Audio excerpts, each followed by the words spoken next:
Hi there. I'm Eric. This is Rachel.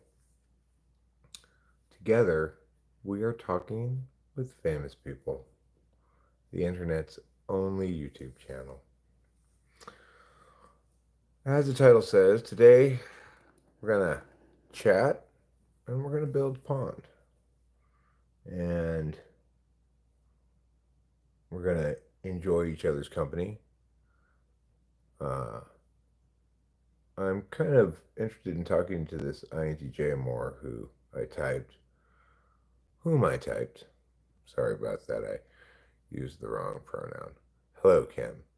Mean Bird, hello. Trump and Putin. What has the INTJ that you type been saying? He just said he wanted to have a conversation with me to explain more what he's thinking about.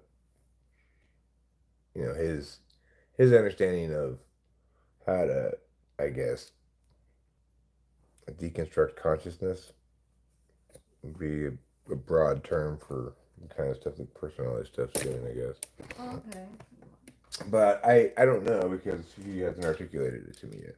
He's the guy with the mandala, Mm-hmm. who had that mandala, which was a pretty cool picture. Yeah, I like it for tarot, like you were saying. Hey, Dreamsy Smokes reviews. I'm doing pretty well today.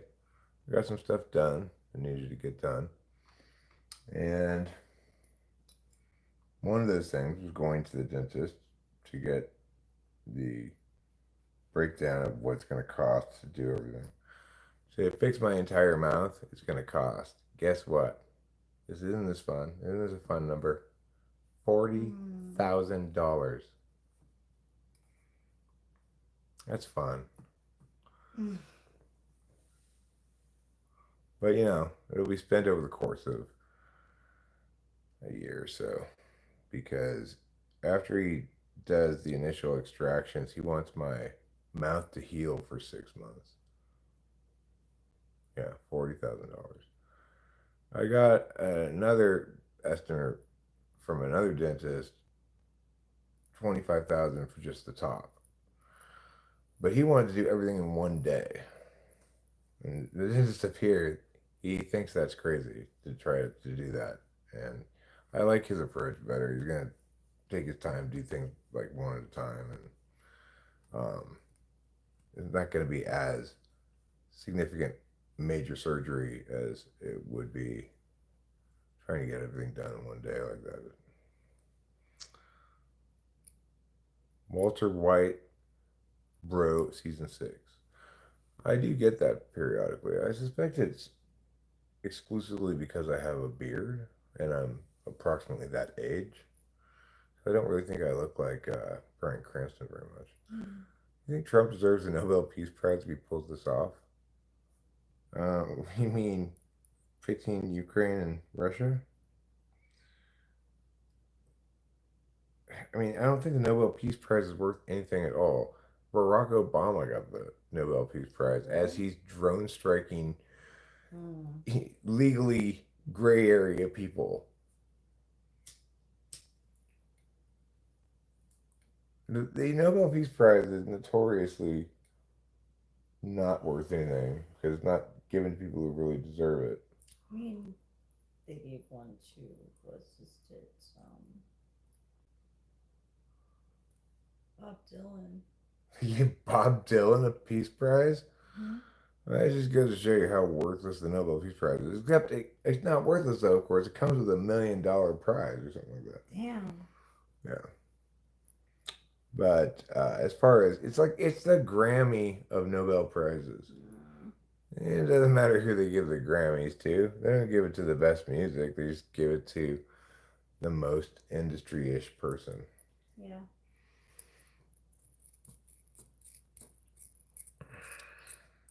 And the Grammy goes to disposable crap.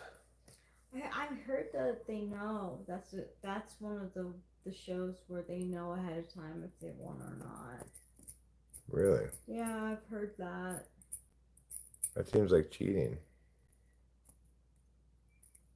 I don't know. It's just what I heard. I'm not sure if it's true. I I just heard I that believe it, but it's one of the shows that they might as well that tell they them. know beforehand if they won. Because don't they just basically give Grammys to whoever sells a lot of records? Like it's popularity. Yeah, yeah. It took forever for Beck to get a Grammy, like forever, and he got it on an album that was like okay. I see. Yeah. Yeah, they don't give it to people when they're at their best because they're so far behind the curve. Mhm.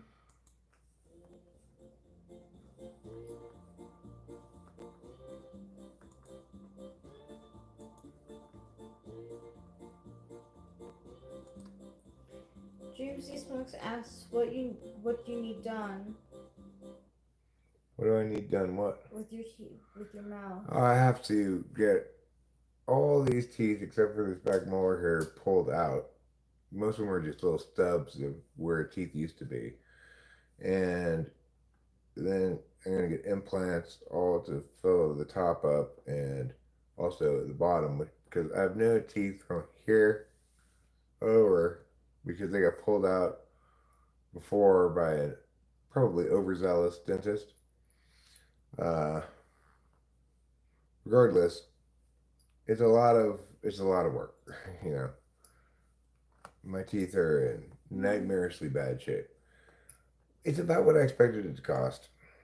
Is it? Yeah, That's good. I mean, that's a lot, but I mean because if you were to ask what I thought it was going to cost for top and bottom together, I would have said 35, maybe 40, and that's what it is. well, you guessed right. Yeah. So you know, I'm not. You know, we got liquidity for this purpose, at least in part. You know, knowing that we're gonna spend a chunk of it on dental stuff. But once I get my teeth fixed, then I can go get a job.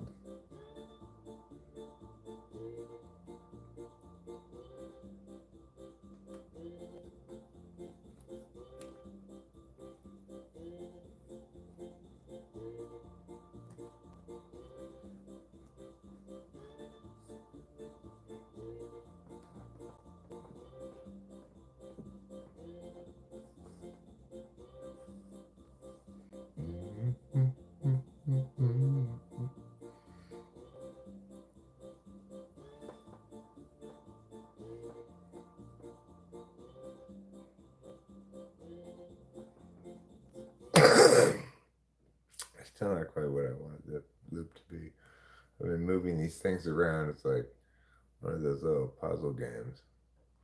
Like this one. Yeah, okay.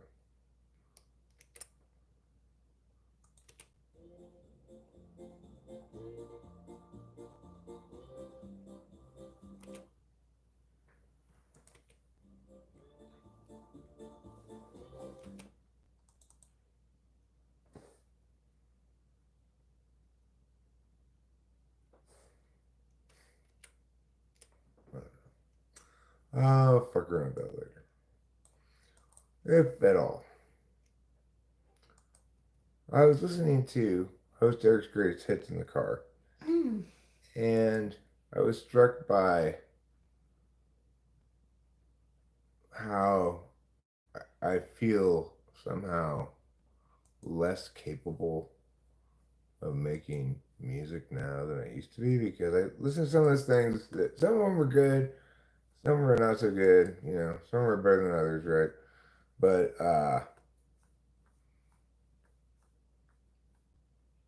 no, my dentist appointment is over. Let's see, Ruben. The thing is, I forgot what I was saying. I got distracted immediately by the chat. Let's see where we're going here. What do you need done with my teeth? I'm not getting dentures. I don't want dentures.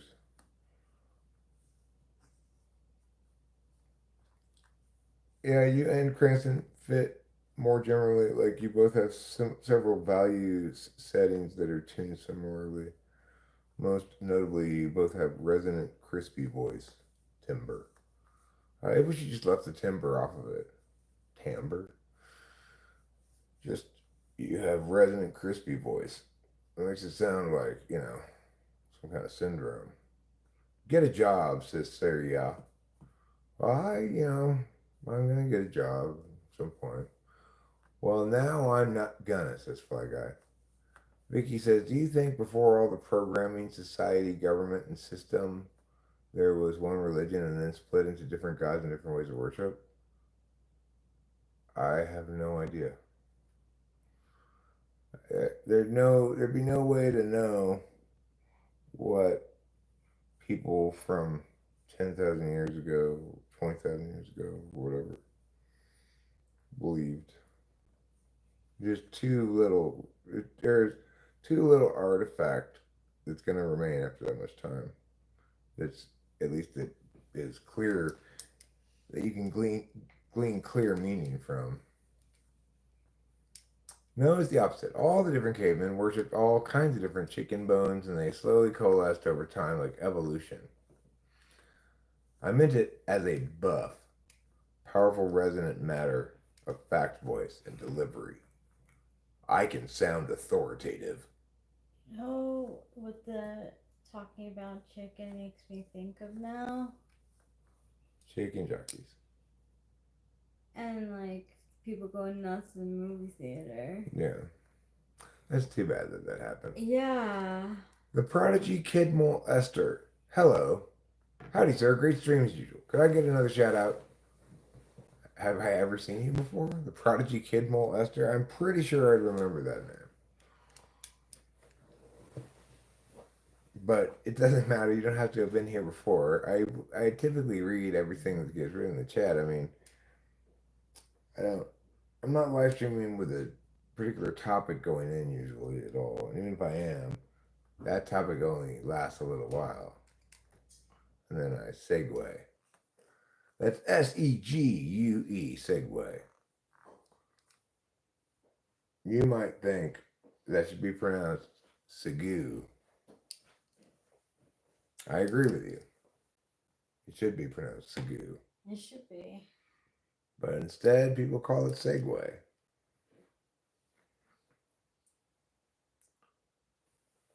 It's why people think Cranston, that Negan guy everyone loves.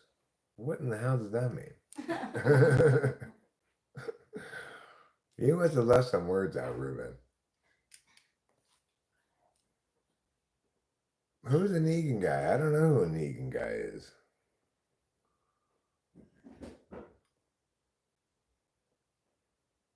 Speaking of movies, were we speaking of movies? Is discovering the aha moment of the reason being the cause of what someone does NI? Yeah, that is. That is NI. Like going, oh, I get it now. That's NI knowing. Because you're understanding the identity of something. In that instance, would be the identity of the narrative uh, maneuver, for lack of a better word. I'm sure there's a better word for that. So I went and got weed today. I went and got an ounce of Coco Chanel. I really like this weed. It's fantastic. Bruce Willis has dementia. You remind me of Bryan Cranston and the actor who plays Negan from the Walking Dead show. Oh, that's why I didn't know what that meant because I had not seen Walking Dead. My partner, whom you typed as ENTP, thinks I am so smart because I discovered so fast. I find it funny. I don't think it's being smart. Well, it's knowledge. Uh, Smart's a weird word, but one can. It's been plenty of times when I typed NI people who don't necessarily have TI up top, but give me fairly quick answers that are likely to be right. But if I ask them to explain why they said that, then they reveal that they're not TI1 or 2, you know, that they're doing it with their NI.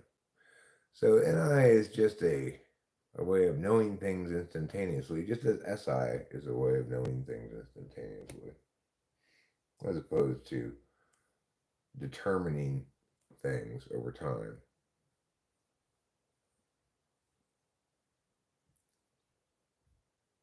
Um, I mean, I see Rachel NIing shit all the time, but I don't know about specifically that. There's not that many shows that work like there are not that many things that have a tricky twist that a person can NI about. Maybe if you're watching murder mystery movies or something, I'm not sure.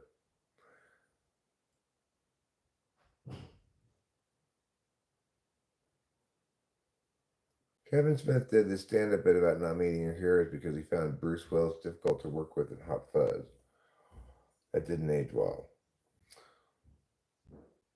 Well, maybe he was difficult to work with in Hot Fuzz.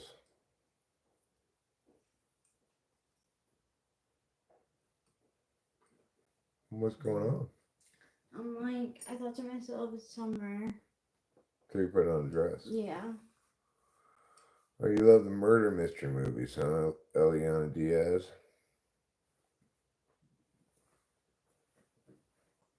I didn't into it either. I was surprised by the Sixth Sense twist. I didn't see it coming. I was like, hold on! Are you telling me Bruce Willis has been dead this whole time?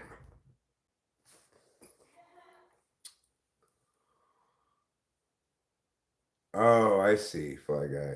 Yeah, yeah.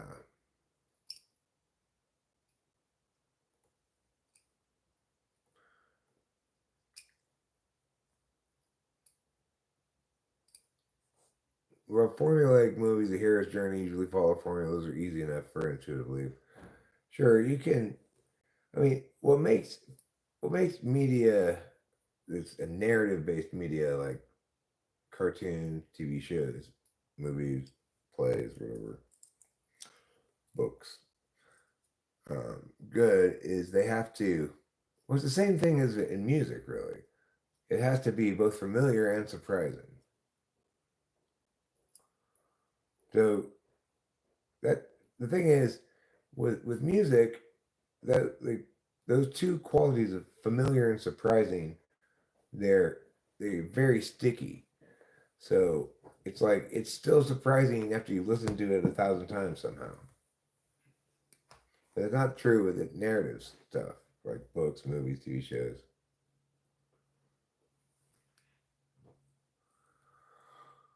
Those things, if they're gonna, they do need to be familiar and surprising, but they don't continue to surprise you after you know the thing because it's it's easy to know narrative stuff, much easier to know it than to know music, which has a lot of stuff going on.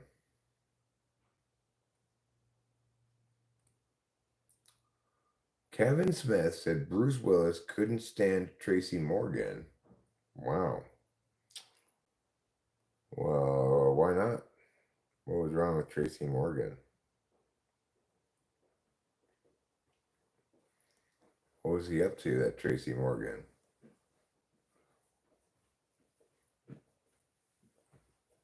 What do you think Tracy Morgan was up to, Rachel? When? Kevin Smith said Bruce Willis couldn't stand Tracy Morgan.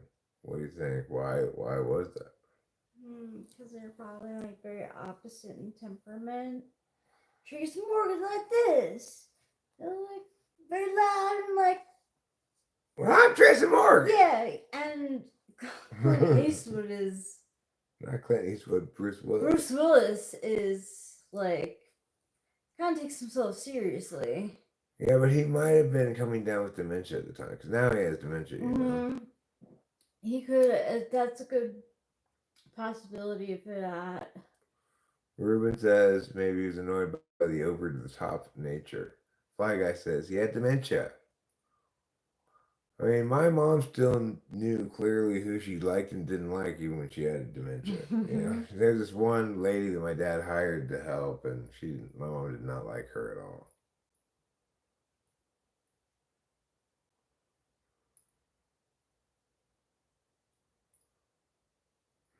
Well, who's that guy who did? I think he took over the Feud at some point. Family Feud. Oh, Harvey. Steve Harvey. Steve Harvey. Good teamwork. He ran off to hide away after the Diddy stuff came out because he's deep in that shit. That's what I think, anyway. Yeah. I don't mean. I'm not gonna. I don't know for a fact. I'm not gonna slander him, but I don't think he's got clean hands. Definitely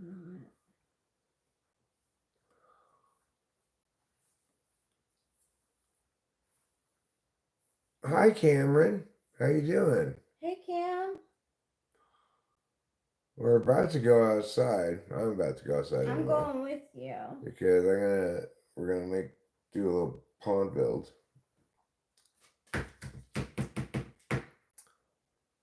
You feel like Steve Harvey is an a-hole in real life?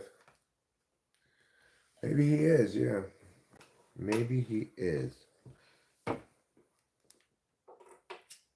If you go to those Diddy parties, I feel like you're automatically an asshole. If you go to the shady part of them, anyway. Yeah. I mean, honestly, even going, like, if you don't know, if you're going for the first time, you don't know. If you go the second time and haven't been warned, okay. But if you start to feel that something fishy's going on, like, do not fucking go. Just don't go. Right. Well, it's not.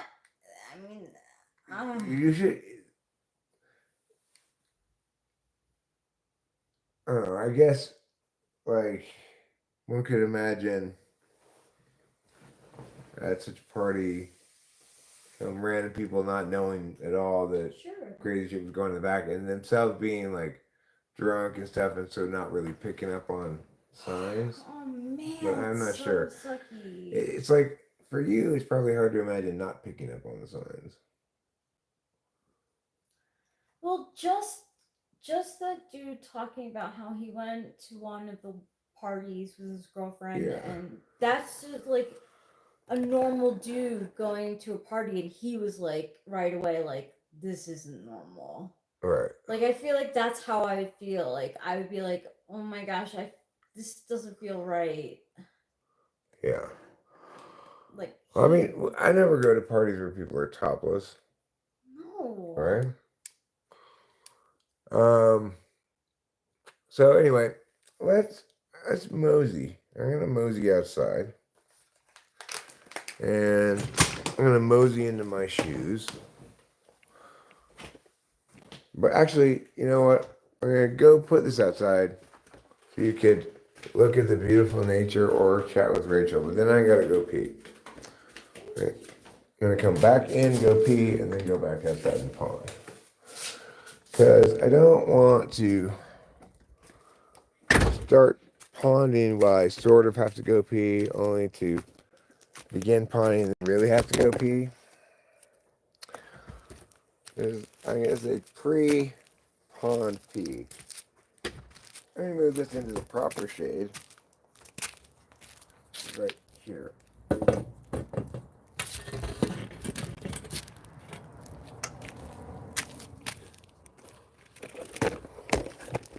This is for you, this chair, Rachel. Thank you. Mm-hmm. I guess I should water the plants. Alright, so I'm going to go pee now. Okay. I'll be right back. R.I.P. what?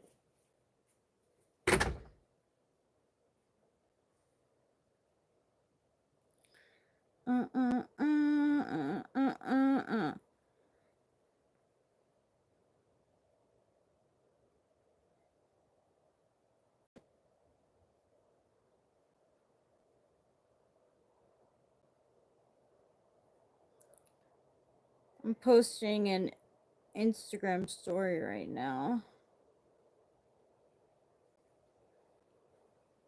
R.I.P. Diddy Kong, what happened?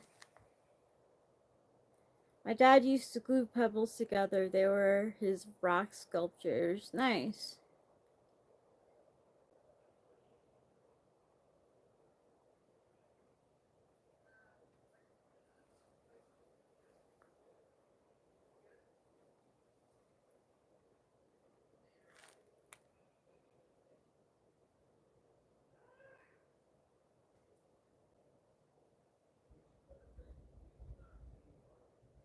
Hey, the man with the great machete.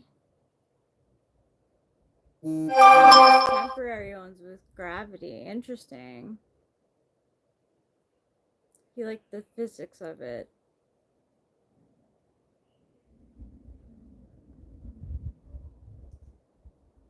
It's pretty warm.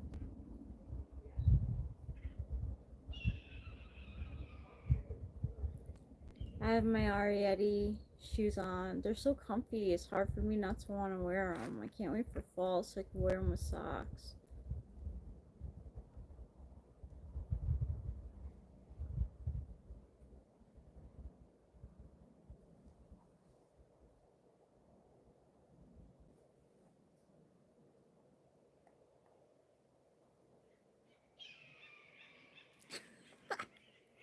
Sorry, you guys. I don't mean to be not talking. I know it's so different from Eric. I didn't take any Adderall today, so I'm like not as chatty as I normally am.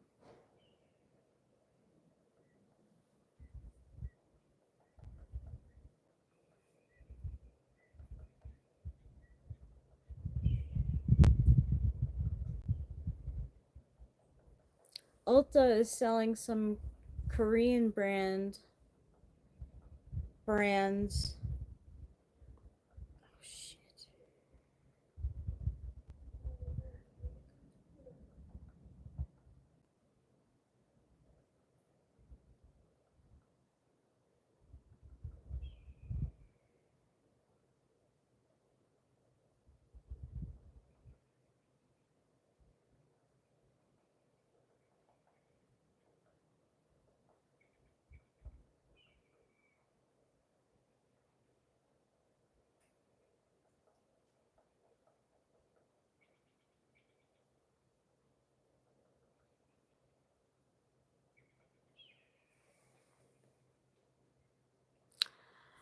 There's some mosquitoes in the evening, but it's really not that bad. How about by you?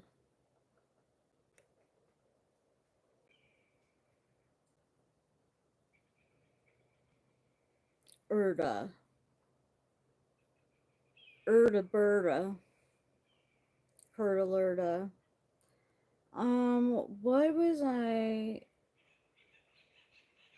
Oh yeah, so Ulta is carrying Korean brands at their stores now, and I think that was a very smart business move because K brands are like popular, and they're like moderately priced. It's comparative to like some stuff that's sold in drugstores. So yeah, now Ulta has K brand stuff, and the one brand free is cruelty free, so I like that. Oh, you said Ultra, Ulta.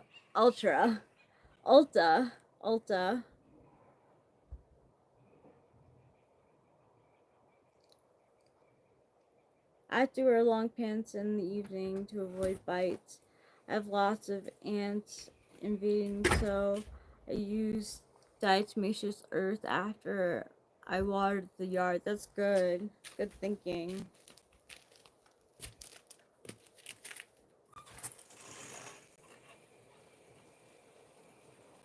Down the water. So, I'm back. I'm over here, you guys. Hi. On a scale of a shit ton to a million, how much did you miss me?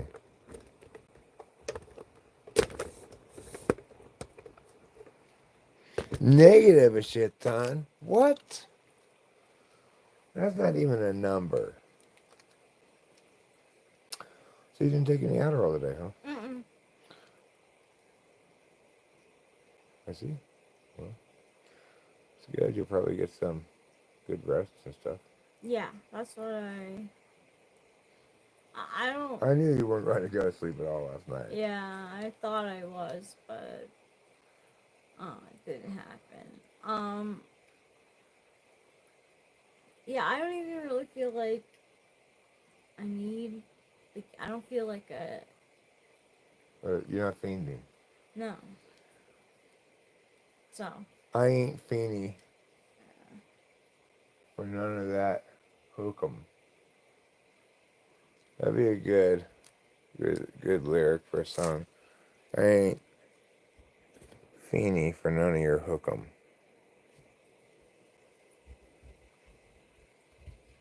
Six, says the Great Machete. No, it's the Great Machete.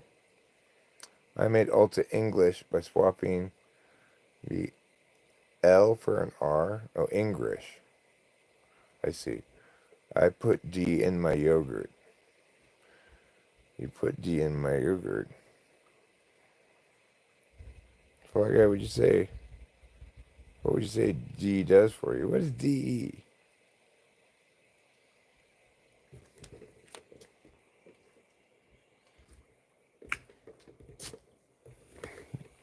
Dangerous example.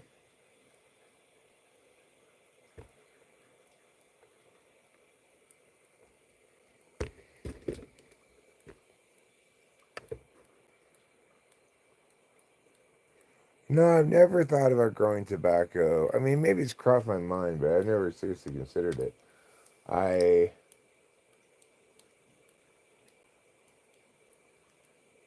guess I just thought like, well, where we thinking about it now, I guess it would seem like we really could just make cigars out of it, right? Like, cigarette tobacco seems to be different than cigar tobacco. Maybe not though. Oh, DE equals diatomaceous earth. Yeah, we got the food grade diatomaceous earth here, actually. We don't put it in our food though.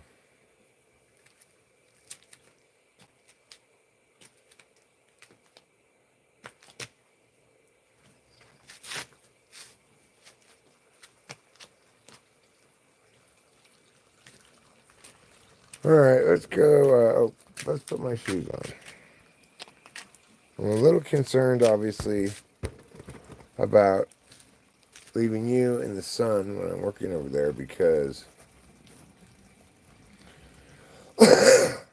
one time in the past, when the phone was in the sun, it said, "It's too hot. I have to shut down." I just don't talk about it because I'm not trying to have a debate about whether you should eat diatomaceous earth. Nothing wrong with eating diatomaceous earth as food grade. It's just ground up shrimp.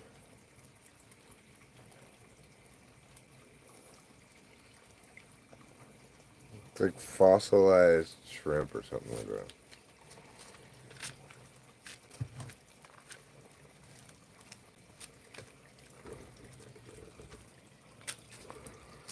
Fossilized my brine shrimp.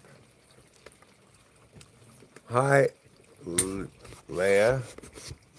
Leah?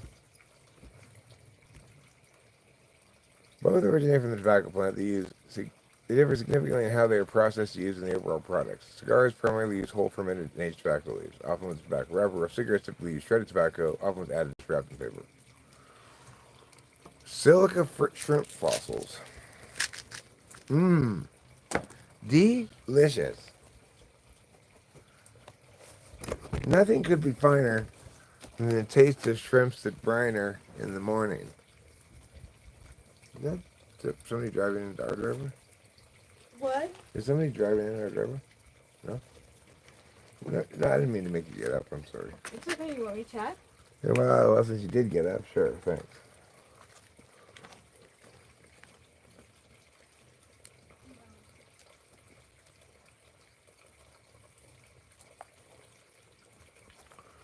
All right, time to move the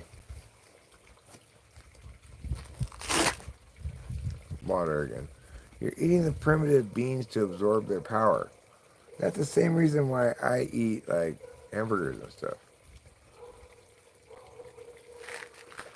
Actually, it's the same for all food, Ruben.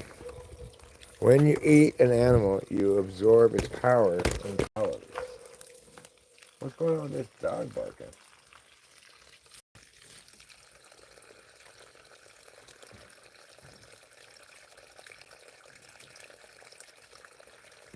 Okay.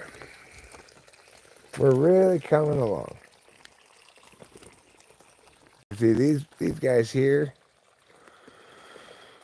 are the furthest along. But it's still have at least 2 weeks left, probably 3 weeks, maybe even a little bit more. These are coming along pretty well.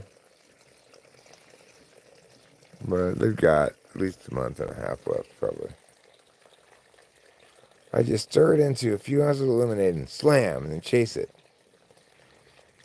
Now you just rinse your mouth hole. Different strokes for different folks. So true. You miss tea into your tobacco, huh? Thanks, Cameron. They are... I mean, this is definitely the most successful grow I've ever done. Last year, I mean, I think this is a lot more weed than I got. I think we're gonna get a lot more this year than last year.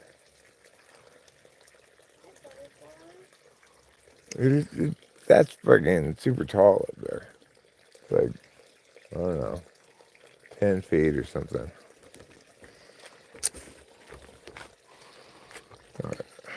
I've been watering them a lot. I also fertilized them quite a bit, but I need to get more fertilizer. So I'm gonna fertilize again because I ran out of the tomato fertilizer I was using. And I seem to have lost the bottle of fish emulsion I had. I don't know how one loses a bottle of fish emulsion, but probably accidentally threw it away. Maybe it's a ghost. The ghost stole my fish emulsion.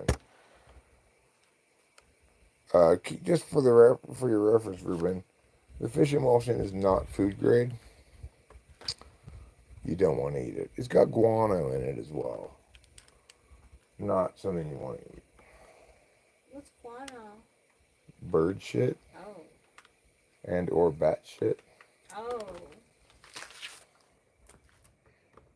No, you don't want to eat that. Don't eat that. The plants like to eat it though. Yeah, that's fine. They're plants. A theme song about tobacco for Dreamsy Smokes Reviews channel. I'll see if anything comes up. I just maybe see if I can come up with a little jingle or something. No, come on. You got a lighter? Yeah. Here you go.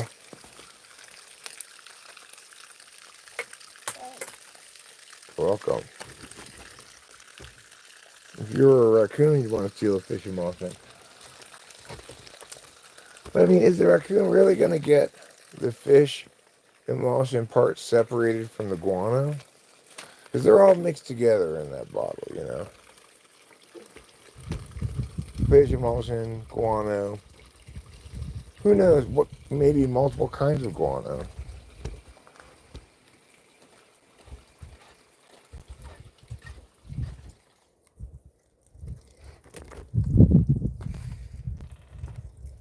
Food grade guano. Bats are cool. One flew into the pool the other day. Roots in the woods. What's your channel actually called? Is it called Dreamsy Smokes or is Dreamsy Smokes Reviews?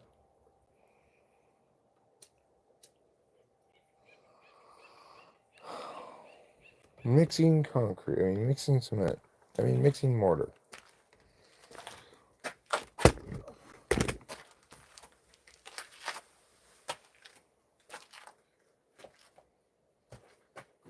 Alright. I have mastered at this point the art of making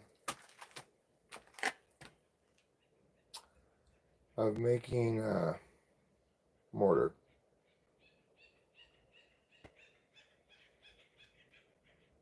I know the best way to do it, and I will do it that way. So here's the deal: you gotta do the right ratios in the right order with the right steps, or else making mortar is more difficult than it should be. So I'm going to start by retracting the hose.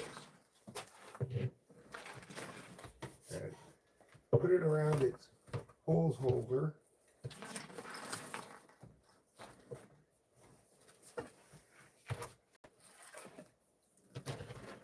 Alright, we're going to leave this bit of hose. Now, I'm going to get count them two. You're not looking in the right spot. Guys, over here. You're looking too much that way. Alright. Count them two jars of water. It's not going to be all the water we put in, but it's the starting amount of water.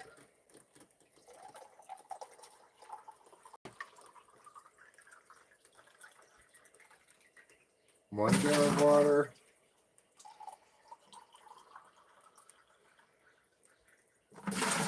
Two jars of water. Okay. Now, next, we're going to get 4 scoops of sand.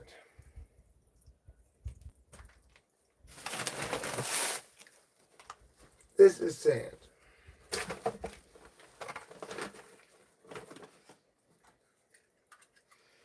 I'm going to open up the bag of sand to have easier access.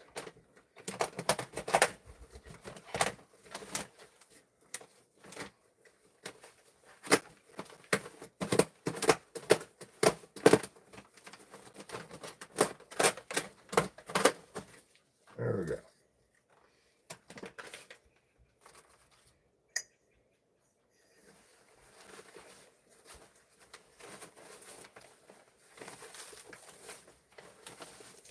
One jar of sand.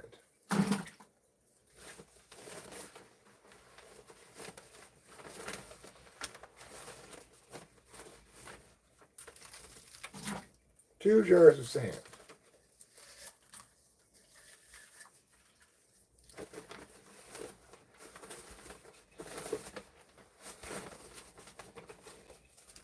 Three jars of sand.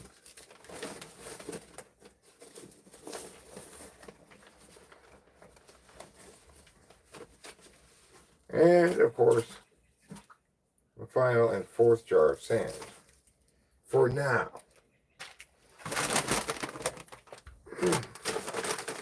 Next, we're going to get 1 jar of cement.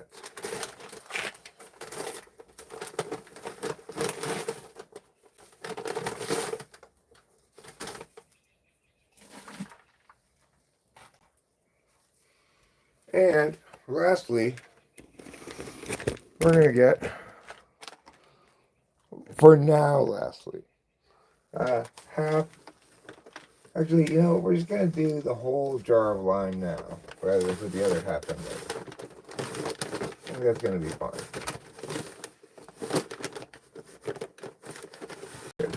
Put 1 jar of lime in. This lime, from what I understand, I asked about it on the stream at some point, is just smooshed up limestone. That's why it's called lime. Learn something new every day.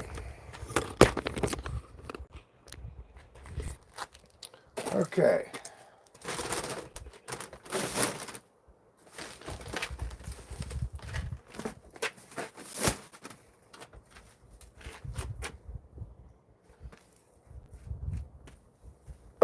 That there. Put this in the trash. Alright. Now, let's bring this over here. And we're going to stir it up.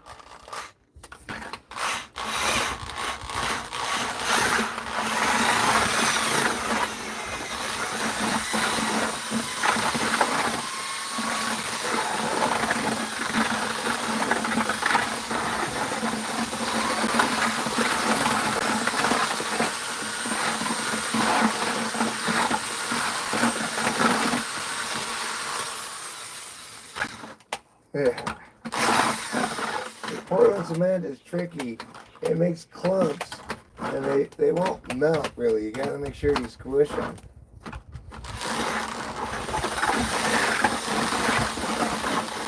Okay. Now we're gonna get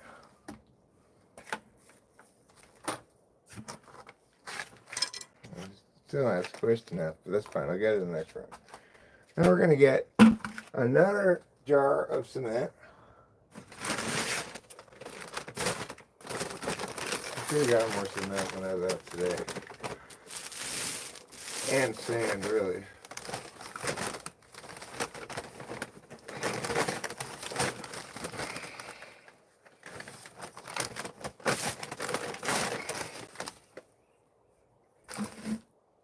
Okay.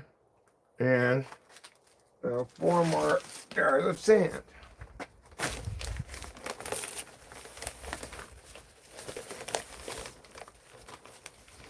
One.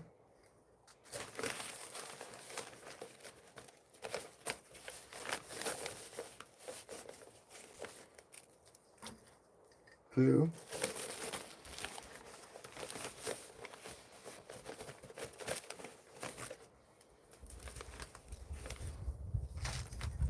3.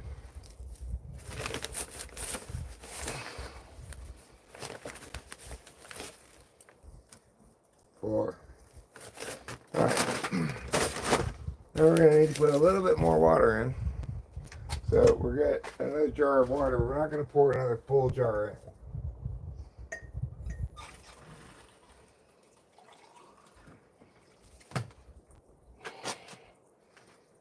Okay. Pour a little bit of this in to start. I want to mix it around nice and slow if possible.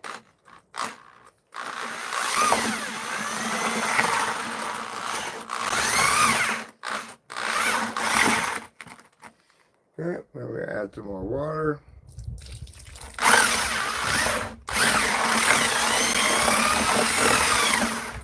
More water.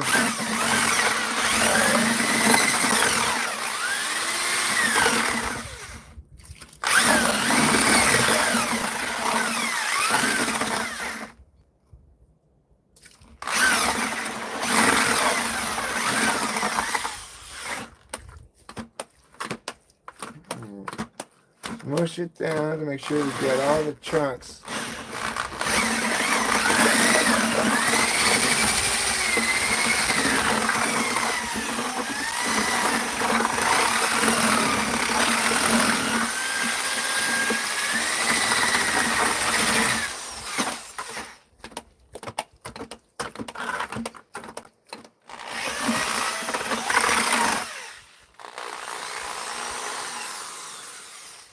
All right, there we go.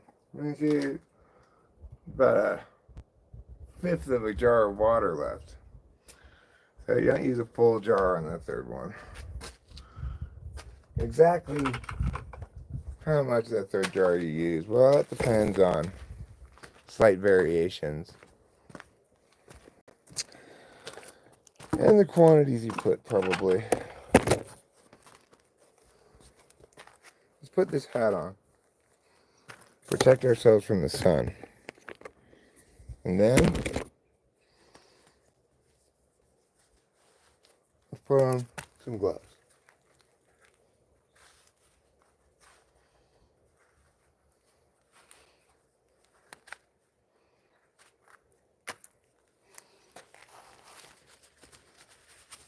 Okay, we've got gloves.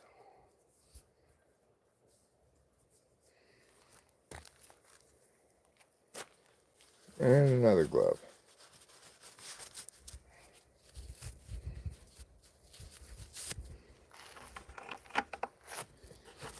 Now, one more thing I need to get, almost forgot about, and that is water in this blue bucket. So,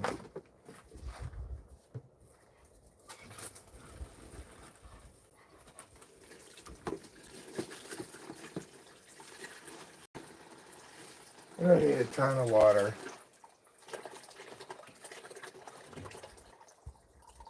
That's fine.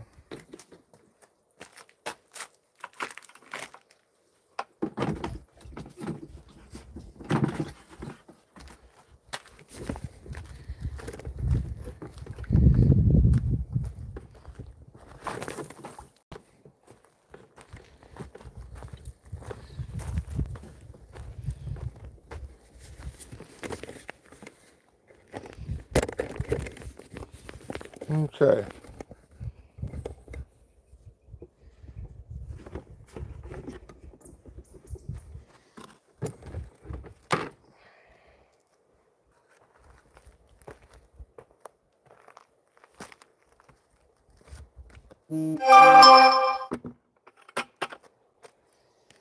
Alright, so I'm going to start today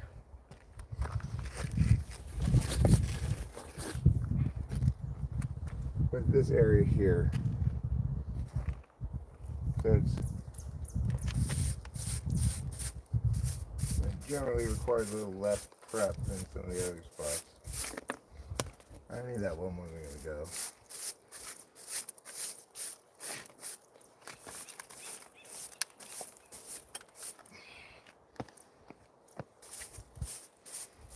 So I'm sweeping all this stuff back here into this corner. And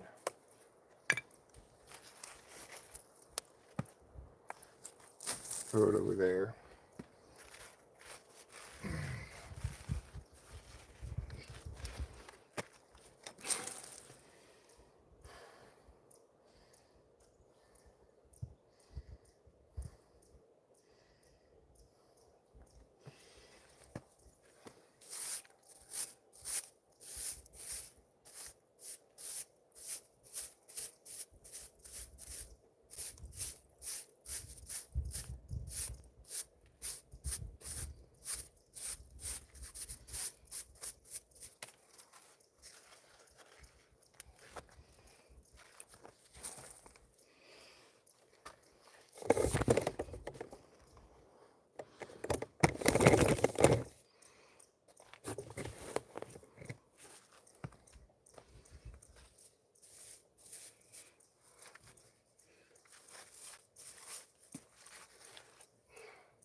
Okay, so we're going to start over here. We've got this stuff here, which I could move down here probably would be a good idea.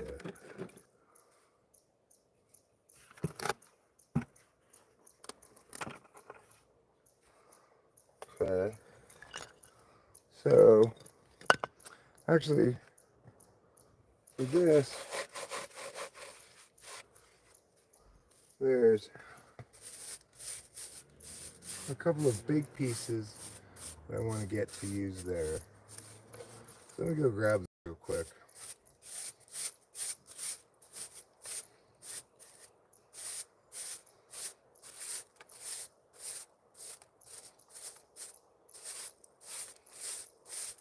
Okay, let me go grab the pieces.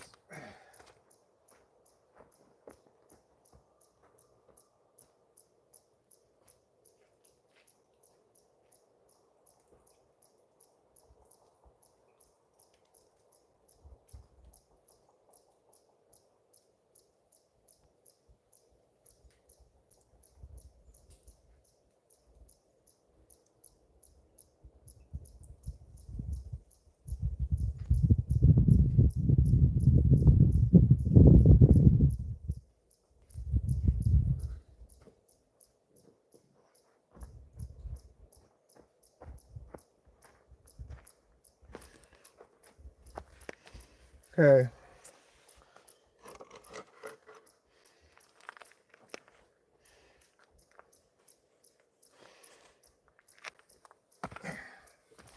I got this big piece here to start off with. And this one can go like, oh, actually this will be the top one, I guess. Maybe like this.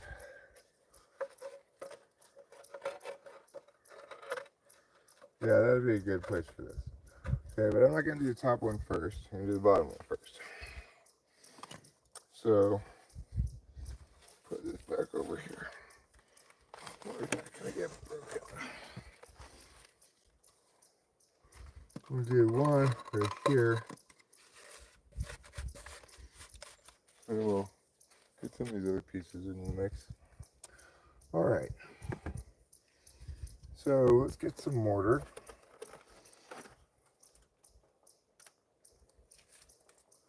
Just a spoonful of mortar helps the medicine go down.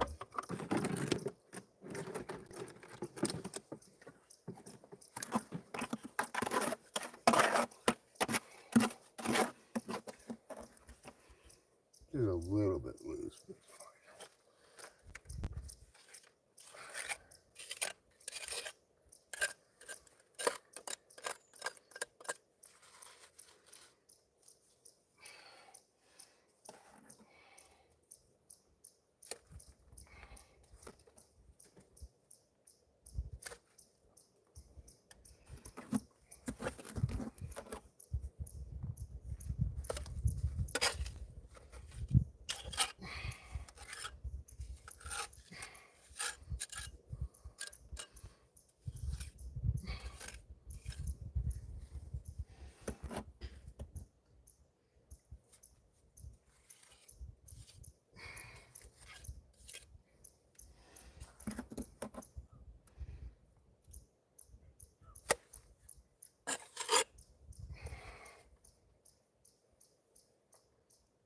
Where did I put that? I have to measure my feet.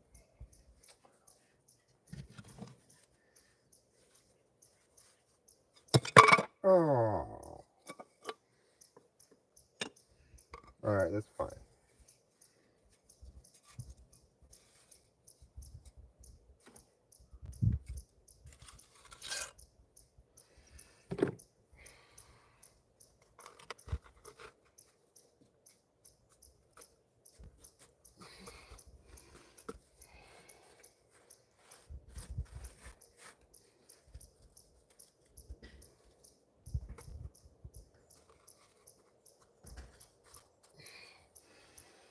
Alright.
Okay.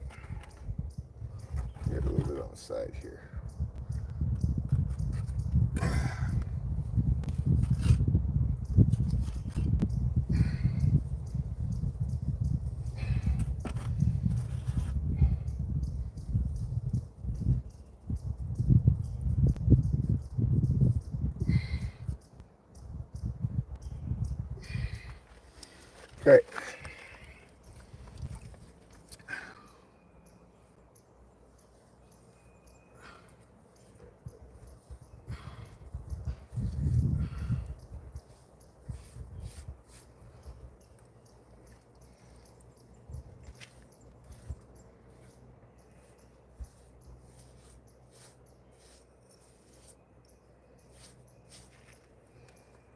Alright.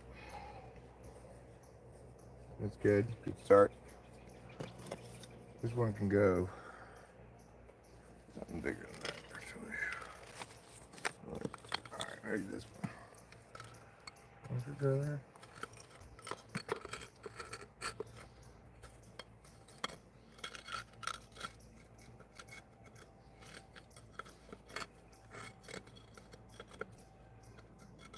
Alright, so that goes there in the corner, basically.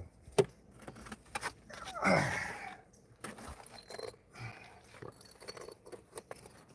not gonna sit down with my ass.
Okay. Let's try to get over here.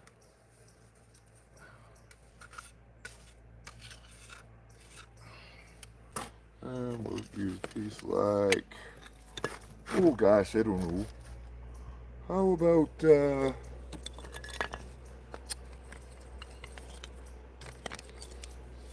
one? That'll be fine. Let's put more cement on it.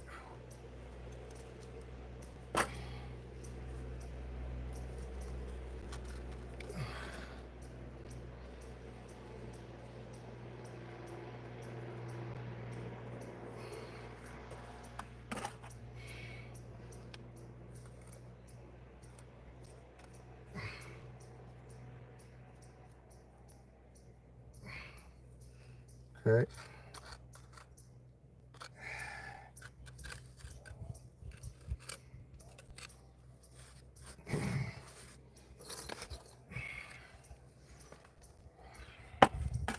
I got over here. I have a little one for right there.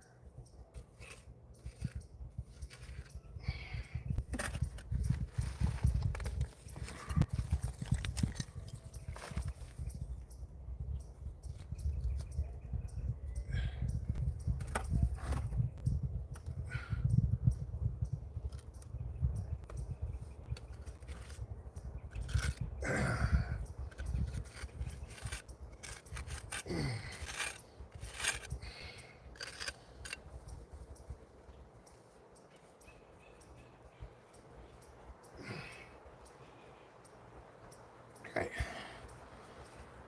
Woo! It's pretty warm. I'm gonna try this piece here this time.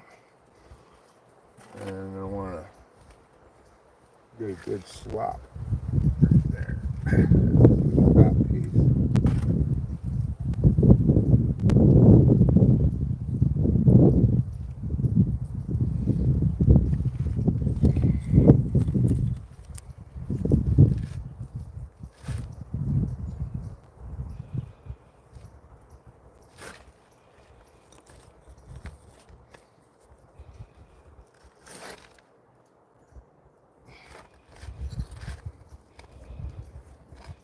Okay.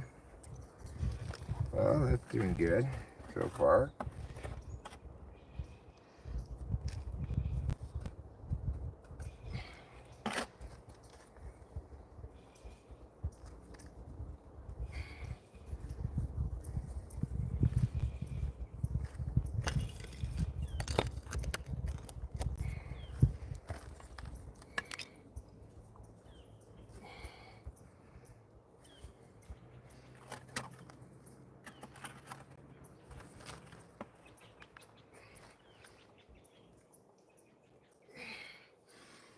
good.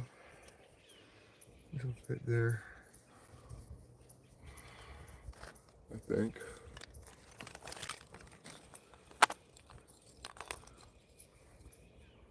What is this? That's not going to fit there.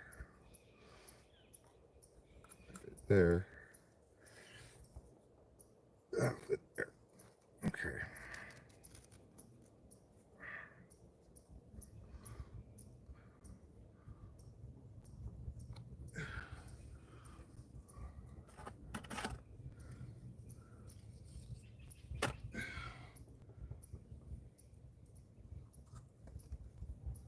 There we go.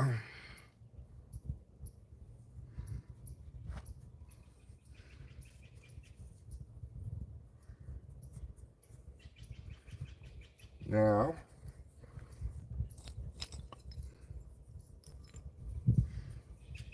things right there, maybe?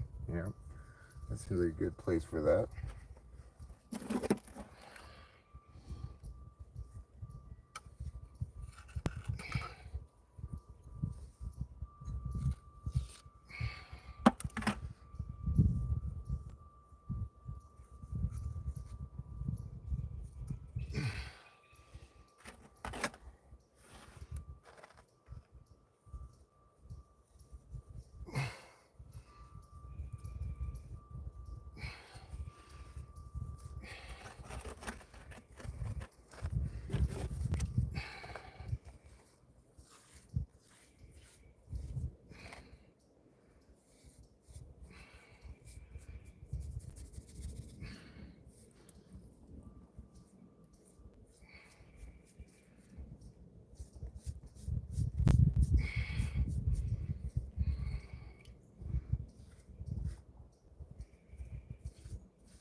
Okay.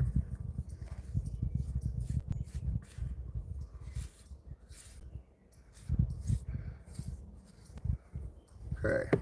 Now,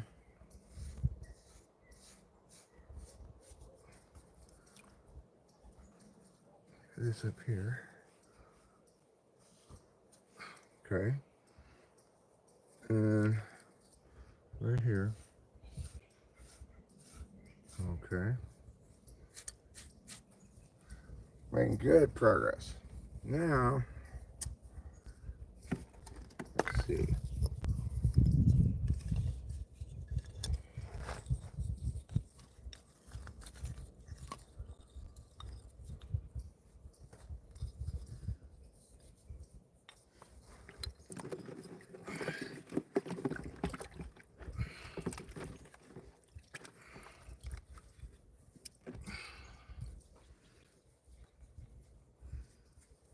Okay.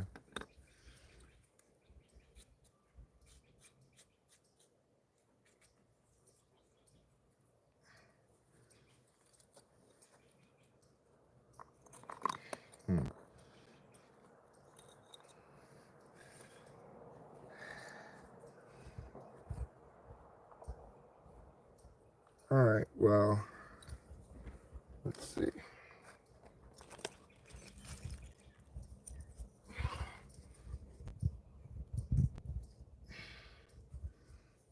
All of these things are too big for that spot.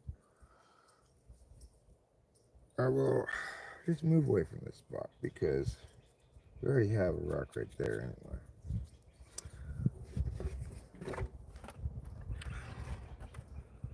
So let's go up. Like the Jeffersons once did. Going up to a deluxe apartment in the sky.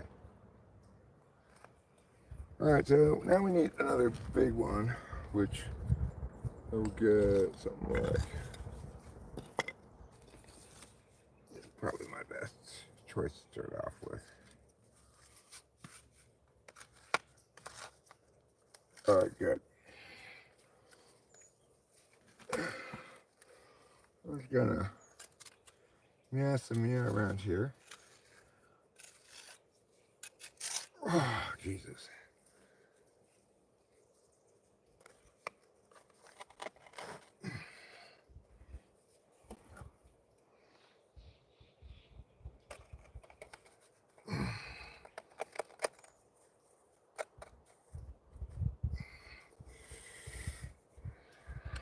Okay. I need something right here. This will work.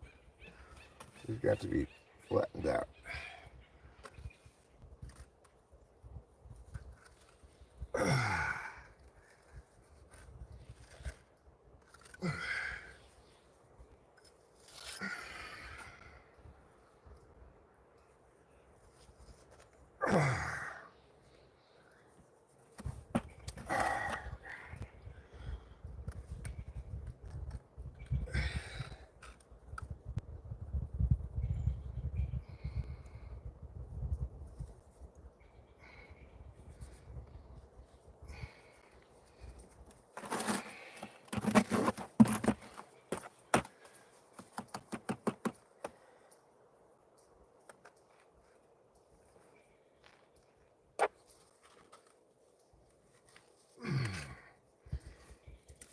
Okay, that's not working at all. There we go.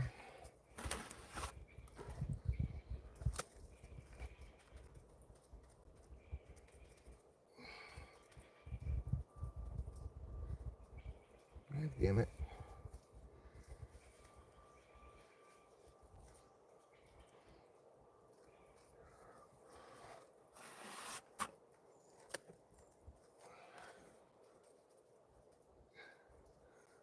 Okay.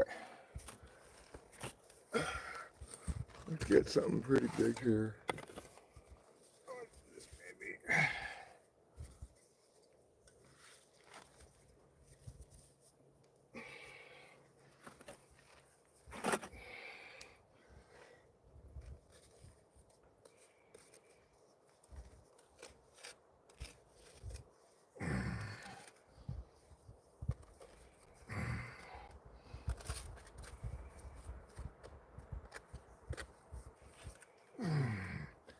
Oh my god, I have so much sweat in my eyes.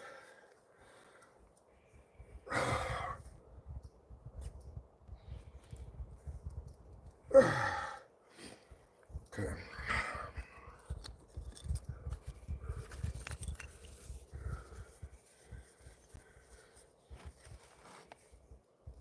Good.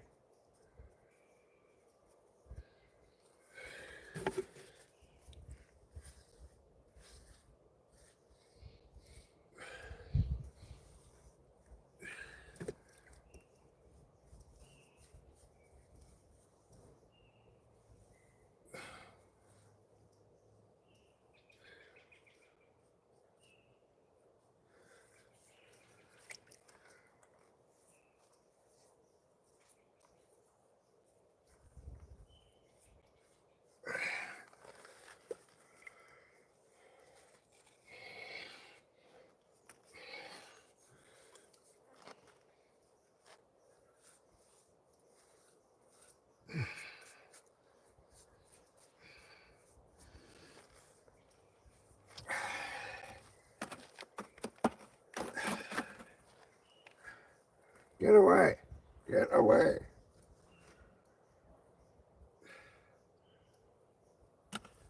Get away from me. I don't want you.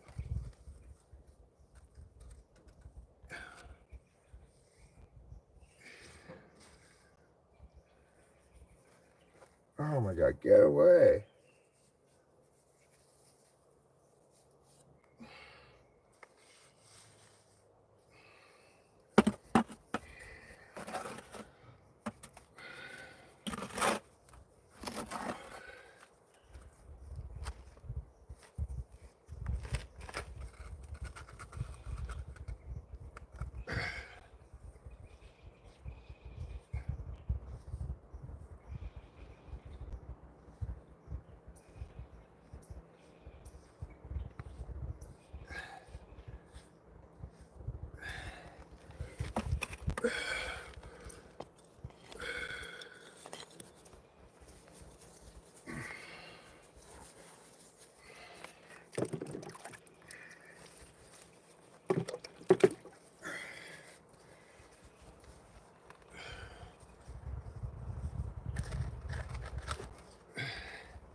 Okay. Now let's go. Why don't you try to finish going up the rest of the way, I guess. Right here first. Oh,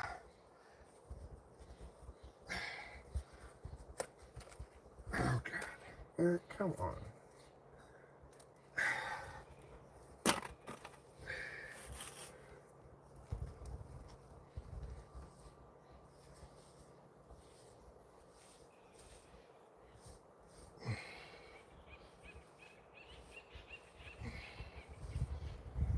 Oh, I got so much sweat in my eyes.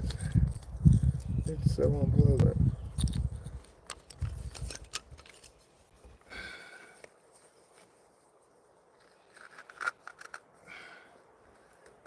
That's a good one fit there.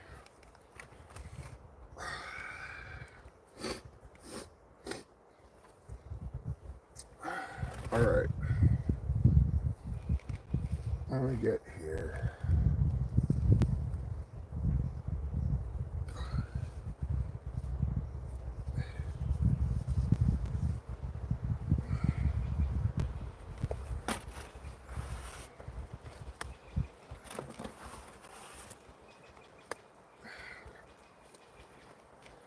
Now, let's get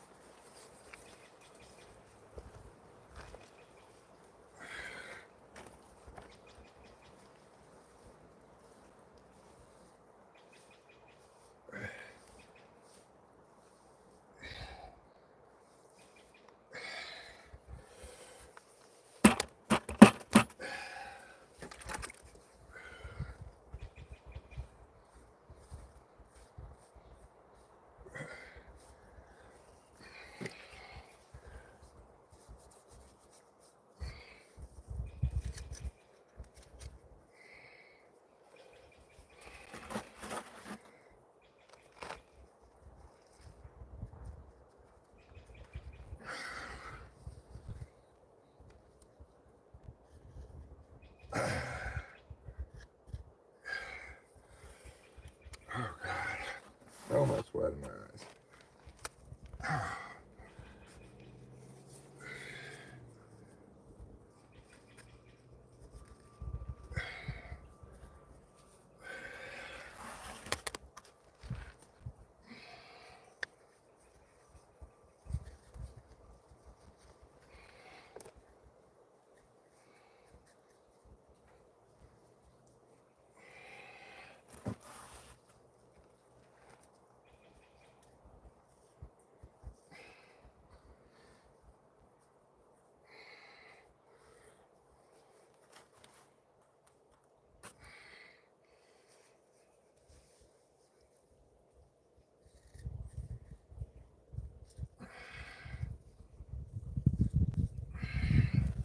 Oh, oh.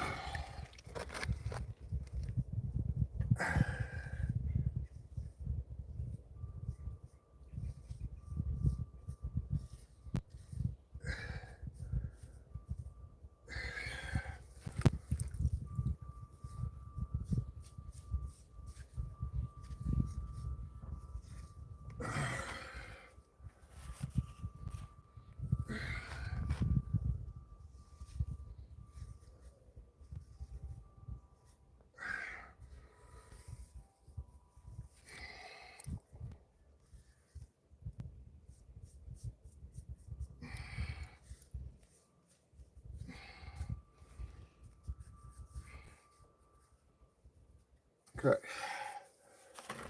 Whew.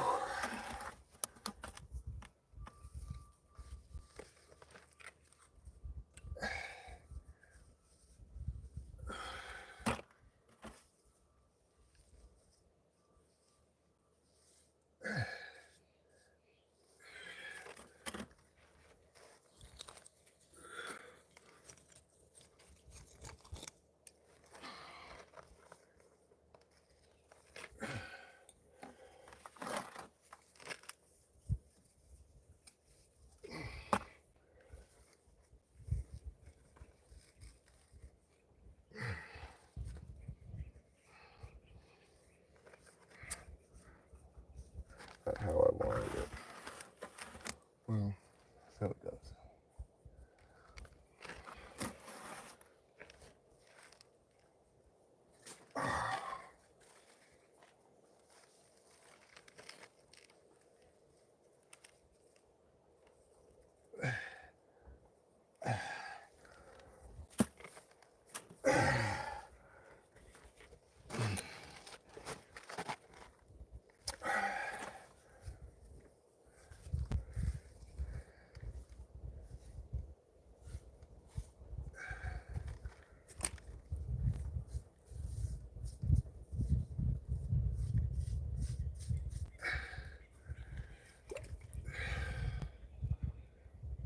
Oh, Jesus. Okay. Now, get a piece for around here. It's gonna be something like this, maybe. Oh, that's a good spot for that. Alright, so we'll put some more dirt on the back of this. And voila.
Okay, and right there.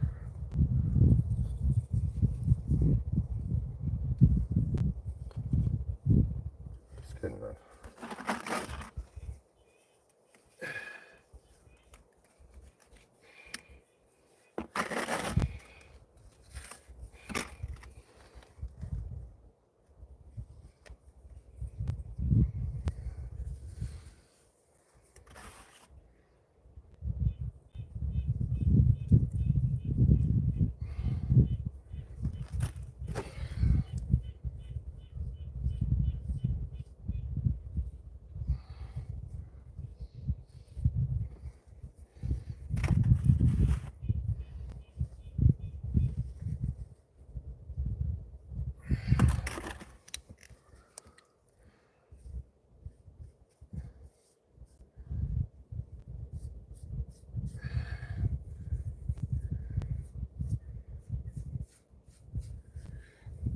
Okay.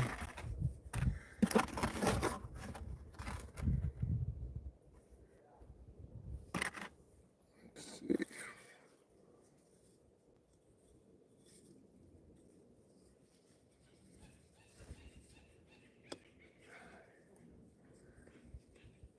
Okay, that'll work.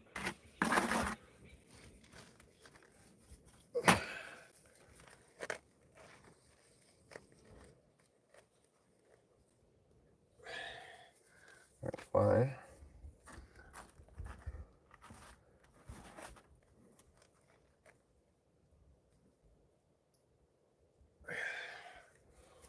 Okay. How about this one? I could go right there.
Okay.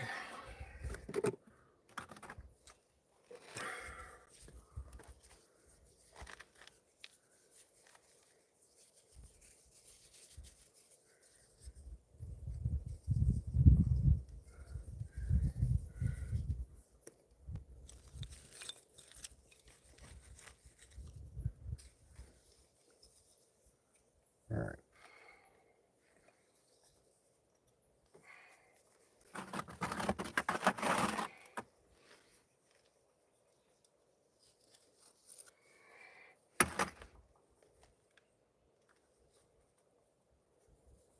Okay.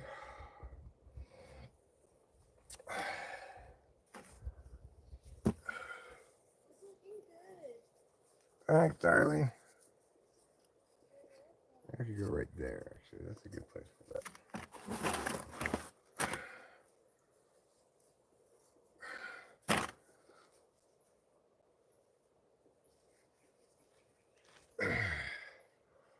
Okay.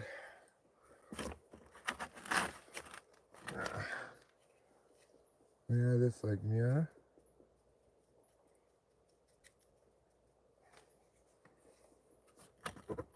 I'm gonna get a little bit of mirroring down here too.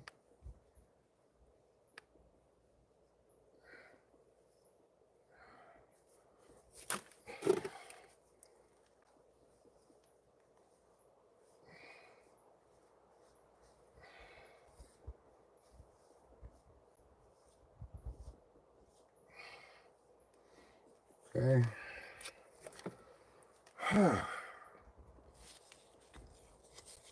Not a big heavy piece. What about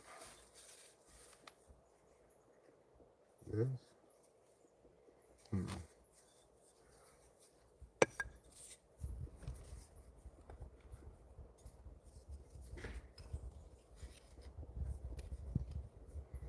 That's actually a fine place for that. All right.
Okay.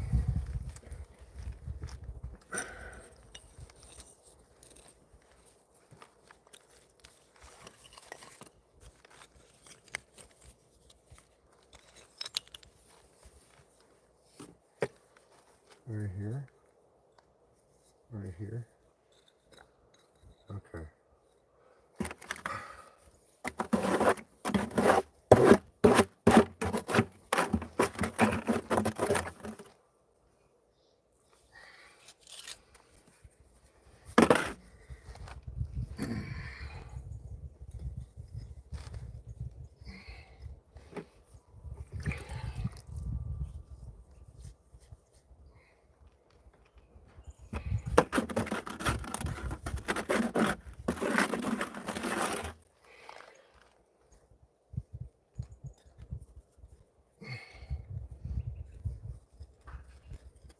God damn it.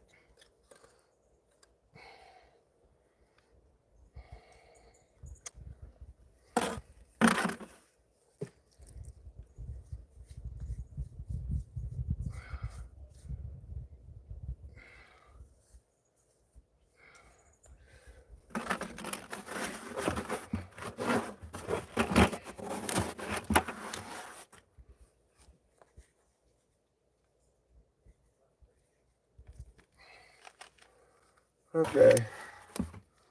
This bucket of mortar is cast.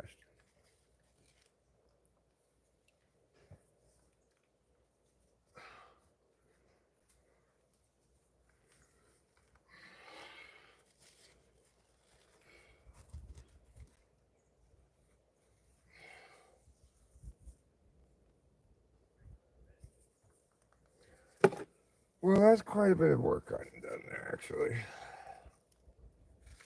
Feel pretty good about that.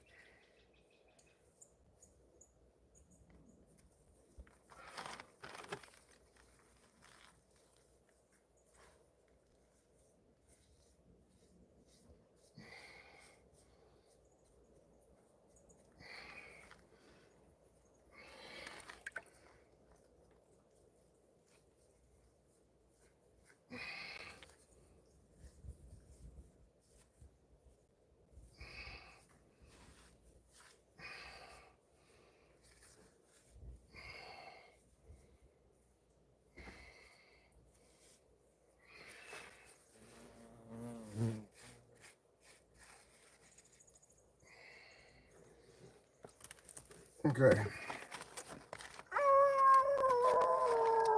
Oh. Wow, it's still alive. I'm surprised that it was going to be dead. From the heat.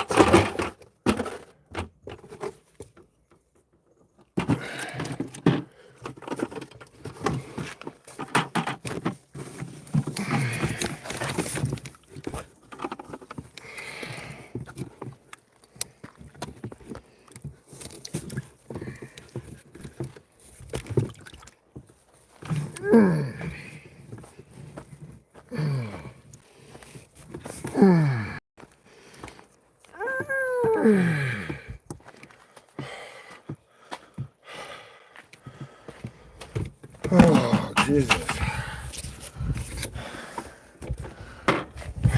Fuck me in the ass and call me Tuesday.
Hooey. Well, it's definitely time to take a break. Get a beverage. Working in the middle of the day in the hot sun. Even though it's not unpleasant out today at all in the shade. Well, I guess the main problem was I just got so much sweat in my eyes because I didn't put my cool headband on.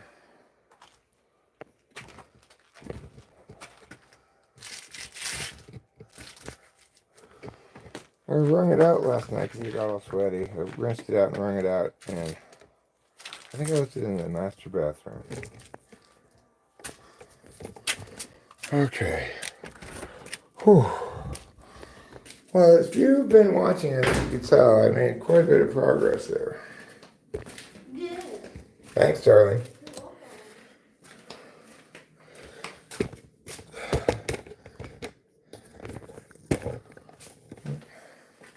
Just in time for the battery to be running out.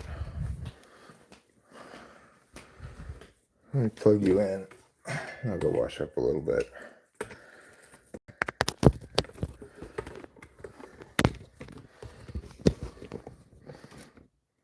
Just stare over there. Eventually, I'll come through that doorway.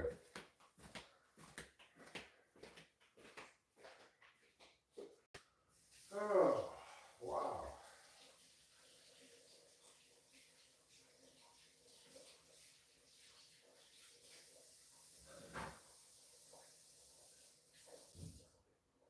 You did it. Yep, sure did. There's still plenty more to go, but I believe it's going to hurt tonight. It's summer. You can't be expected to like out there for very long. Yeah, one portion of mortar is plenty. Oh. So I'm gonna need to get a beverage. I can finish the rest of this. There's not really anything left in this.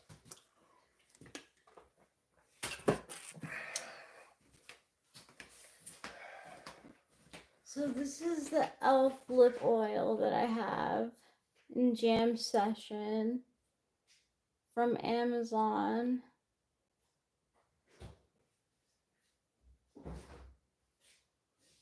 Okay. Jam Session. I'll put it on now. You'll see how sheer it is.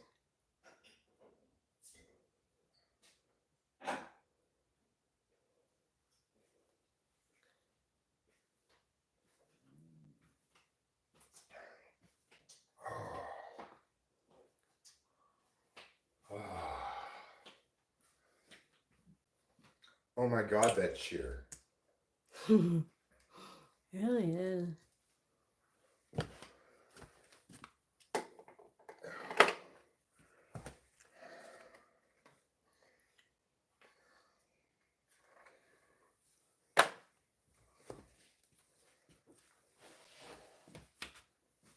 Yeah, it's very light.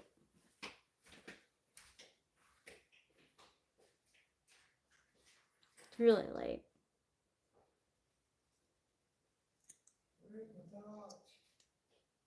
I don't know what it's made out of. It's just stuff on here. I don't know. Probably says on the box.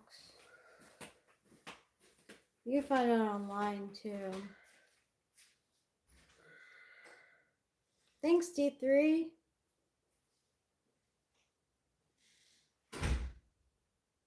Oh, gee.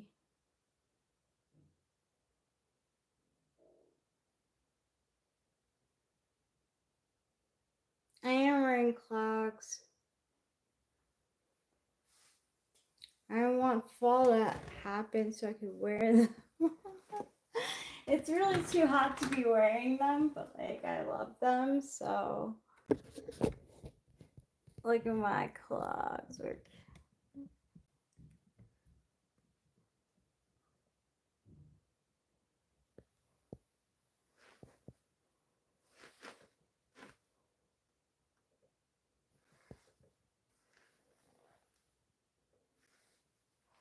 I like wearing with socks too.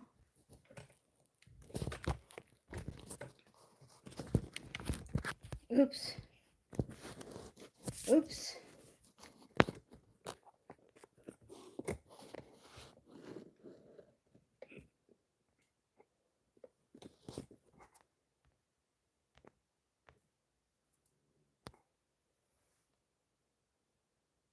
Sorry about that. Yes, I'm wearing clogs.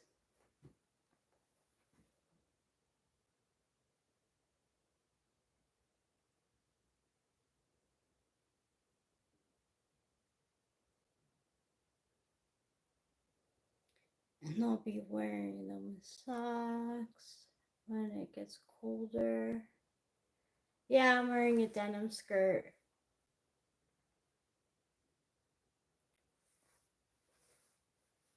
Not yet.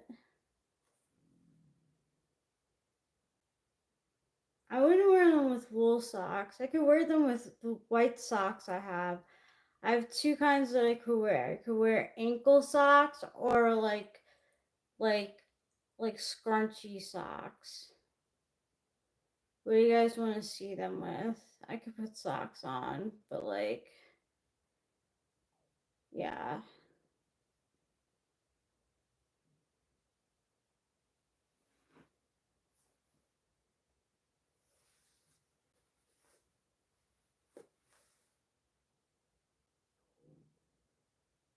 Mm, I'm feeling the ankle socks.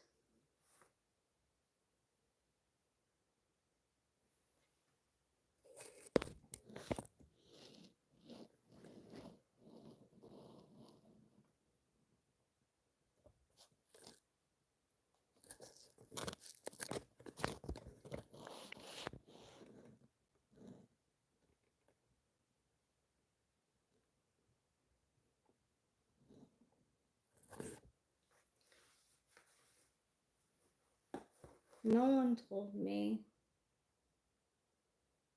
They get very dirty.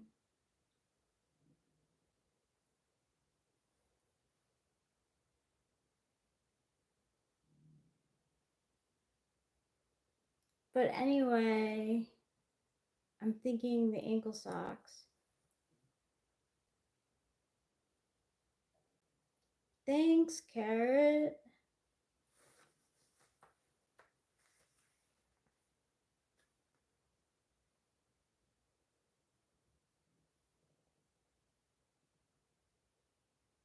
Me too. I like splits also. Makes it roomy, you know?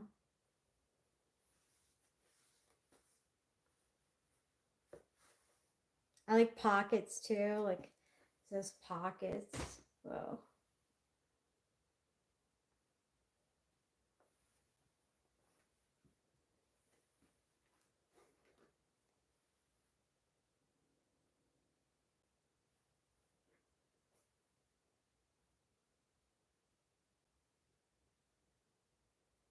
You can only wear white socks if you're playing tennis. I've never heard that before, Fly Guy.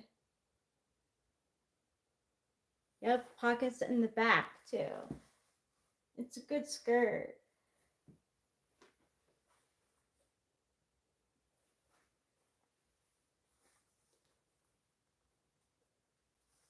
You might be able to thrift one, honestly. Okay, here's the thing. It's from Abercrombie and Fitch, and I honestly don't support them anymore because they're um like CEO dude, like owner of the company was like a human trafficker, sex predator person. So I no longer buy from Abercrombie and Fitch, but this is from Abercrombie and Fitch. Before I knew what happened.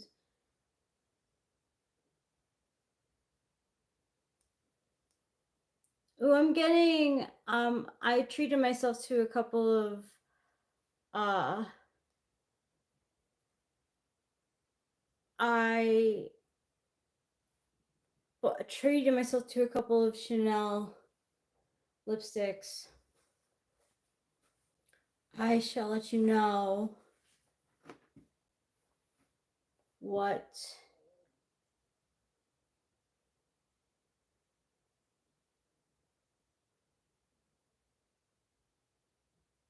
should is the type of the human the trafficking topic. I'm sorry, Salvage Shield. We definitely don't have to talk about that. I was just saying, like, I can't support them anymore. I bought this before I knew about the fucking dude. Ew, it's so gross. Like, I can't support them anymore. I just can't do it. Thanks. I'm wearing clogs too.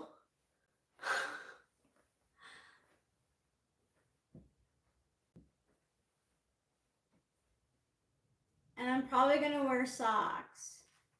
I feel like, I don't know.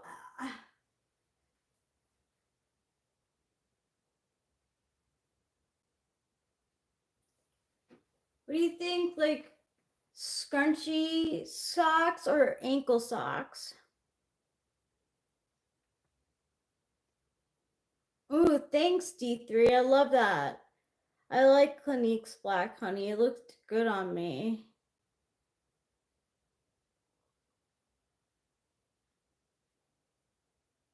And I like the addition of Aquaphor. Touch of Aquaphor. Thank you for that tip.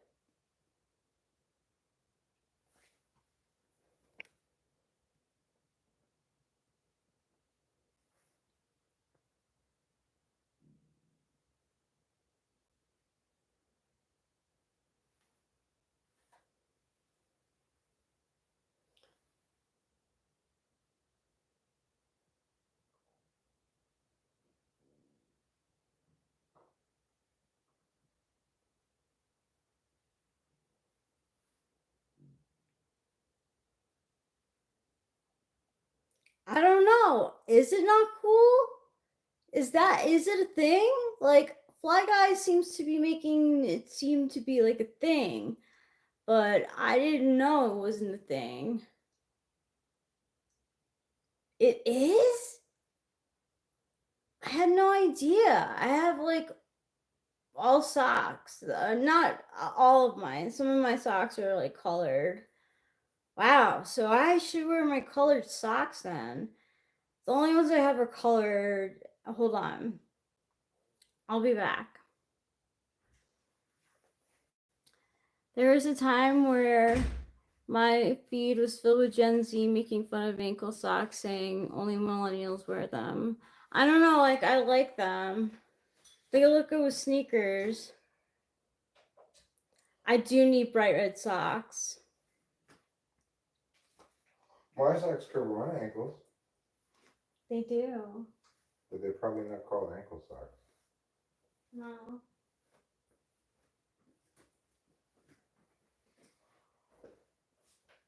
It's a faux pas to wear white socks? Come on. I don't want to know that now. It's not a faux pas. What are you talking about?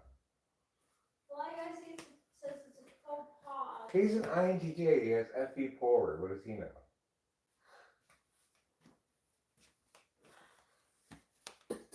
I make a good point, huh? Yes.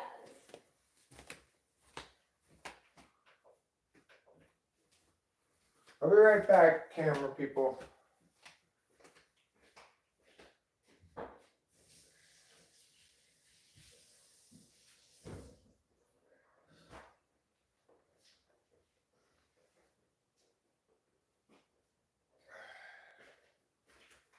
Next, you're going to be telling me it's a faux pas for my pants to always be falling down.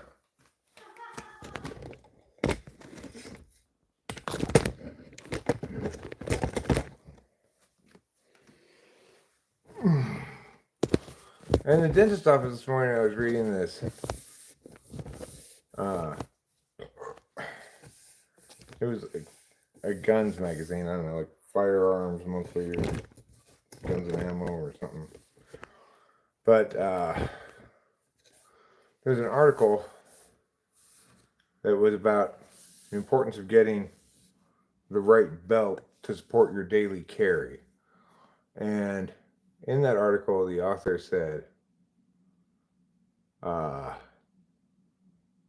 things that, a real man, to be a legitimate man, you must do, which is you need to have a watch, a belt, a pocket knife, and you can't ever wear flip-flops. It's like, oh, you fucking tard.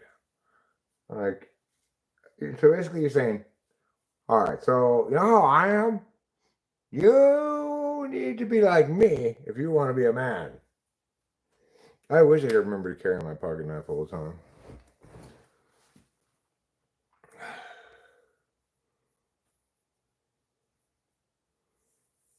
Well, there was basically two kinds of magazines that didn't stop this: guns and golf. Guns and golf. There were golf magazines and gun magazines, so I read the gun magazine. When I was younger, wasn't for my mom, I'd have gone out wearing a shirt with vertical lines and pants with horizontal lines. Apparently, it's not cool. I think it's cool. That way, I don't know whether you're up and down or side to side. I like that kind of enigma in my life. Can I pet you? If you want to get dirty sweat Okay, on no, you, never mind. I'm covered in dirty sweat. I don't care. Like, I would still pet you. Well, you're welcome to touch me anytime you want. You don't even have to ask permission. I'm just warning you that I'm filthy. Ooh, salt of the earth you are. Thanks. You're welcome. No, it's not a watch belt. It's a belt and a watch. And this article is about the importance of choosing the right belt. It was as STJ an article as you could possibly get. I'd say ESTJ because ISTJs don't project their own experience as much. They don't assume that their ISTJ-ness is the correct way for everyone to be. I think ESTJs tend to do that. I think TE DOMs, ENTJs probably tend to do that too. Although I suspect ENTJs are paying less attention to other people than ESTJs are. I never tried to buy one anywhere, to be honest. A watch belt, there is no such thing as a watch belt. They have to be separate. A watch and a belt. What am I lacking today? A belt. What does it cause? My pants to fall down. What am I wearing right now? Flip flops. What does that cause? Me to be a woman, apparently. Who said that? This Guns magazine I was reading today, the dentist office. Really? There's an article about how to pick the right belt for your daily carry. This is for people who are carrying a handgun on their waist, for whatever reason they feel the need to do that.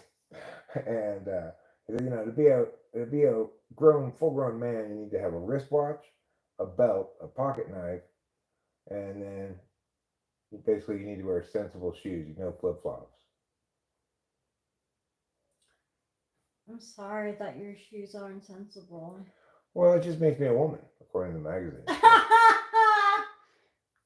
It's fit for a woman. I mean, I did used to wear flip flops a lot.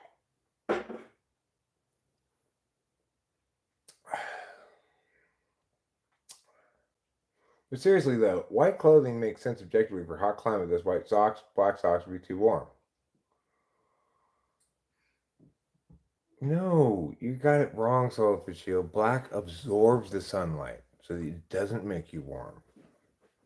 Black absorbs the sunlight, so it doesn't make you warm. That's why black people have so much more sun in them than white people do. I think it might have said, I don't remember everything in the thing. I almost made a short out of it because it was so ridiculous. But it might have included shorts too. Since I was wearing what I'm wearing now, cut off shorts and flip flops. In my mind, it probably said something about shorts too. I'm not going to today, Gabo. I've said it too many times now. And I've reached the legal limit of times you can say that. What does that say? I don't know. I can't read that. Silly phone. You're not saying things to me that I can read. Out of all of the states where I've lived, I saw the most people open carrying in Virginia. That includes places I only visited. Well, there's also a bunch of things about machine guns in there. Like there are full-page ads. We buy machine guns, any condition. Wow. Any condition? As long as they're legal, Wow.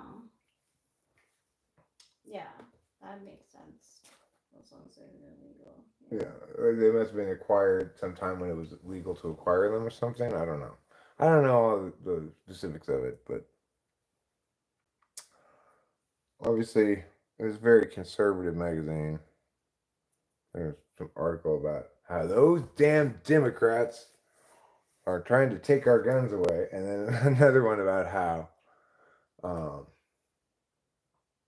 Trump has betrayed us by approving of limitations on machine guns or something. I don't know. It was it was kind of interesting to read, I guess. Yeah. They had like reviews on guns.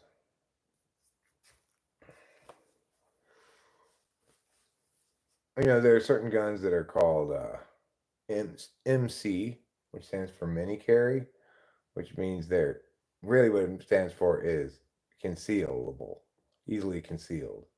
And so I read an article. There was a review. I was sitting there for a good 20 minutes. I got through quite a bit of this magazine, which was a review of one of these guns. It's called MC, and it said while it's smaller than their normal gun, it's actually not small enough to conceal without a.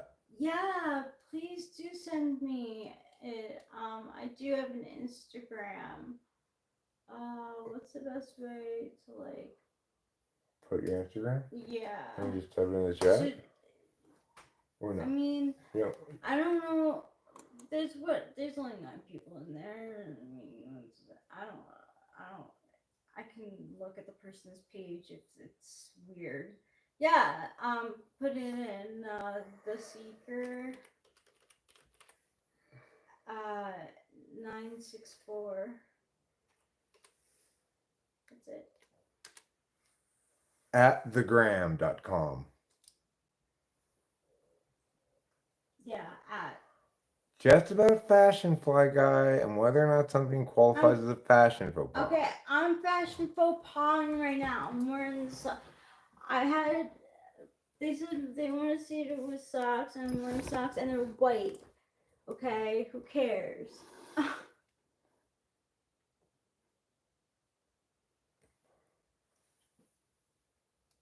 don't know if they let you put Instagram links into YouTube or not.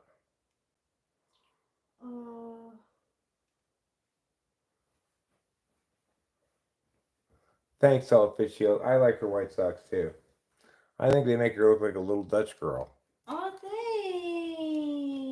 With your clogs and your white socks. Yeah.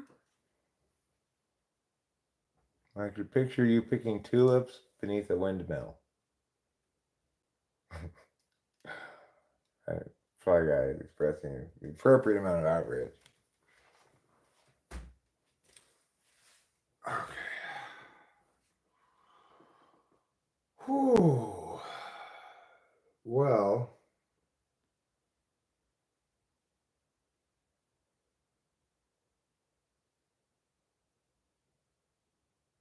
thoughts on people who disable dislikes on their vids?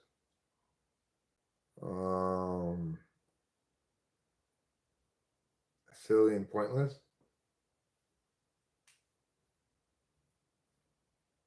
It's like let people's feedback influence you or not, but at least know what it is.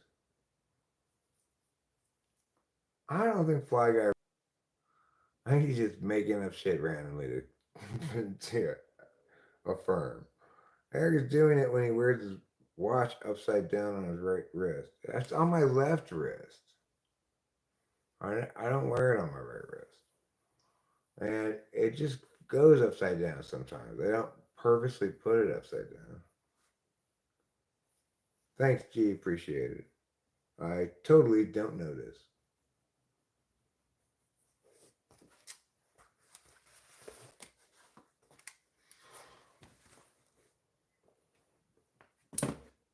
I don't know how I would even consider noticing it.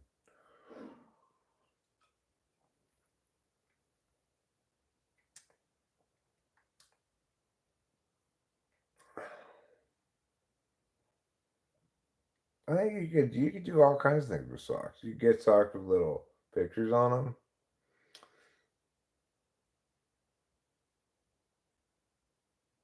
Nope, it's the left. Yeah, it is. Because usually I'm using this camera instead of the other one. And for a little while, YouTube automatically unmirrored it. And then they stopped doing that. I guess, I don't know why. I liked it when they automatically unmirrored it. But that was a short-lived era.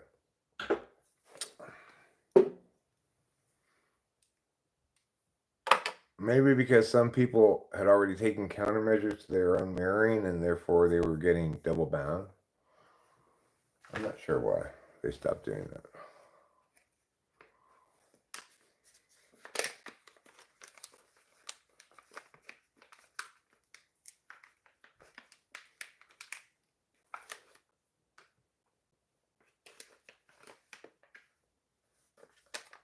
Ah, pour out this backup weed. Practice weed, you might call it. It's good enough for practice.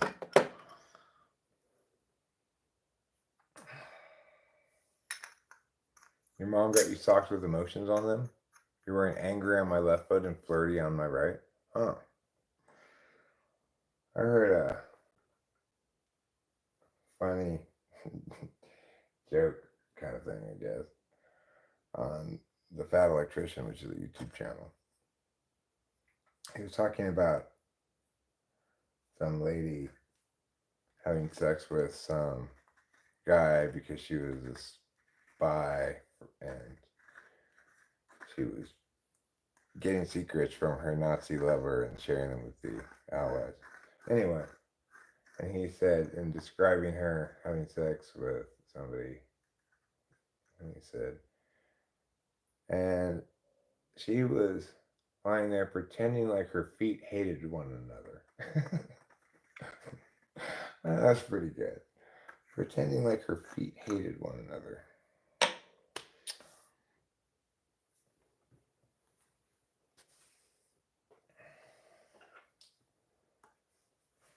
I've not seen Shallow Hal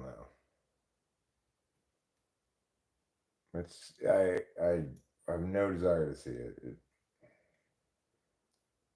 The whole concept of it just makes me cringe a lot.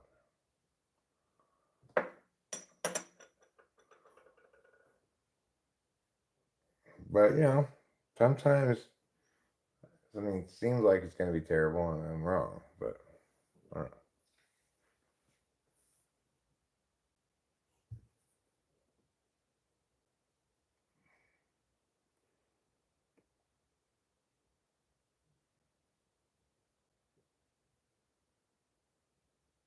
Well, it may not be good to be that fat, as fat as the lady in that movie, but it's even worse to presume to know what somebody else's body should be.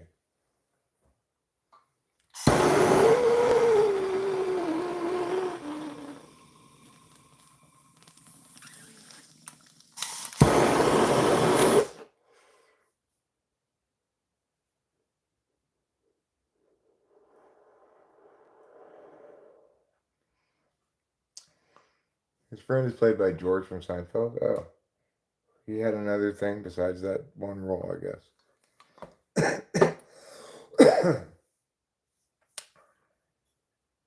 I didn't know that. I love this weed, man. It tastes so good. I know, it's so good. I'm so stoned. I'm glad to hear it. Did you want to finish that drink outside, or did you finish it? I finished it. Okay. Yeah, I forgot. I'll throw it away. Don't worry about it. I'll throw it away. Thank you. That Good Genes girl is hot.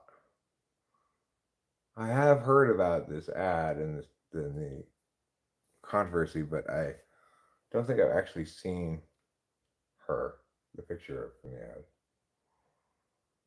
Maybe Tarantino will join. Does Tarantino like feet? I mean, nothing wrong with feet. They resolutely sit at the end of my legs, carrying my weight wherever I walk or stand. But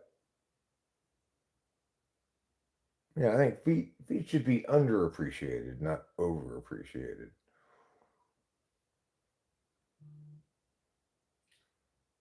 You probably don't really appreciate your feet until you've got some sort of foot problem. Like my poor grandma had these horrible, gnarled up feet because she wore terrible shoes for so long. Mm-hmm. Sucks. Yeah, well, I guess that's how it was back in the olden days where everybody dressed up fancy all the time. Isn't that weird how it's like maybe not even 100 years ago, everybody, if you went out, everybody would be in a suit, Mm-hmm.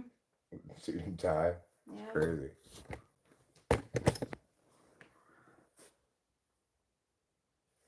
I mean,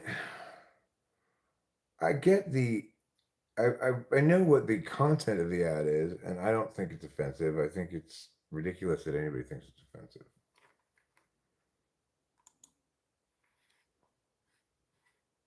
I'm not here to tell you. It's like saying this girl saying that she has good genes, or somebody else saying she has good genes. It's like that doesn't mean that people who don't look like her exactly have bad genes.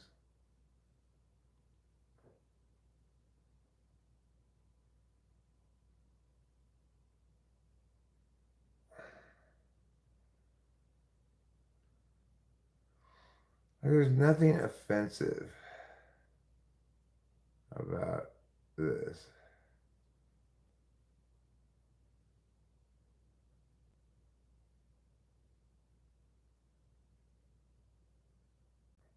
How is this offensive? It's not offensive at all.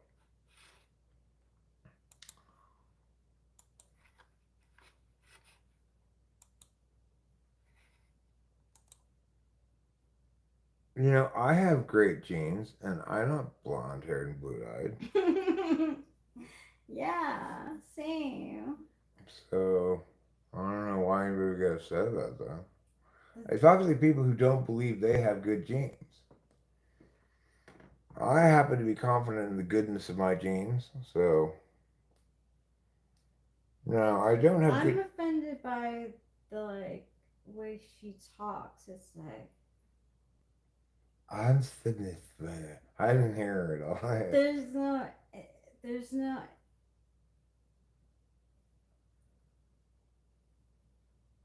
yeah, there's no list, but it's sort of like that. Mm. Eric, it's people who misunderstood the whole point. I don't know what the whole point is. Just to be have a pun. Pass It's the just a, jeans on because I am big boob with blue eyes and blonde hair. well, I mean, the thing is, the whole ad is a play on words, right? Uh, it's genes like you wear versus genes that you inherit. She's mentioned her hair color and eye color as a cover, but the joke was boobs. People focused on the hair color and eye color for other races. Where, but how do you know it was about boobs? I also thought of the idea that one's better angel on one shoulder and a naughty devil on the other shoulder, and I wondered which foot of mine is feeling what right now. Okay, I have a personal thing about Sydney Sweeney that has nothing to do with her body. Um, she breaks up like relationships, and I don't like that. I mean, she goes after guys in a relationship. I don't know. Yeah, yeah. If she was direct, she'd say, good genes, such as my boobs, because boobs are genetic. Okay, well,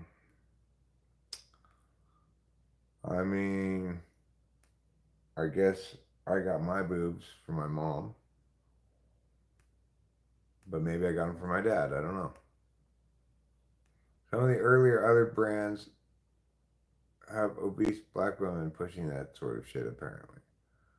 Pushing what sort of shit? That is like a racist thing because it's like genetically, uh, like you want to. be blue-eyed and blonde-haired. I don't know. It's one form of attractive.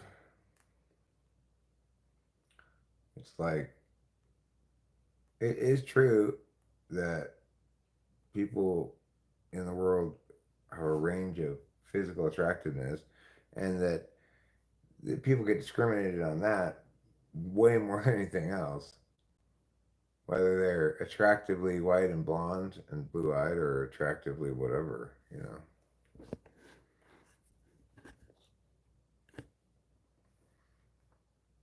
My eyes don't change color with my race, but the slantiness of my eyes changes with my race. I saw this ad and it's just a girl in jeans with a caption, I have good genes, nothing about boobs. I didn't think it was about boobs either. I mean, obviously she has boobs, but, and, if they're going to show the picture of her from head to toe, it's going to include her boobs. I don't think it was about that.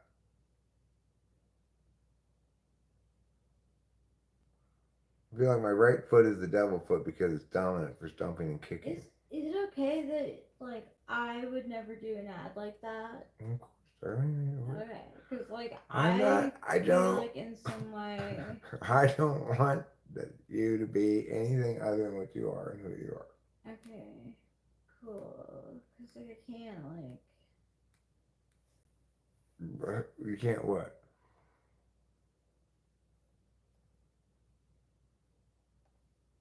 You can't be someone other than yourself? Yeah. Good news. I don't want you to.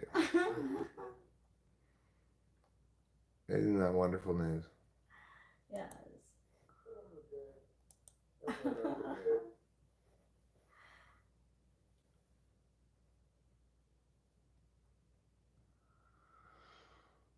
It sounds like your eyes didn't solely focus on the jeans solid fit shield. Hmm? Those jeans don't. Like, I have to be honest. Those jeans don't look great.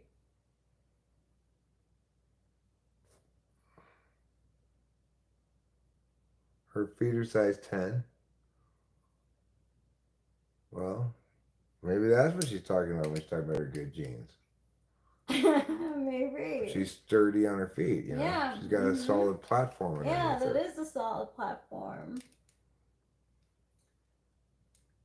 I blame your peepers, mister. That's what I blame.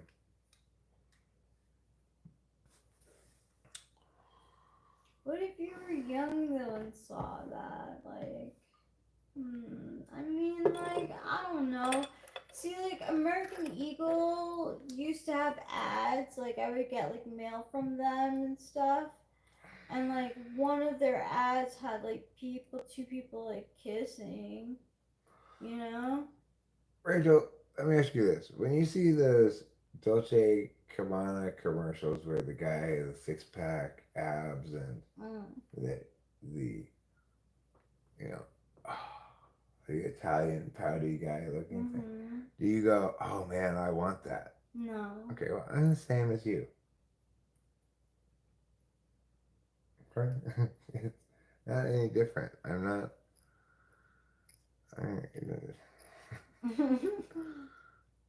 I'm sorry. I'm sorry.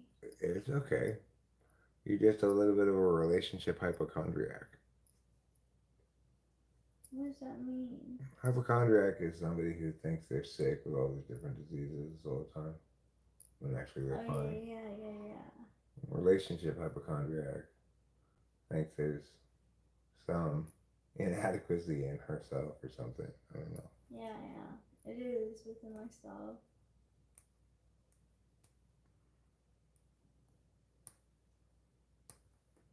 You lack subtlety at Fly Guy.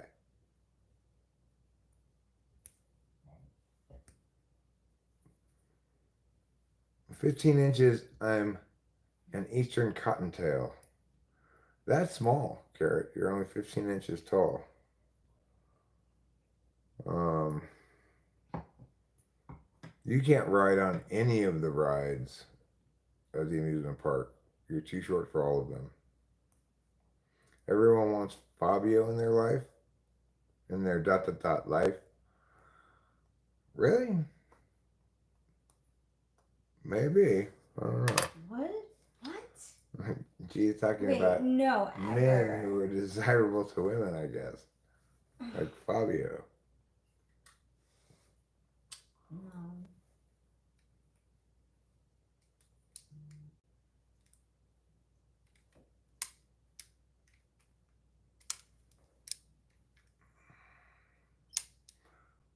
Do I really? Really, I shall. I'm right at 5'6".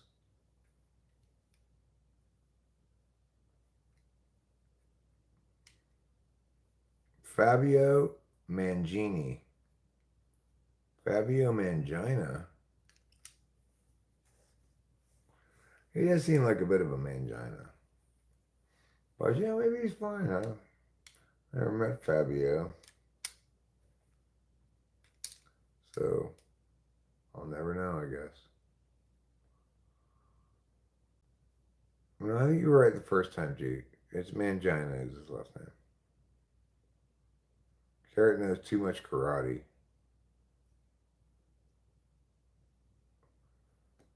Can you ever know too much karate? What if you I guys... don't know enough karate. I don't know enough karate either. But Fly Guy, if you and Carrot get attacked by a mob of wild bears, you're going to be grateful that Carrot learned all that karate. Boom, boom, boom. He wasn't talking about your feet, Carrot. He was talking about that lady's feet. Sweeney's feet are 10 inches. Size 10. Does that mean 10 inches? Yeah. Well, no. 10, size 10. It doesn't mean 10 inches. I see. Karoti, huh? Skuroti is how it's pronounced where I come from. No, why is your height being discussed? I didn't think that anyone was talking about your height. I don't know. Winston's mom asked how tall you were. Oh. But I don't know why she asked that. Who knows why she asked that. I think you're wrong about how tall you are, Carrot. I think you're a good solid 6 feet tall. Maybe you're right. Rachel got me going on lipsticks. Women like makeup. A lot of them do.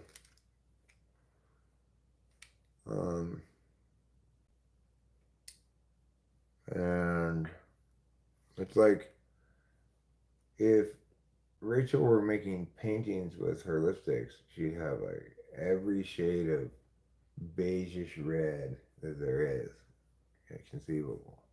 But then if she wanted to draw something that was green, she'd be in trouble. You don't really have any green lipstick. No, I don't.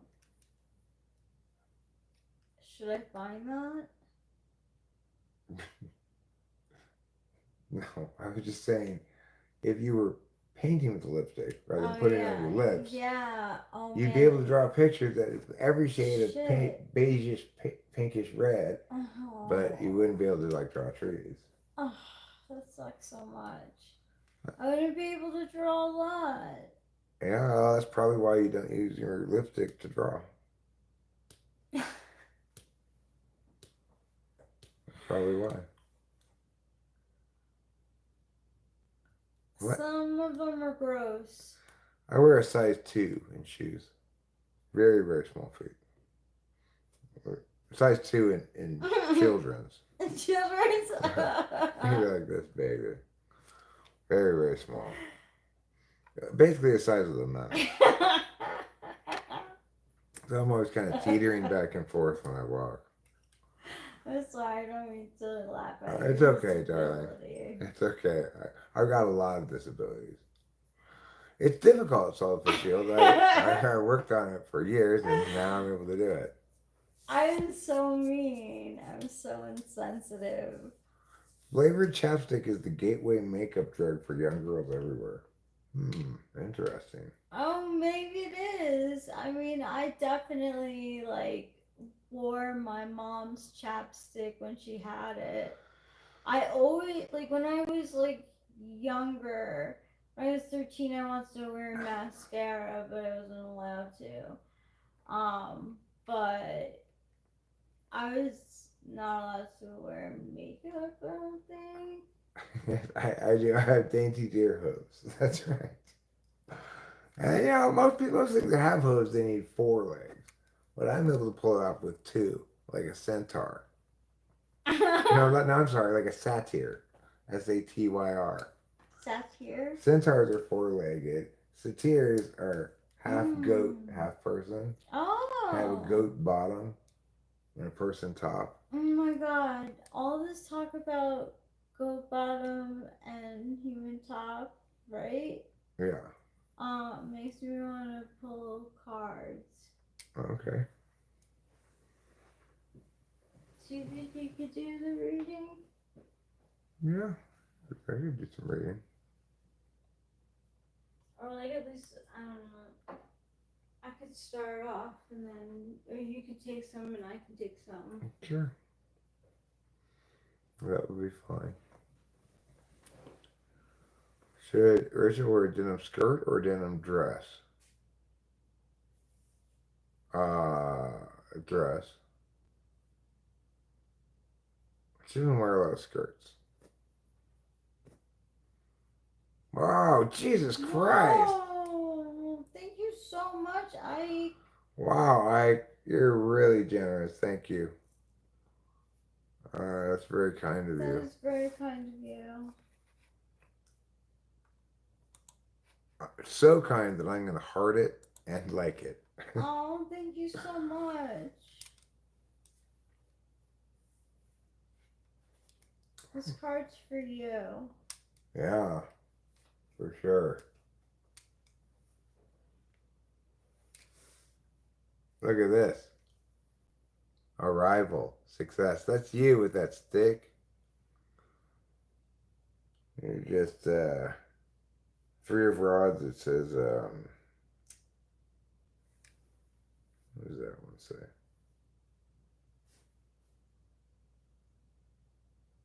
Advent. Advent? Yeah. Ambition. Arrival. Success. Advent, ambition, arrival, success. Well, yeah, I mean, I can obviously. Is he not a moderator? I'm surprised he's not a moderator. But I can certainly make him one. Yeah. It doesn't come with any responsibilities. So, no, he is a moderator. See? Yeah. He already is a moderator.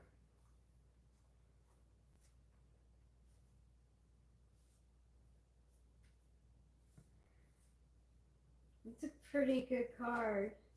And the cool thing about this card is this is how Ike actually dresses, too. He's got this really strange, big purple and blue robe that he wears. I think your big purple and blue robe looks great on you, by the way, Ike. Who would like a card?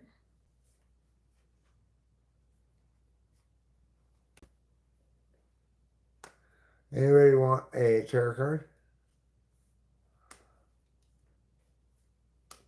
I think that Carrot wants a card.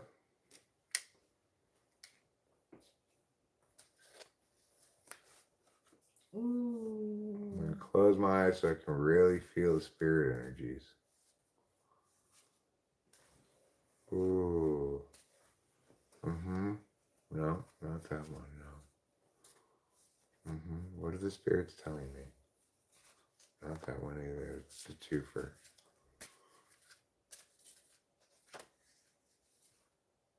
This one. Carrot, what you need to do is stop jumping the gun, running off half cocked. You need to consider. You need to ponder. You need to make an offering, and you need to bid ideas. This is what you should be doing right now. Instead, you're here being productive, listening to me. You're supposed to be sitting in meditation right now. Four of Cups. That's the one it is.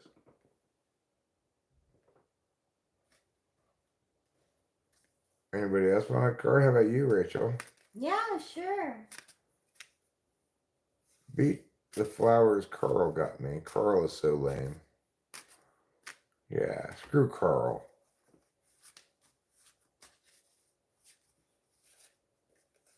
Alright. They say with the Four of Cups card that you should remember the fourth cup that is reaching out to you, because that represents the Ace of Cups, which is the cup of love. Like, don't forget about that one over there. Choose one of these two. Oh no. How did you choose between the two of them? I have to think about this. I haven't looked at either of them, so I don't know what they are. Yeah, this deck's pretty cool, huh?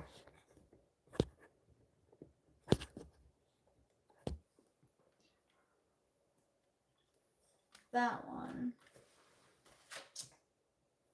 Wish card. The Ooh. Nine of Cups. Win. Plentiful. Luck. Ballin'. And when you turn down was this one. Regret. Good choice. Thank you. Thank you for letting me take my time to choose. Of course. I'm glad you chose the right one. Yeah, me too. Breaking news. Putin makes a confused expression. Okay, Winston's mom, do you want a card? I think Saul fits Shield. Okay. This one is calling out to him, but I'm not sure. It's kind of fighting back now. Oh, it's this one. Saul Fitzgerald. That's because Saul Fitzgerald is such a dynamo. He got the Ooh. Knight of Rods. He's a dynamo. He's passionate, charming, cocky, an athlete. He's feeling his oats. That's you on the horse. The knight thing is a metaphor because instead of slaying dragons, you're off to slay some puss. Mm-hmm. All right, let's see who's next. Winston's mom. Winston's mom is next.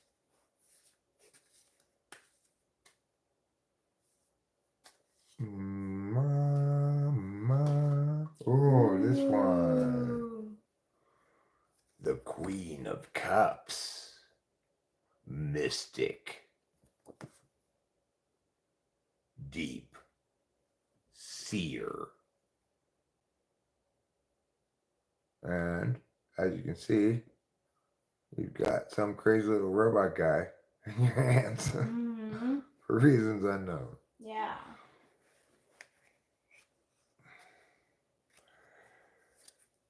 All right, let's see. Who is next? Fly Guy, are you ready for a card? This is it right here. Oh my God. You got the Seven of Cups. Fly Guy. That means you need to imagine dreams and visualize creations right now. Seven Cups means you got a lot of things, a lot of fun things to choose between. Don't get stuck in indecision and choose nothing. That's the message of Seven of Cups.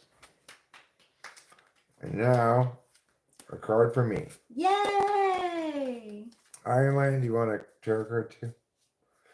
First, me. Oh, Tarot, what have you to say to me today? Tell me with your tarot way.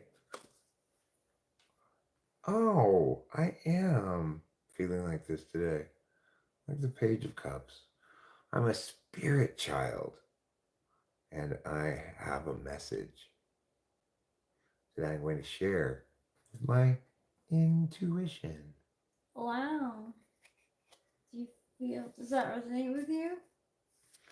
Yeah, I feel kind of like, you know, well, more now that I'm home from all my errands, I guess. Playing in the pond. Iron Lion, did you say yes, you want one? D3? You should get one. I should get one, of course, but I don't know. Unless they expressly don't want one. Yeah, let's say don't want one. Then. But it's one of those opt-out things.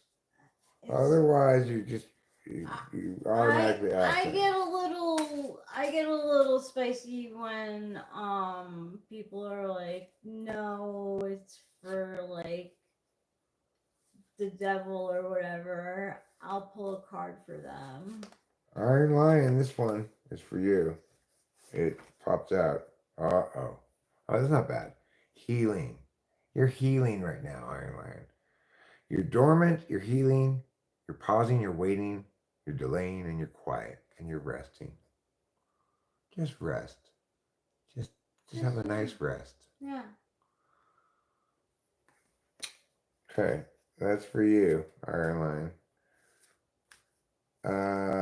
The man with the great machete opts in. I think you were missing my point, though, the man with the great machete, which was if you don't opt out, you're automatically opting in. Pow! You got Ace of Swords. Breakthrough, victory. What's it say? Yeah, I pull against their wishes because I'll be like, look, it's fun. Like, don't take it seriously. And I'll be like, bam, this is your card. Too bad, motherfucker. The tarot just hit you upside the head. Go ahead, that's a good card for you. They still don't believe it. Man with the great machete. Now D3 was not opted out, so we know what that means. Yeah, they opted in. Yeah. Is it this one? I don't think so.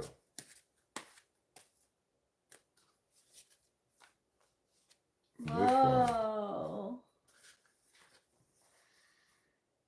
Ooh. This is the Ace of Rods. Inception, spark, seed, growth, potential, germination. That means you're turning into a German. So congratulations, D3. You've got some newness shimmering around you. And now Ike.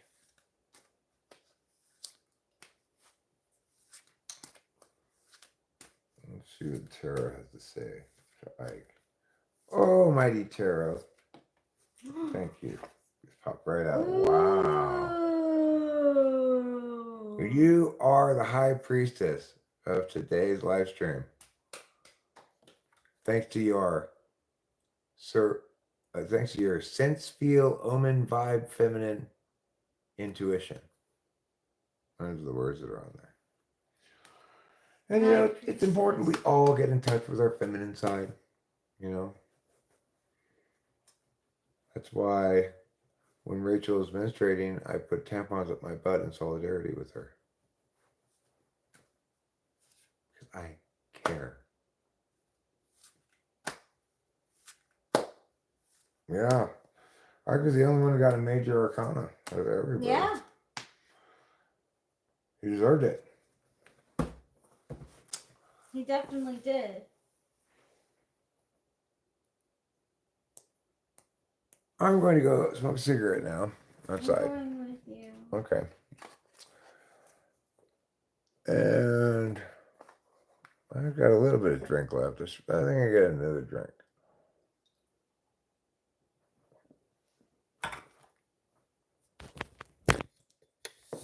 Hey, y'all. See you later, Ike. Thanks for stopping by. You're a wonderful man. The gentleman, a scholar, reader of fine literature, and all those other good things. Yes. Thank you so much. I'm going to have a honey. Whoa. No.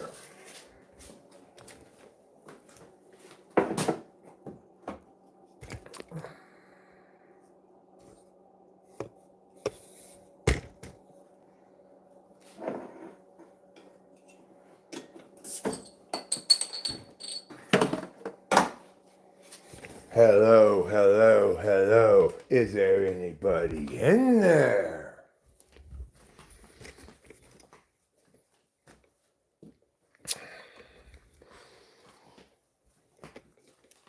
You know, I wonder if there's a band that's just called Floyd or regular Floyd. Regular Floyd would be a good band name. Yeah.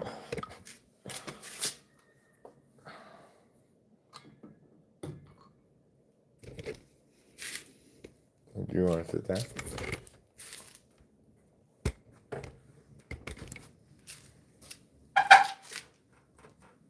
I need to take a shower. I think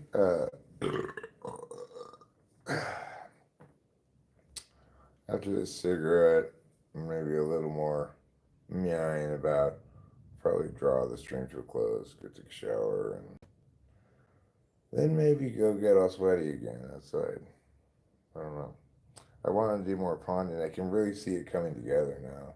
And now that I got the paintbrush incorporated, uh, I'm able to make it look how I want it to look. Oh, good. Like the mortar's all smooth and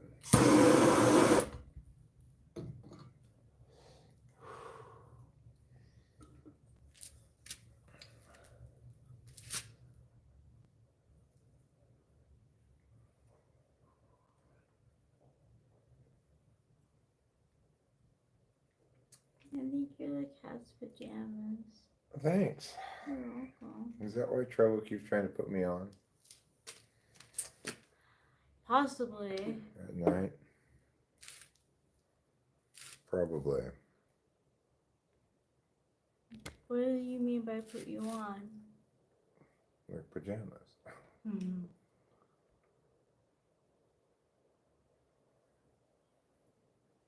Bro came in like James Bond and left like Tony Stark. What a Riz guy. I agree. He's got a lot of Riz. Blue Floyd? I think regular Floyd would be a better name than Blue Floyd, but I could do a shower stream. Conceivable. You could shower and you could look the other direction. Talk. Rachel could talk, or Yeah. I do not mind. okay. Well, we'll see. We'll see if we'll see what happens.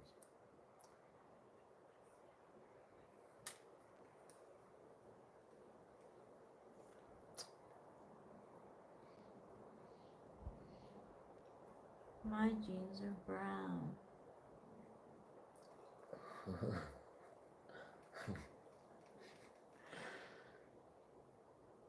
Oh. Like my eyes and poo.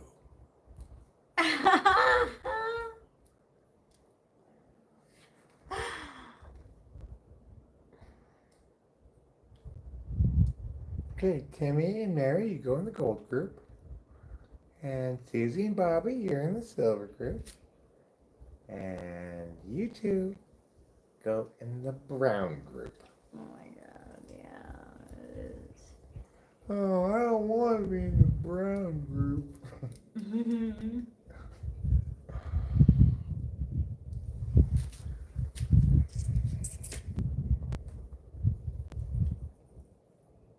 Nobody wants to win a brown medal. They want to win a gold medal, silver medal. Would we both get brown medal though? You mean for our genes? No, our eyes are I brown. know. I mean our genetic genes. Yeah. Oh yeah, yeah. Yeah, well, they don't give out brown medals to people with brown eyes because brown eyes are so common they don't even earn a brown I medal. know.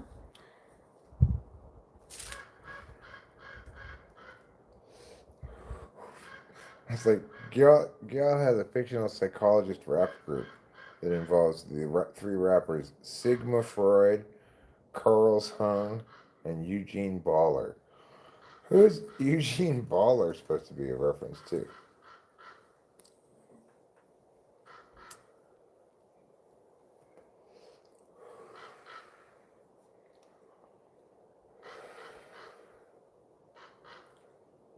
Okay, if there would never have been any controversy about that commercial if they involved me in the commercial because since I'm fluidly transracial, my good genes wouldn't be suggestive of anybody's to anybody of any specific race.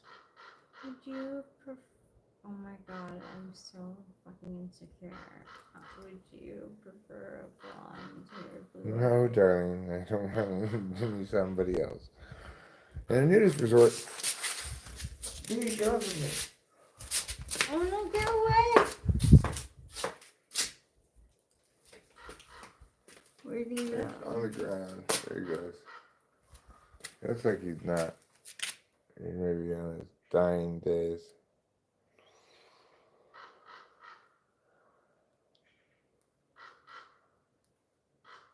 In a news resort, naked people have to carry a towel to place on seats before they sit down. Is it true? Interesting. You're back and with audio. I still can't hear you, message.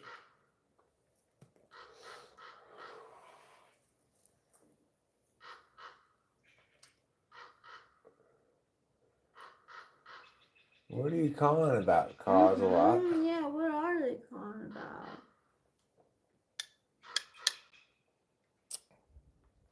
I tell you what, that call is not directed at me, but it reminds me to put out some seeds for the woodland friends out there. Get away from me! That bee landed right on my arm. Oh my god, I'm so sorry. No, it didn't sting me, it just landed on me. It's like, I am not a runway, okay? I'm not a heliport, Mr. B. You can land someplace else. Good telling. Thanks. You have to establish your boundaries with those bees.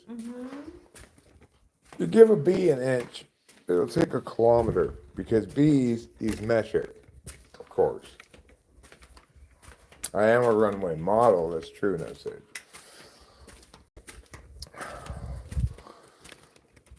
That's why I'm featured this year in Project Runways, the RuPaul's Drag Race.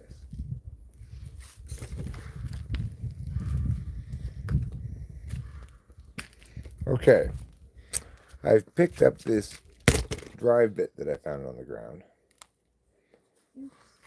I'll get that, don't worry. I'm about to get it. Thank you. No problem.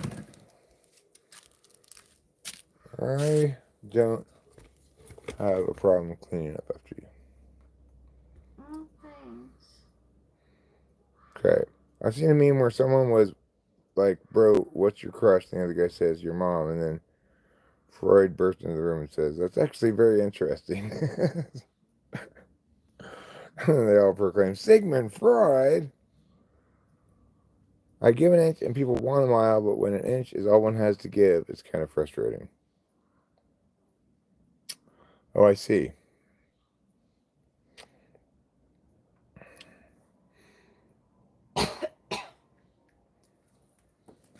Now I'm going to put this down here where I get the seeds for the woodland friends. Then we'll go back in the front where it's shady. It's too sunny back there.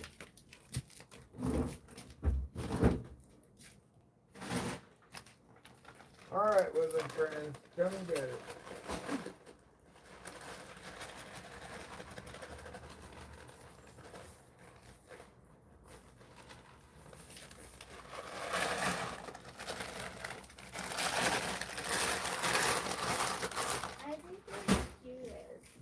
beautiful.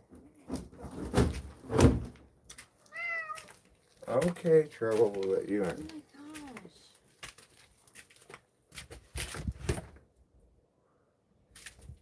my gosh. I do have another outside thing that's easy that we can do right now. And first, it involves going to the garage.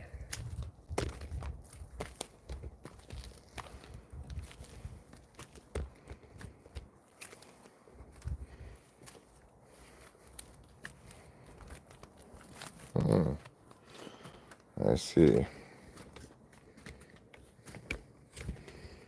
One could make up lots of those.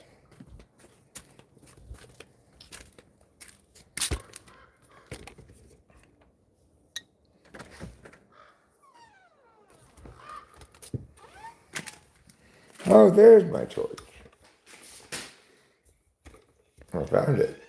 What did I come in here to get, though? Not a torch. You can close that because we'll open the front garage door. I came to get these.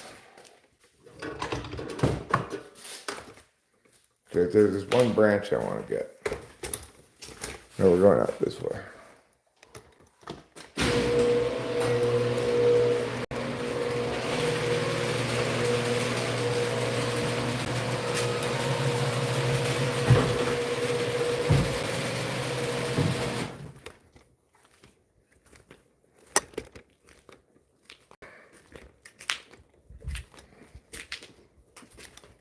Hold on 1 second. That's what I'm about to do is pull my pants up. Of course, they don't want to stay up, but I tell you what I'm going to do to fix that. Go like this. And like this. And then tie it like this.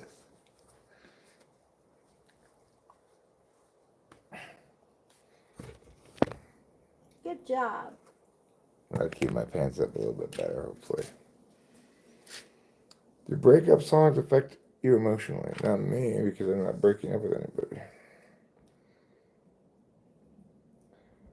Seeing that tool is giving me PTSD flashbacks to being interrogated by communists, huh? Tons of flies in the house after the handyman had the door off attention to spray paint. Paint is drying, the door's back on, but the flies don't want to leave. Yeah, they probably do want to leave, but they can't figure out how. They're not very bright. We had 3 flies in the house the other night. It caused a great deal of consternation.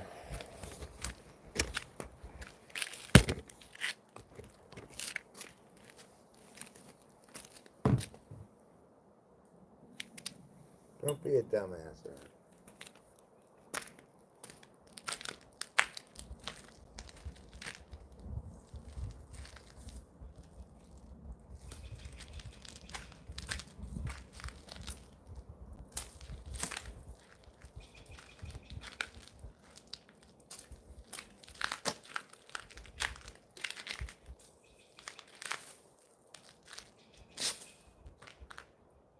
There.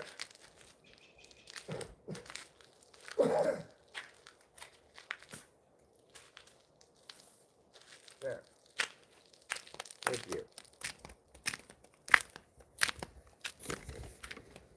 I got those branches cut off now. I like them if you would. Thanks, Charlie. You're welcome. Are we diagnosing people? Okay, well, I believe you have rickets. What's rickets? I'm not sure, but it's what that person has. It's some old-fashioned disease. Oh, really? Look at these rocks I got. Whoa. Yeah. I'm guessing you have to do at least one more rock get before the whole thing's over, but this should finish up the bottom pool, plus maybe a little bit of the bottom stream part.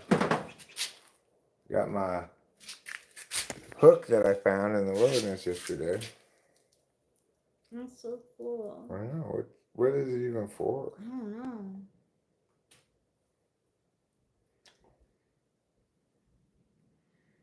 Maybe it's for, you know, you have two of them, you climb up a building. That horror movie weapon is what I immediately thought as well. But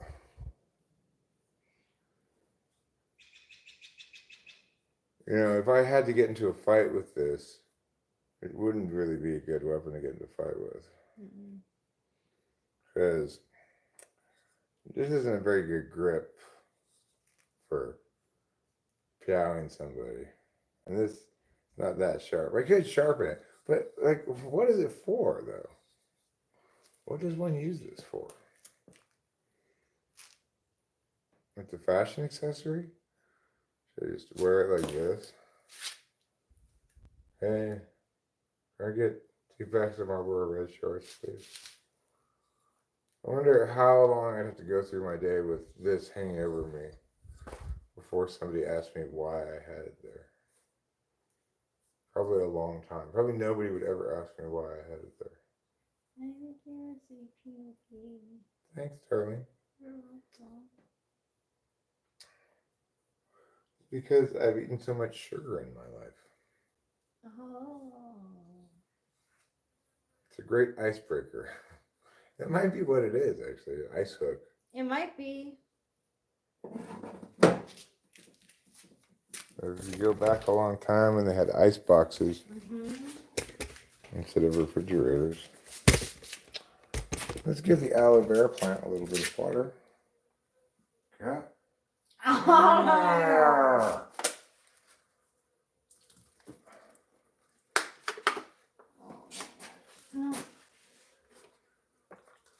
feel like there's not even anything in here you could possibly want. No.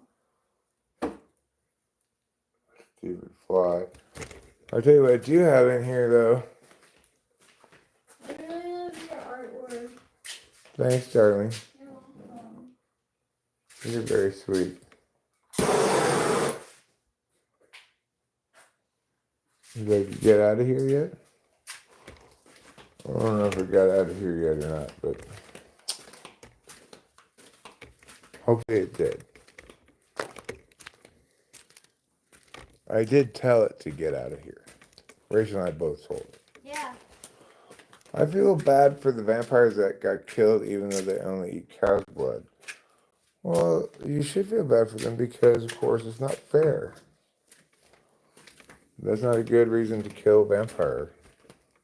Just because it drinks cow's blood. I left my beer over here, I think.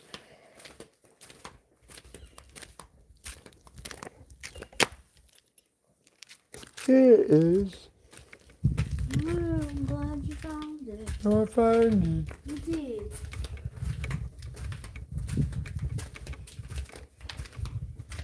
Thanks, Outfit Shields. It's proved to be a very nice car. I've had it for quite a while now, and turns out it's like kind of the perfect car for up here, because we got so many windy roads. It really hugs the road well, handles well. Very low center of gravity.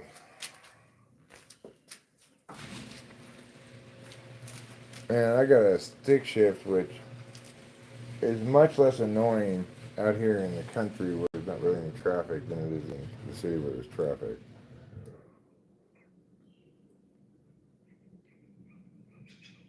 I'm so attracted to your pheromones. Thanks, darling. You're welcome. Do they smell like sweat? Yeah. I guess they bruised my foot here somehow. Ooh, yeah, you did. I'm not sure how. Well, you know, that's part and parcel of having SI kind of down there, 4 slots. You're not always going to notice those kind of things. If I were an ENTJ, I'd really like have a broken foot and go, does my foot look swollen to you? Is that why I've been kind of taking a longer time to get places?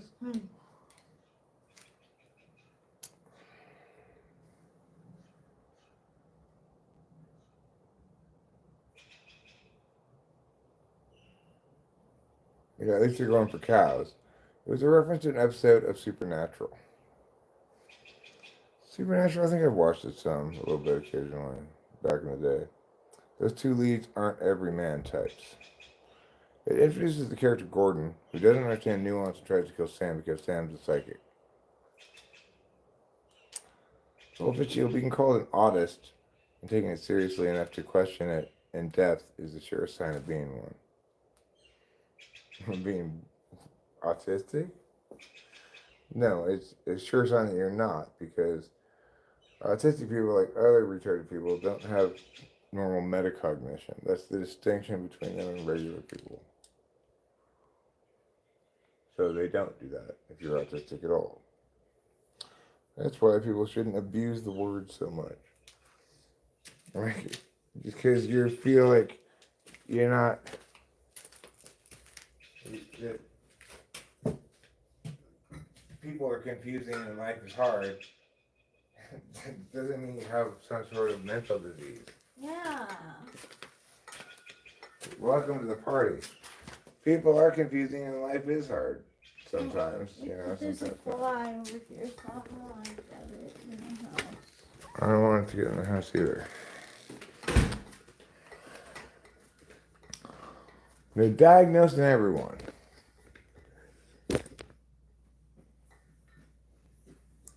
Jake's or Erasmus. Jake's Erasmus. Hello. They're diagnosing everyone now. I know, they are, y'all. Everyone has autism. Everyone's neurodivergent. Everyone also has, everyone's also an INTJ, INFJ, or INTP, or ENTP. Mm-hmm.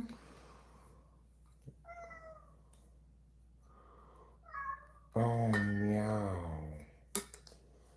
They're the Nietzschean Ubermenschen. Who are autistic people? They really aren't, though.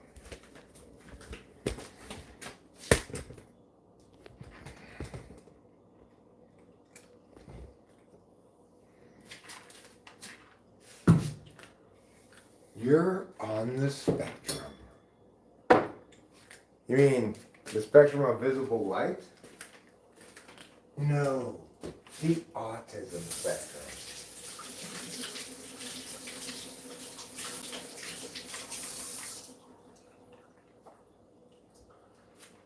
You've got Asperger's, but we don't call it that anymore. We just say you're on the spectrum. Because there's no difference between retarded people and you, ultimately.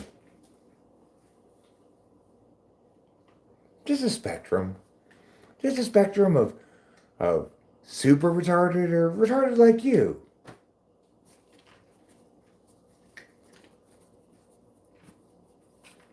Ridiculous. There's a clear, bright line between people who have an actual cognitive disability and those who don't. It's not like giftedness, right?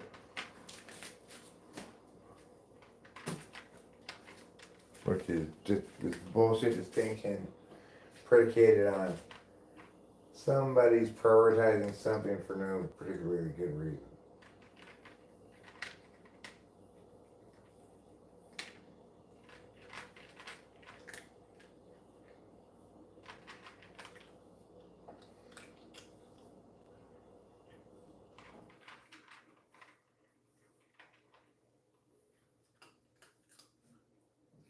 And it's not like there's any point at all in diagnosing somebody as being on the spectrum of autism, because it's not like there's a drug that they can give you to treat it anyway. Even if you were genuinely autistic and retarded, they still don't have any way to treat that.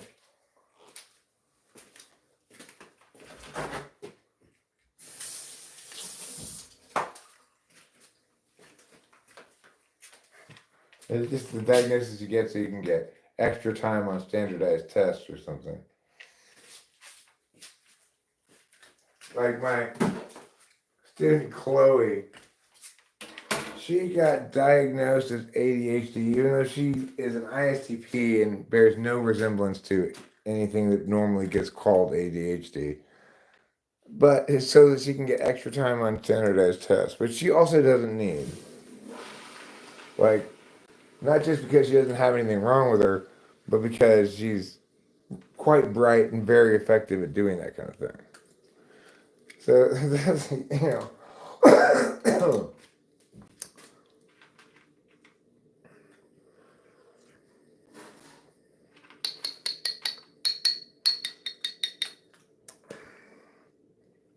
psychology isn't a thing that can be fake or not fake. I mean, it's full of different ideas, different ways of parsing out human experience. But I think psychology as a field is handicapped greatly by the failure to adopt Jungian cognitive functions. Yes. Because, you know, you get people So trying to do studies, not getting that, you know, they're just looking at part of the cognitive function elephant and describing it as wet because it's the inside of the elephant's nose.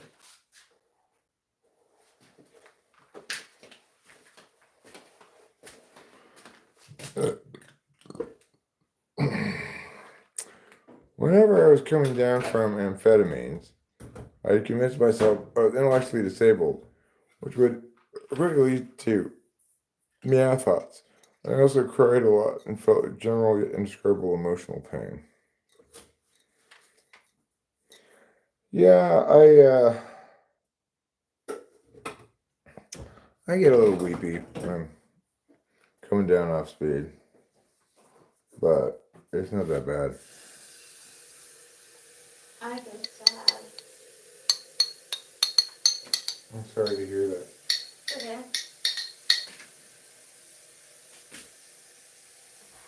I used to have when I was depressed, I'd have a rough time with my come downs, and the speed just wouldn't work as well. It just didn't work very well.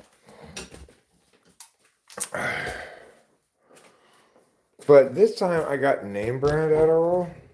Man, it's a lot different. It's weird. It's not supposed to be different at all, but it's definitely different. Less gacky. Yeah, Totally less it's gacky. totally less gacky. Like, even though, okay, like, I haven't gotten any sleep, right? I don't feel like gacked out, like jaw clenchy, Right. like tensed up, like Right. I feel like I know if I don't take it tonight I can go to sleep. Like, I don't know, it's really comfortable. Yeah. It's like cleaner. Yeah, it is cleaner. Yeah, well, crying definitely provides relief. Yeah, it does. Crying is to emotions as peeing and pooing is to SI.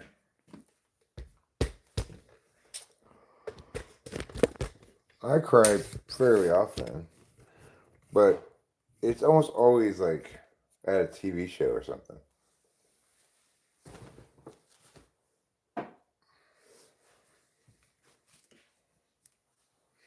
I need to eat more food. I'm hungry.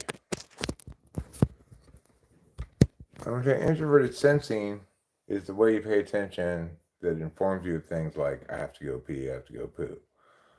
The point I'm making is that emotionally people need to purge, I guess, colon blow, just like they need to periodically colon blow their poo. Yeah, that happens with me after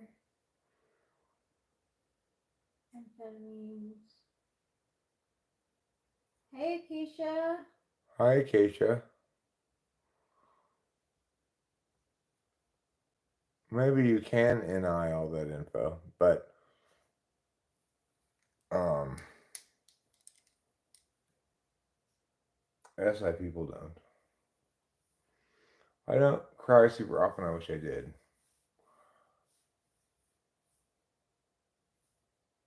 I'd say I cry quite often. Listen, you pee your pants, you pee your pants. That's what pants are for, to absorb your pee.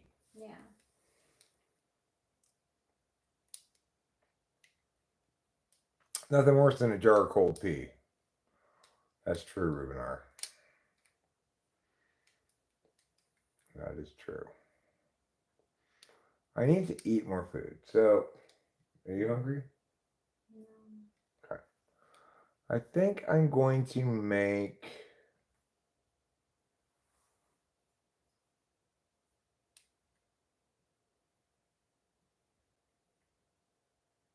Gluck acacia.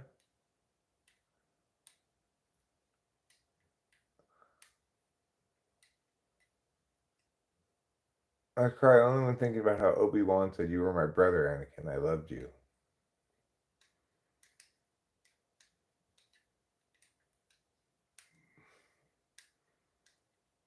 Why is Acacia angry and exploding? First she was silent, then she was smoke nosing, then she was angry and exploding, then she was lolling. You've gone through quite an emotional journey, Acacia.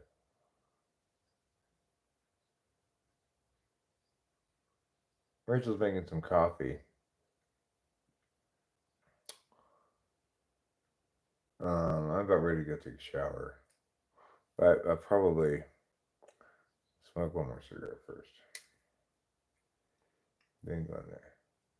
I don't remember Katie Kaboom from Animaniacs, but I do remember Animaniacs. We have a couple sects on a live chat stream. Does that count as PDA? Yeah, I would say so. I would say so. We're Animaniacs. We got paid for play contracts. Ba-na-na-na-na-na. Got baloney in our slacks. We're Animaniacs. They have baloney in their slacks. That's what makes them so wacky, I guess.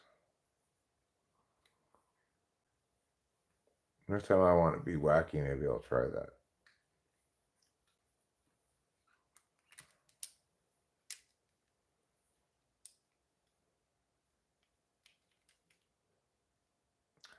It was a good show, Animaniacs. I really liked the episode with William Shatner when he says to them, he's trying to do like a spoken word thing, and the kids are not listening to him very well, and he keeps saying, "My little friends, my small friends."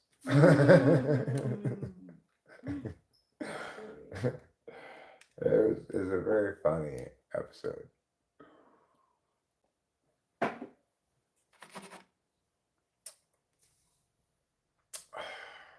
Good reflexes. Thanks. What type was Woody Woodpecker? I don't know. What did he do besides peck on trees and laugh? Ha ha ha ha ha ha ha ha ha.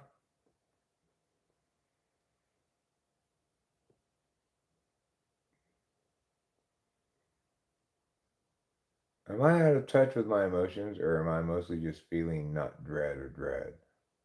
Like, am I out of touch with my emotions, or am I not going through many complex emotions to begin with?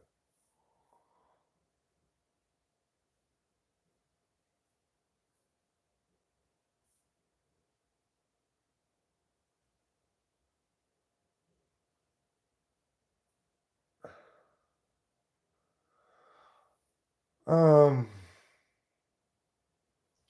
I mean, if you have FI unconscious, then you're not going to have a very robust relationship with understanding what your own feelings are. But a lot of things are motivated by our feelings. Then we may not understand that to be the case always. You got to think less about your emotions and just let them have it and follow them to their appropriate drives.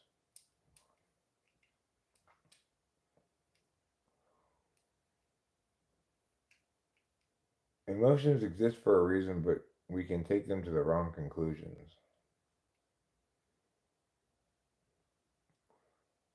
He pecks the wood for a while and then maybe notices someone and then keeps pecking it? Maybe. As a kid, I made my Grumpy and Woody Woodpecker stuffed animals secret gay lovers. Well, yeah. I mean, Woody's the one with a woodpecker. So it does make sense that he would be the one pecking Grumpy's butt. Yeah. Cognitive self awareness is not taught in school. That's true. Grumpy is Solid Fit Shield's stuffed animal.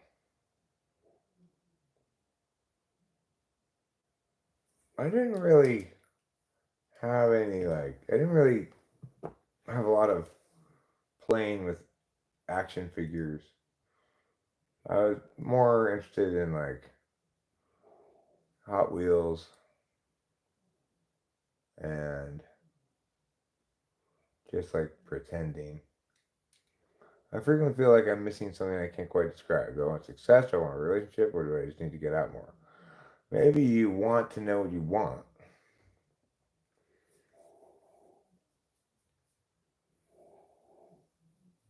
Hot Wheels and bikes and playing out in the street and stuff. I didn't do a lot of dolls or boy dolls, action figures, whatever. I did have some Star Wars action figures, I remember. But I don't particularly remember playing with them very much. And then one thing that I really wanted that I didn't ever get to use because I didn't want everybody to think I was a homo was an easy bake oven. My parents bought it for me, and then I had them take it back because one of my friends saw the box in my room.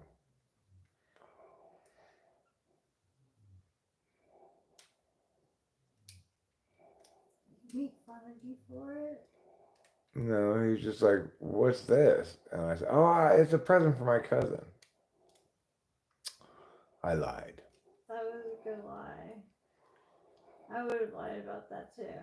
Although I wouldn't be able to speak as fast as you with a response. I'd be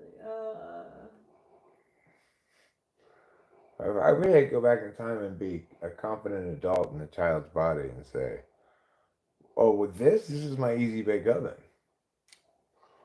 I'm going to use it to make little teeny pies."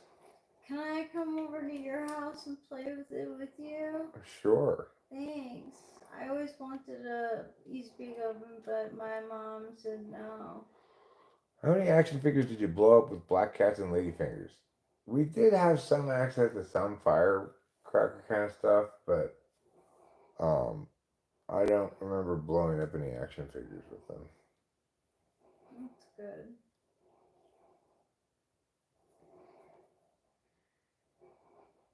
Difficult freezer?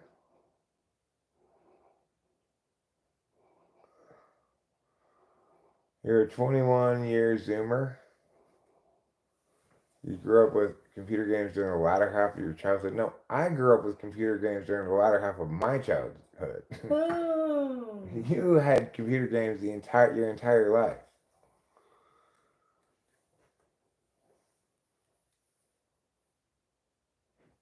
Oh, the difficult freezer. I see.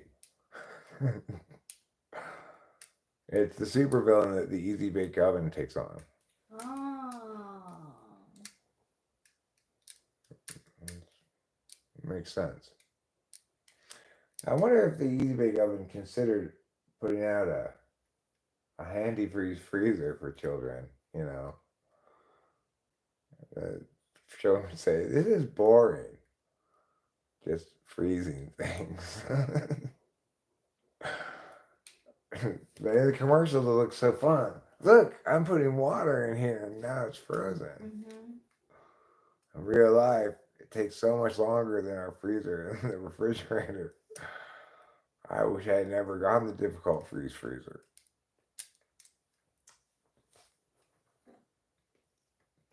You're not the difficult freezer. Thanks, loveliness. You're welcome. All right, I have to eat something, so let's go into the kitchen. I think I might make hamburgers. Make myself a couple hamburgers. Or I have hot dogs. I can make hot dogs. That's easy. I can microwave the hot dogs.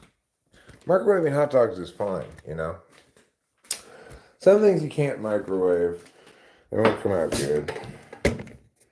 Hot dogs, they come out just fine in the microwave. Yeah, they don't look. One hot dog? Sure. They don't look as nice, but they taste just fine.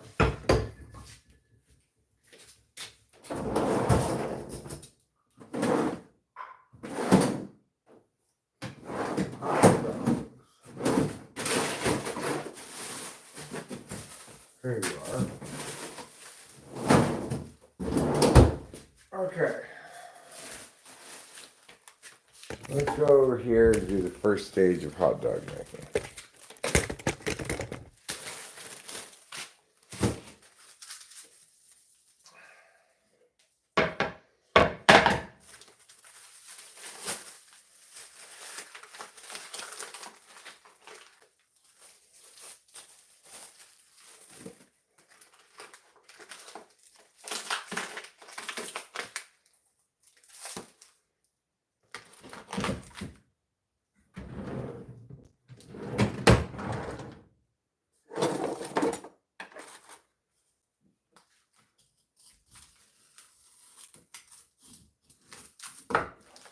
One hot dog.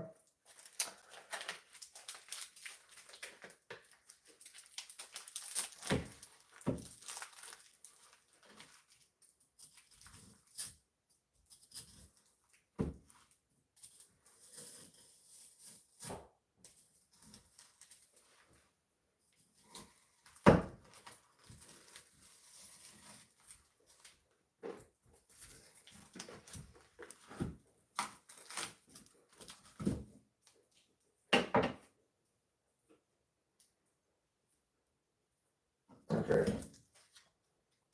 I'm gonna put this hot dog back.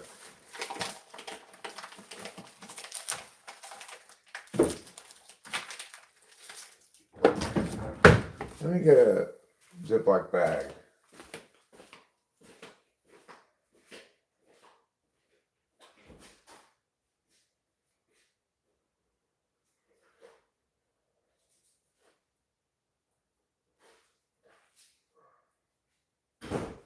I don't know if these bags are big enough, but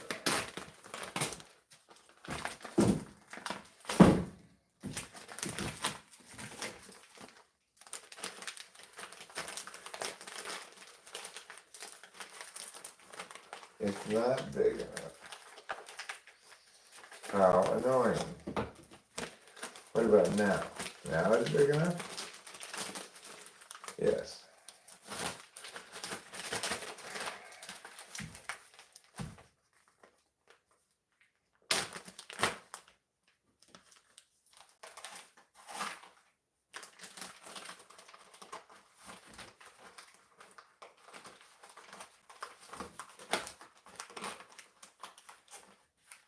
Come on.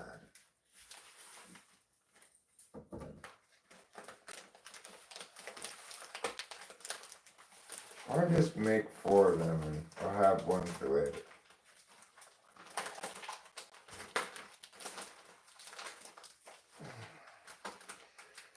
Get on there. Come on. You can do it. There. It's all packaged up now.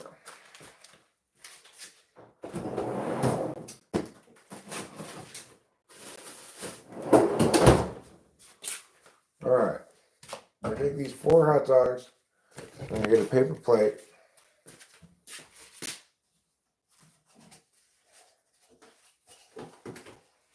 We'll put these in for like 2 minutes in the microwave and then we'll look at them. Maybe give them another minute because there's 4 of them. And then I'm gonna get the hot dog buns.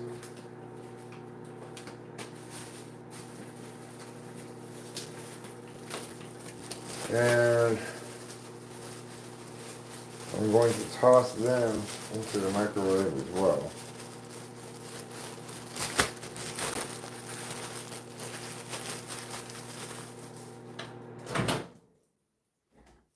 Give those buns a little bit of microwave time. Soften up and be ready to go. Trouble wants to go outside. Out you go, Trouble. Okay, we're gonna need to. There's probably enough on the buns. No, they need a little more stuff.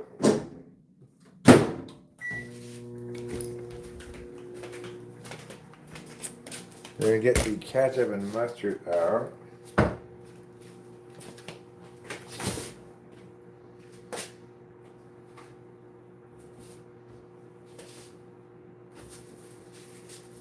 What the heck? Might as well cut up a little bit of onion too. Oh, do you? I know Rich and I both like a little raw, you know what I'm saying?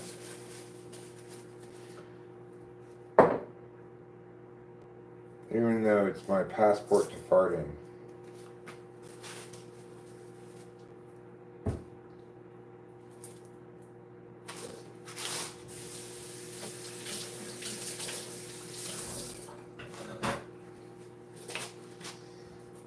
Okay. No problem. Yeah, how much? Probably enough.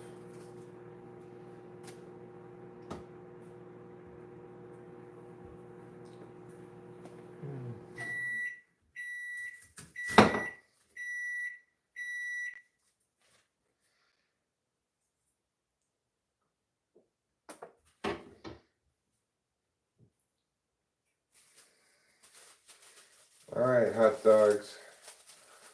I'm gonna go check on you right now.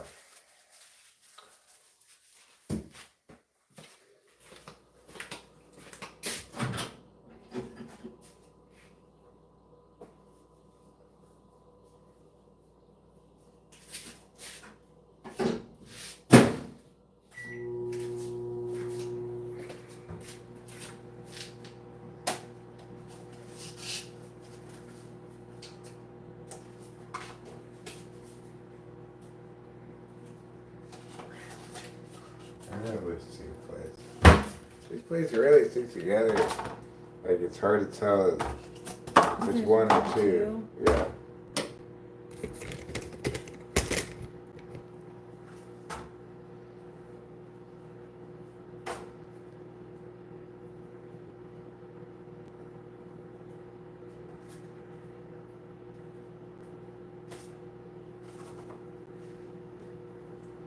So I don't know if you heard, but I'm making 4 because one of them just sets after later. I'll eat the third one later.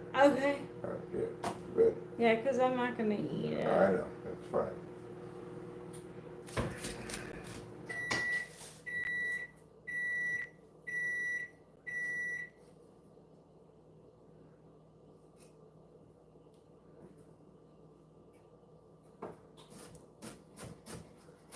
Alright, we're going to just chop this onion up real quick.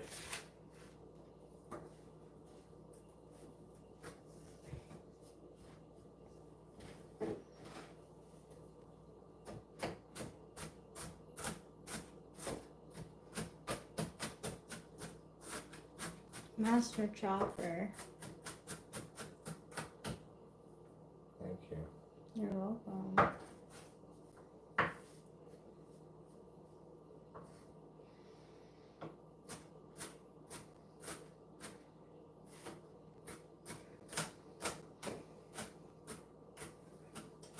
I wanna know what love is. I want you to show me. I hope in the video for that song, the girl takes him by the hand and leads him to a classroom with construction paper and shows them how to make Valentine's Day cards. Oh, is this what love is? I was expecting something a little more sexy. Nope, this is love. Alright. How are we doing, my pretties?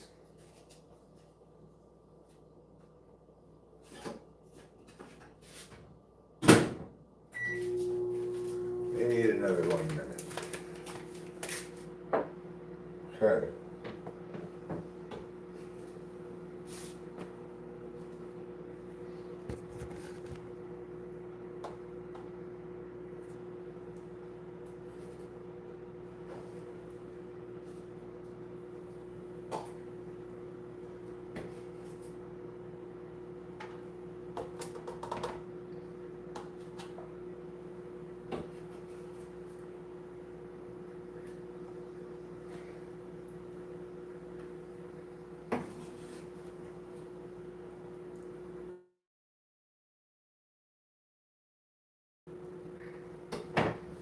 Okay. I am done. Get this nice knife off, and then we'll put this in a drawer.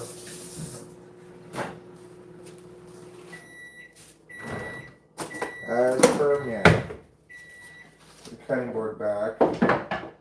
Wipe out these little bits of onion into the trash can.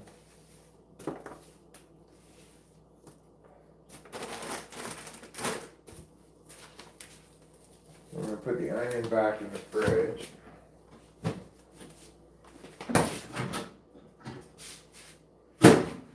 We've got our 4 hot dogs. Hot. As per its name. These hot dogs are hot. Fine. Be that way.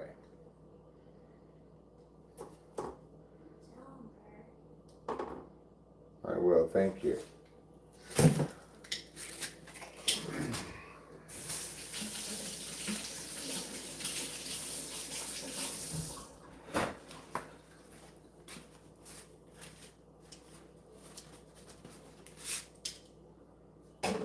Now, a little bit of tard, mustard that is.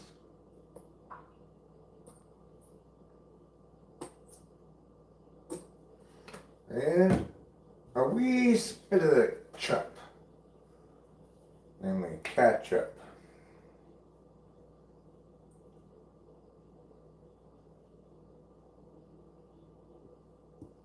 Okay. Now Rachel only wants 1 of these, so I'm gonna move this one over here. There we go.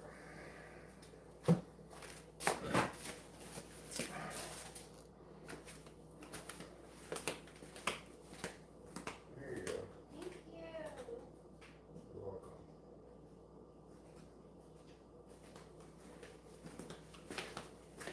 I didn't boil them, and that's there's no hot dog water.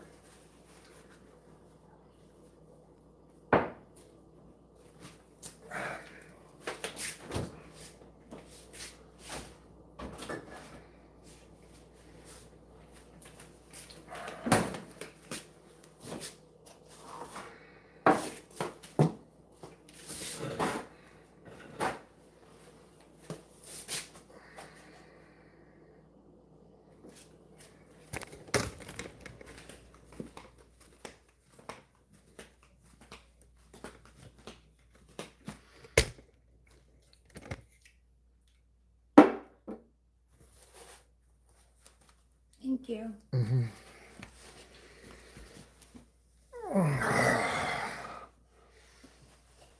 I wonder what time the eggs come on time. Probably 7.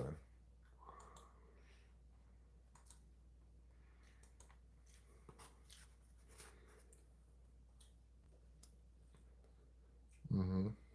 Oh.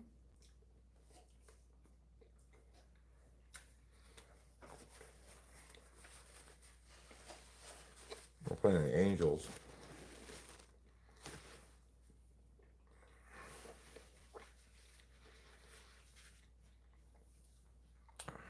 It's hard to believe it, but not tomorrow. But the following Saturday is the first weekend of college football. Wow. It's exciting. A little more than a week away. Now, on that first weekend, most teams don't play, but Fresno State's playing. Hmm.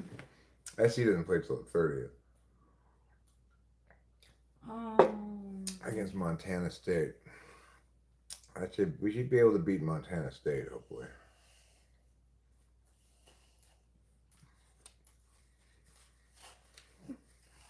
who's the quarterback? For SC, Hmm. it might be that Maeva guy, or what is his name? That the Peloponnesian fellow who replaced. I forgot what the other guy's name was even now. Hmm. But I haven't really been keeping up with the off-season news on the football team. A little bit on the recruiting.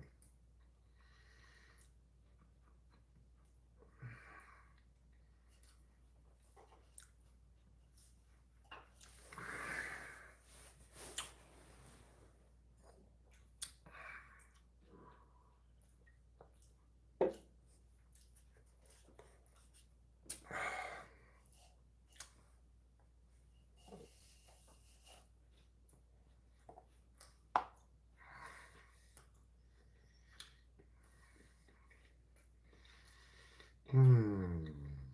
Hmm.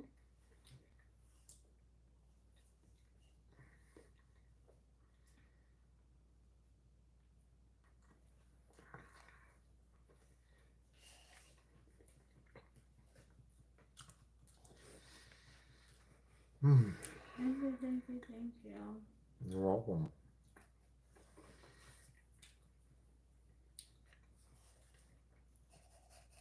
This is a very convenient meal. Hmm. I tend to like convenient meals. Me too.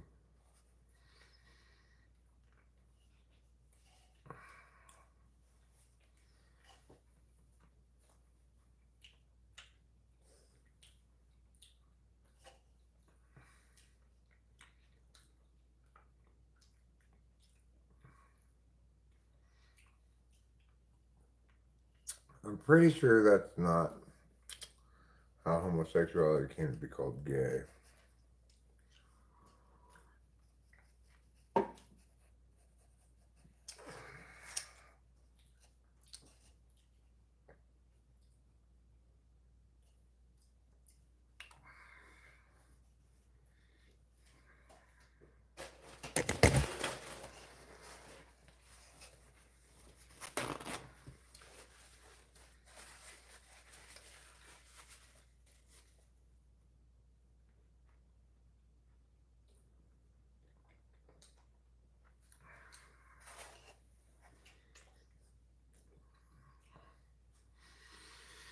Hmm.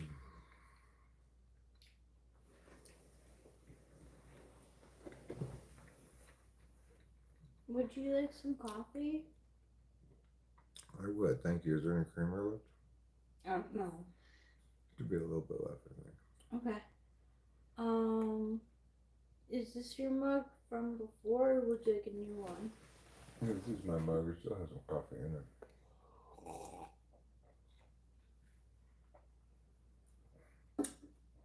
Maybe just put new coffee on top of that coffee. Okay.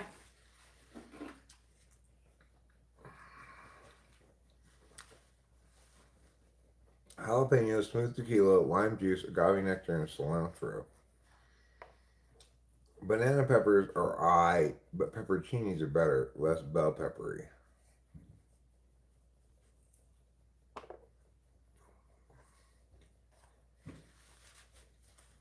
I'm a fan of just regular black pepper.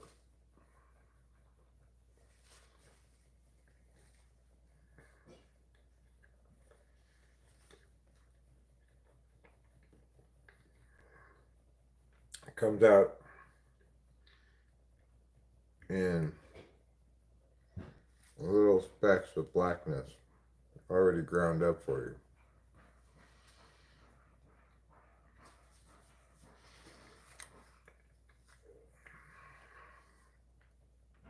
There was a restaurant that was wasn't in Laverne, but was in Claremont, I think. Anyway, it's called the Peppercorn, and the reason the restaurant was called that was because I'm assuming it's because they had two, I think. I think they had two big peppercorn trees in their parking lot. Thank you. You're welcome.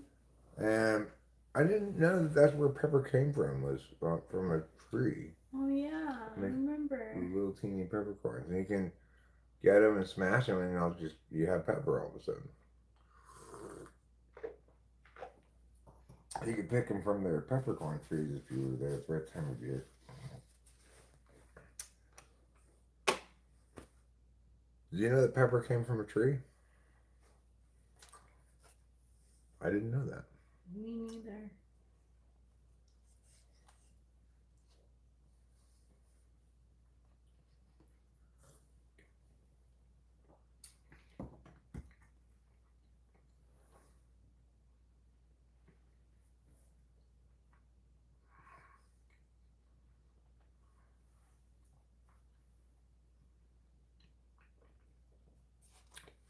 ESPN surveyed 546 NFL players from 1988. Here's what they said.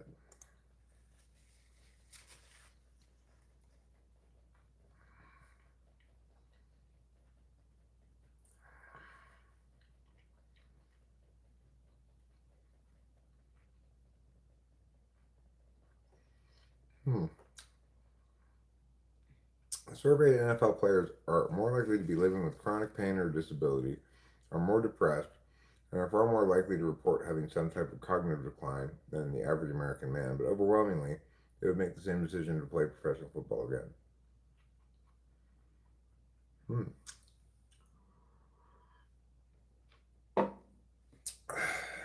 Yeah, that's interesting.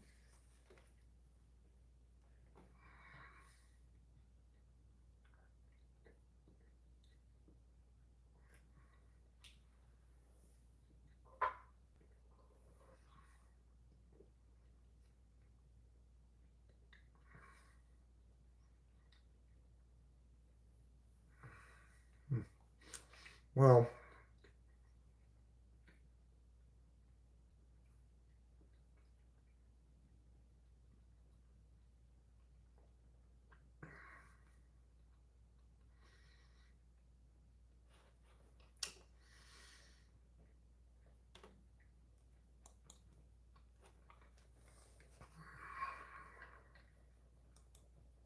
there's definitely a lot more awareness of head trauma stuff now than there used to be. Apparently, like, even boxers, when they're sparring, they don't hit and each other, the sparring partners don't hit in the head anymore. They're trying to limit the total amount of blows they take.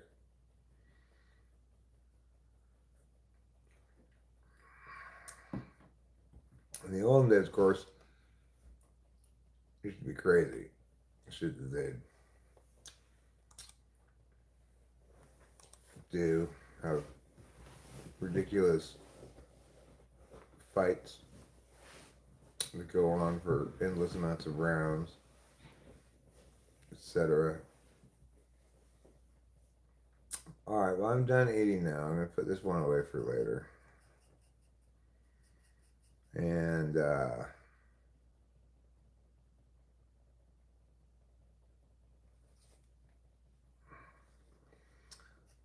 see. I imagined a diamond watch and wedding ring. Somebody said in a comment. Solid Fitzgerald said, ha ha. That's something.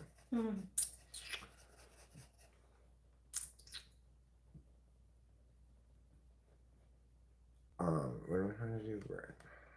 Content. And yeah. You know, my outfit is missing. What? My hat. You know where it is? Yeah.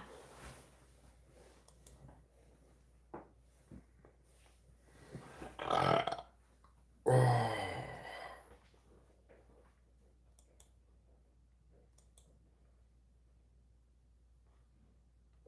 Boxing without gloves is the most boring sport in the world right behind soccer.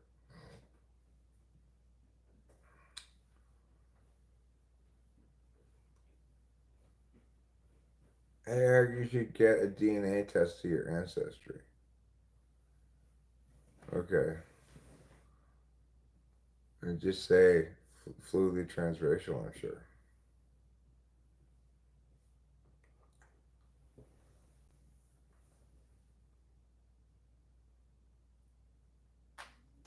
That should be a rule. Let's see here. We missed a lot of things.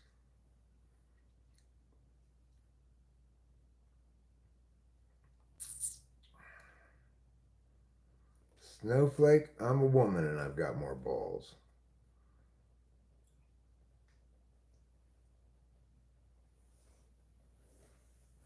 Who's bashing gays? And now we call the proud happy. Ye, they that work wickedness are set up. Yea, they that tempt God are even delivered. Malachi 3:15.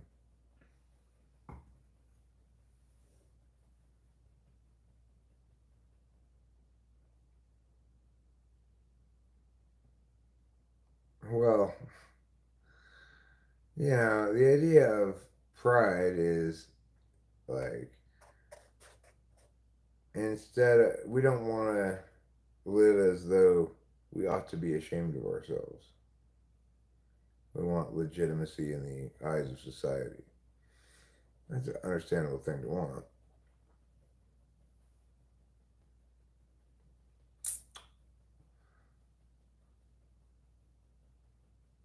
Who do you have more balls than? SP any?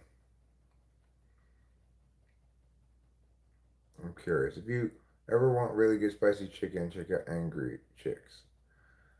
I don't think we have any around us, but I've seen it before. I've never eaten there before. A person can't be right with God and supportive of the thing that seems to make God angriest in the Bible. Well, if you're a Bible worshiper, then go ahead and worship your false idol. But that's not my gig.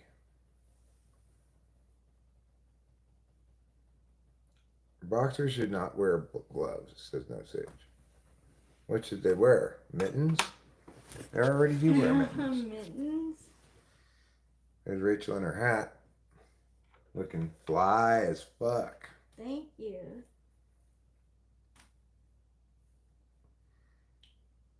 Hey, Eric. I read that already.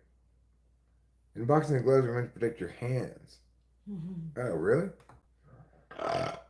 Cool. That makes sense. I can tell Eric's ancestry from his physiognomy. English, Scottish, Scandinavian with Berber admixture. Um, okay. Whatever that means. How about me? What can you tell about me? My ancestry. I'm curious. No Sage. Yeah, I want to know too. Right? Why would I even bother getting a DNA test now? I've got no sage to tell me what. No, the Bible was written by Jesus' dumbass friend. Yes! Thank you!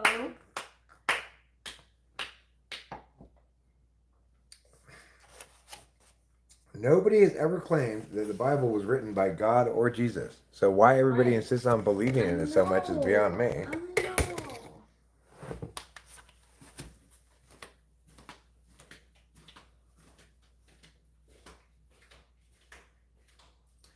No Sage says Rachel is clearly English, Welsh, French, and Romani. Is that right? Is that what you are? I do have English and Welsh in me. but not French and Romanian.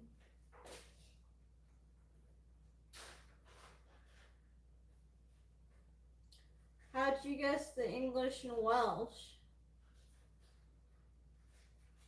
Because you're not brown. Oh. The absence of brownness.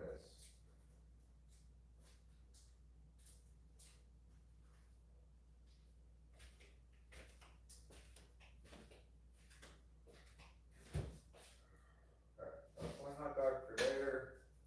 My phenotype is alpine with med influences.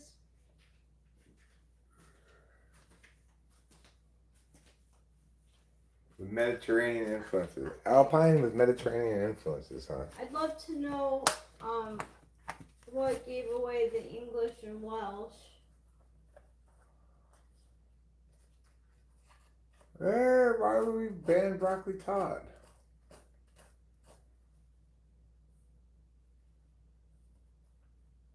I don't actually have the skill to name people's ancestors like that, but I have a very racist friend who can. He probably just pulling that shit out of his ass, though. Because he would probably not correctly identify me as fluidly transracial. That means my ancestors are constantly changing. Sometimes my ancestors were Inuits. Sometimes they were Italians. Sometimes they were Africans. Alpinid. Is Alpine the same as Nordic?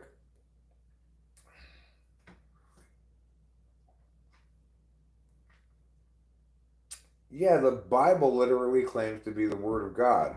So does the Quran. That's why you don't believe books, right?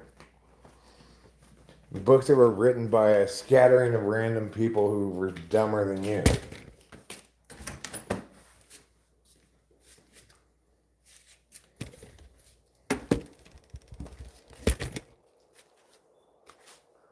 I mean, the Book of Mormon says a bunch of crazy shit too, right? It's like all of these books say a bunch of crazy shit, and you're like, "Wow, I mean, the Bible says it's true." Well, all these crazy books say they're true, but you can't really be a good Christian and worship the Bible because it's a false idol.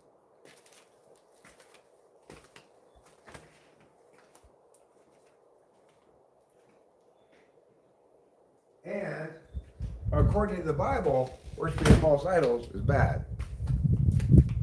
Ergo, what did I do with my two torches? Why can I not keep any lighters? Why do they just leave me? Like I'm carrying smallpox. And they don't have any immunity to smallpox. That's what it's like. It's exactly like that.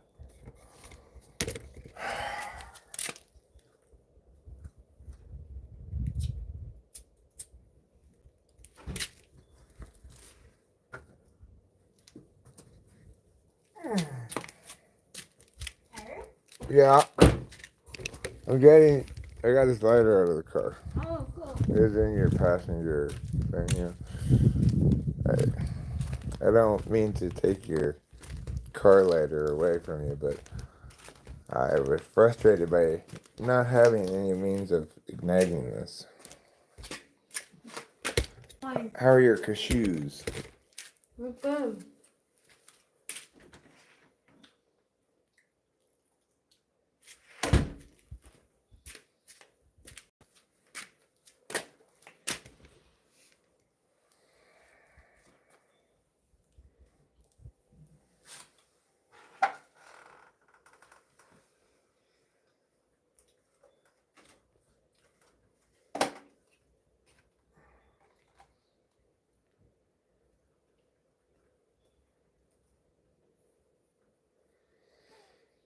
Well, no, see, it may be the case that all sects would say, Christians would say they're based on the Bible, but I'm Christian.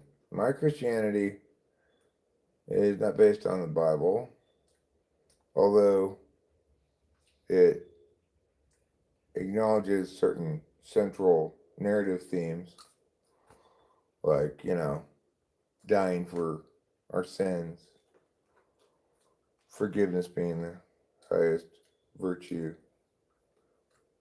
stuff like that, you know. There's certain things from the Bible that are worth keeping around and quoting, like that he who is without sin cast the first stone. It's a good saying, you know.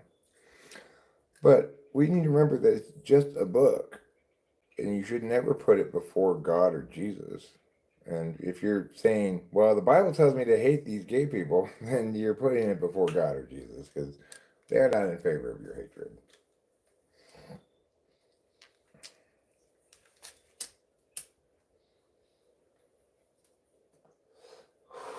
Or the Holy Ghost. I'm sorry to have left him out. He feels, I think, in general, that he's a little bit underappreciated in the Trinity. Yeah, he is. But let's bring him back. Is it a him? Right now it is. Right now. He goes back and forth, yeah. Cool. He goes back and forth. I like that. It's good. It balances with energy, you know? When he's a woman, he calls himself the Holy Spirit. When he's a man, he calls himself the Holy Ghost. Because spirits are girly and ghosts are tough.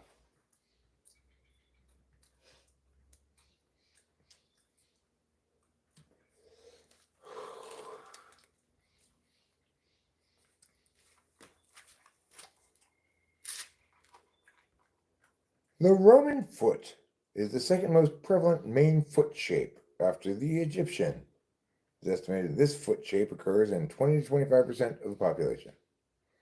In this type of foot, the length of the first 3 toes, sometimes 2, are approximately the same.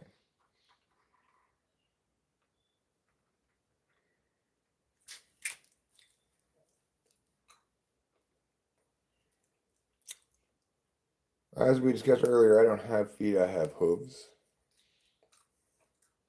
And the fact that I'm able to stand is just proof of my incredibly good balance.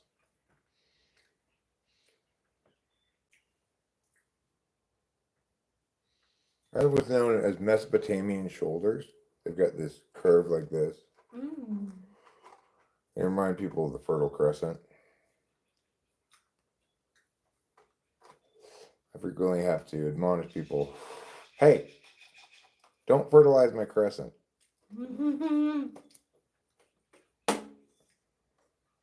Are you an even-toed ungulate or odd? I don't even know what that means. What's an ungulate? Now that I know I'm Greek, I'm going to change my definition of whiteness to include Greeks.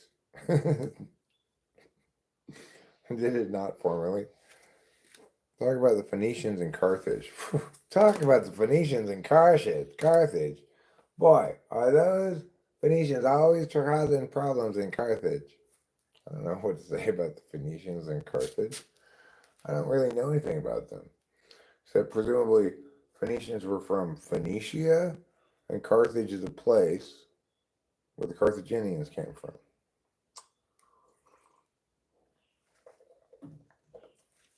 Maybe I'm wrong. Maybe the Phoenicians didn't come from Phoenicia.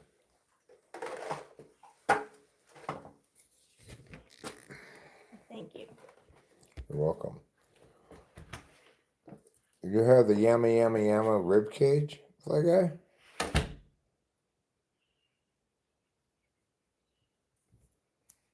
Do I have the yama rib cage? Can you talk about current international politics?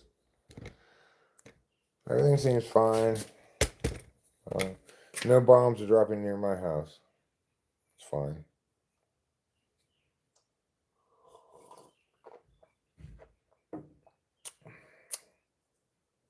Well, no, Sage, I've got some good news for you. There's no such thing as white or black or Asian. Those are just made up things.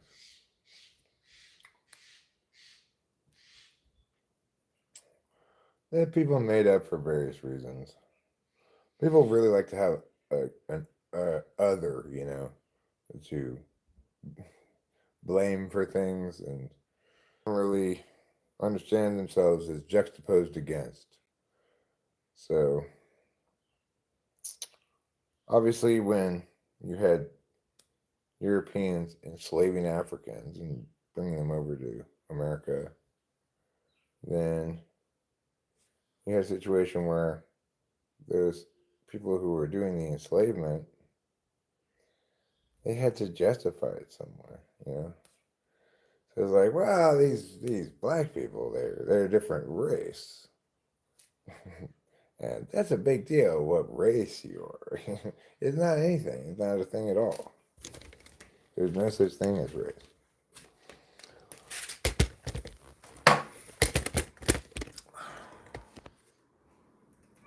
Talk about Catholicism and anime. Catholicism is rather fetishized in anime. Like the idea of the big titted blonde nun, you know, they may not technically be Catholic, like for example in Fire Force, the church isn't the Catholic Church, but it's like the Catholic Church in all of its vestments and such.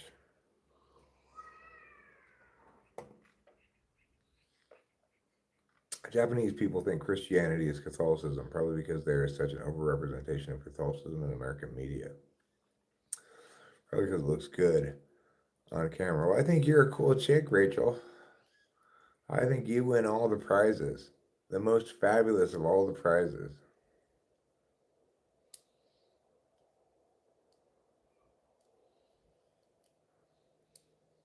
Well, Japan was a scary nation. I think it's fair to say that Douglas MacArthur did a fine job of domesticating them. It's been a long time since World War II in this age.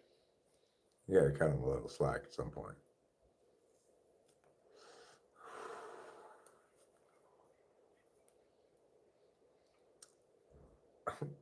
They didn't learn any lessons from it. What are you talking about?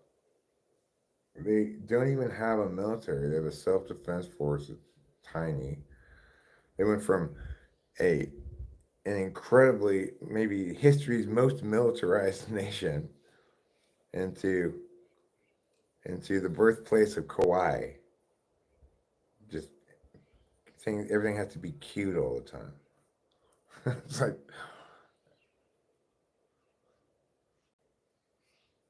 and the Japanese are not gonna. The Japanese will never again have imperial ambitions that they're gonna follow through on because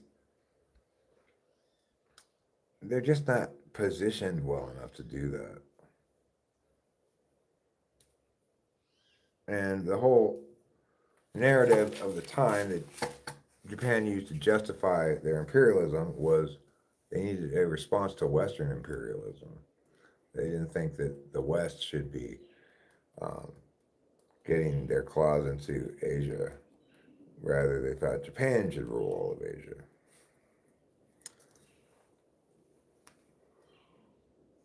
But I can guarantee you this: there's no way Japan could ever occupy Korea again, South Korea, maybe North Korea.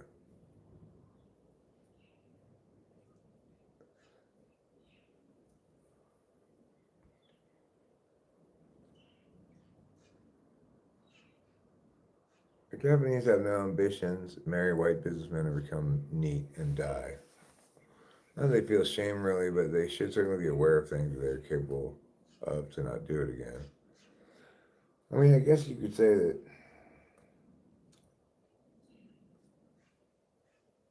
in any autocratic, under any autocratic regime, individuals who are subject to arbitrary applications of the government's monopoly on use of force, especially if the authoritarianism is culturally embedded deep from childhood, like in Japan, then people can, and all sorts of regular people can commit all sorts of atrocities.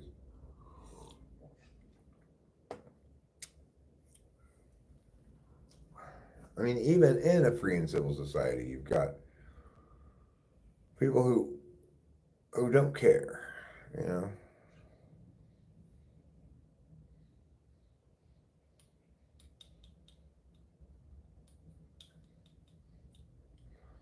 Well, I mean, I don't think there are any non-diabolical serial killers. I would point out that Japan has probably the lowest crime rate in the world, but that's not indicative of something that's all good, right? They're a communitarian society, which means individualism individualism gets sacrificed in the name of the common good, and there's this relentless pressure to be fe perfect. So, you know, they're all kind of frozen in the headlights, terrified of doing something wrong all the time.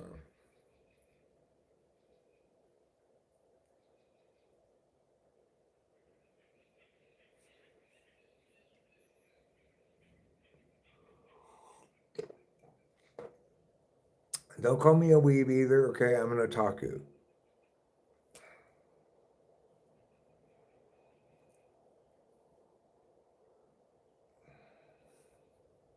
I am neat. I'm not in education, employment, or training. But unless you consider getting dental work a job done, getting dental work done a job, which it is for the dentist, but not for me. It's gonna be miserable, I'm sure, but I have to pay for it instead of getting paid for it. I guess that's what I get for having terrible teeth.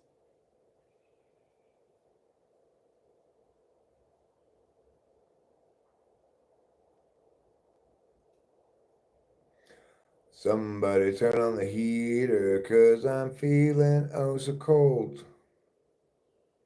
I'm not really feeling cold, of course. I am feeling filthy and ready to take a shower, though.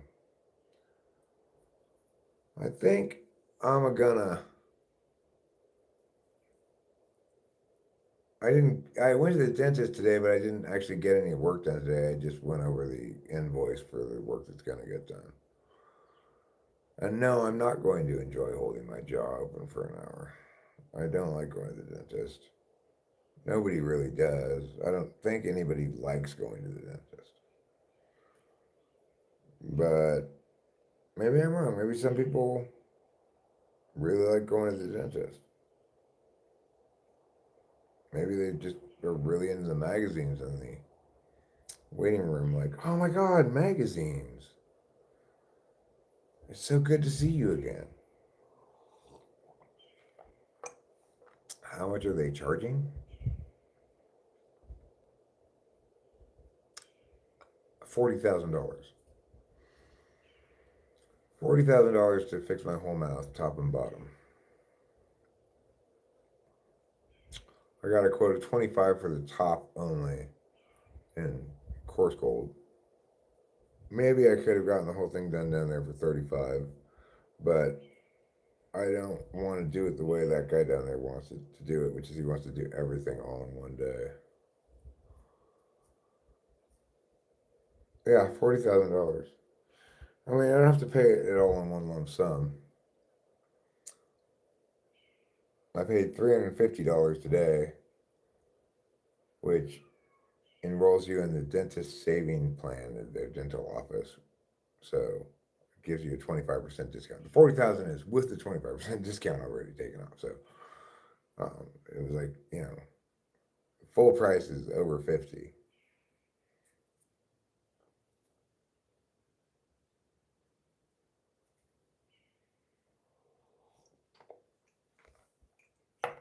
Yeah, $40,000.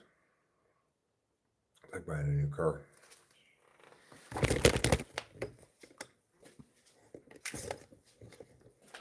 But it's a much better purchase than buying a new car. Once I get this thing done finally, then I'll have nothing but return on investment for the rest of my life. Oh God, no! A fly came in.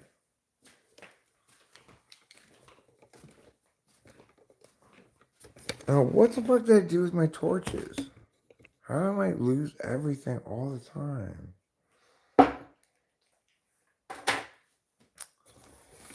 I'm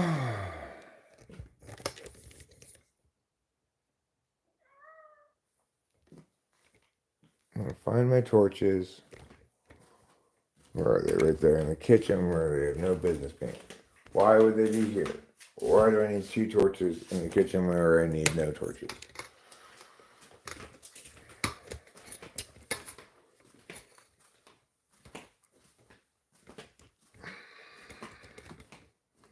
Oh, I got a bunch of white stuff on the chair.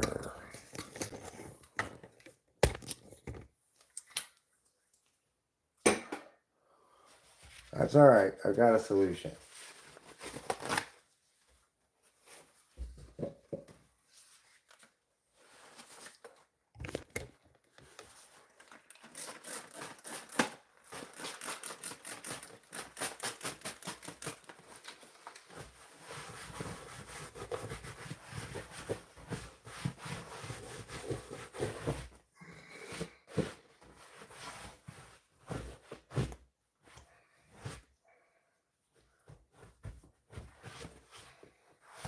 There. That's better.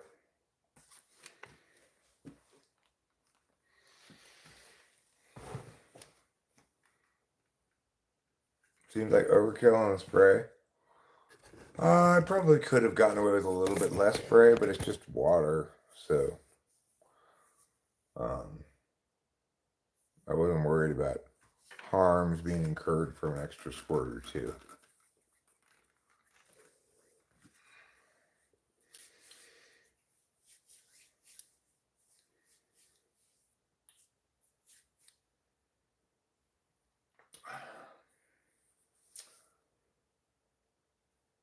I don't think it's leather.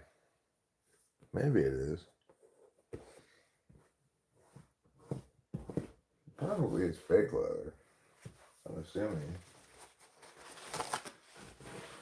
I mean, we've got 2 couches and 2 of these chairs. These are all real leather. They're probably pretty prohibitively expensive, I would imagine. But maybe not. I don't know.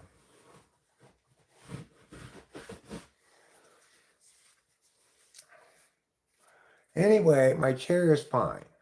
Thank you for your concern.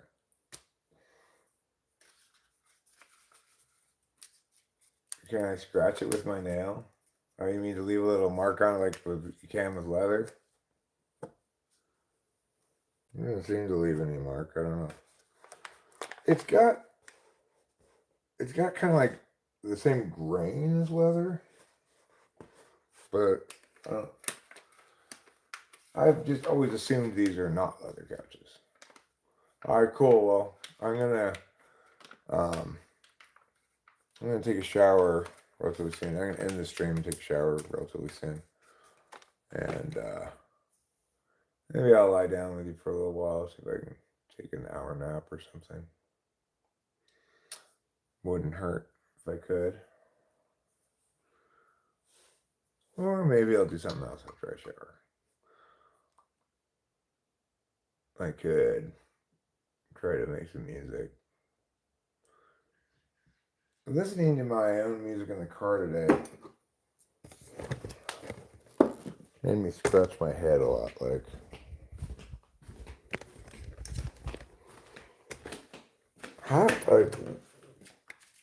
I used to be so prolific in making music. I'd put up a bunch of stuff, and plenty of it was garbage, but plenty of it was pretty good, and some of it was pretty damn good, you know.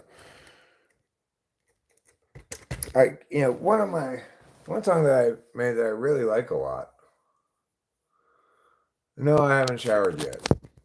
I'm still in my dried sweat suit.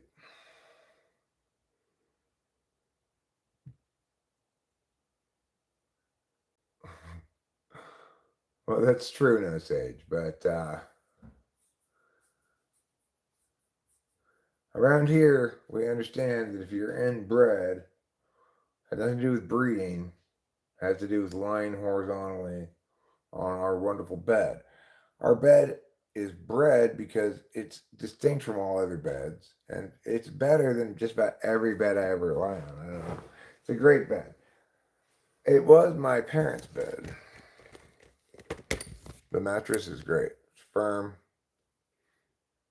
It's a wonderful bed. So it needs its own name, and that name is bread. If Rachel were in some other bed, like in the bed upstairs, she'd say, she wouldn't say she's inbred.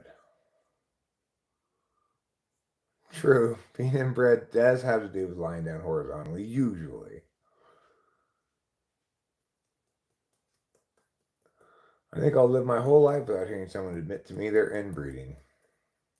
Yeah, it's kind of looked down upon these days. It used to be popular in the ruling classes.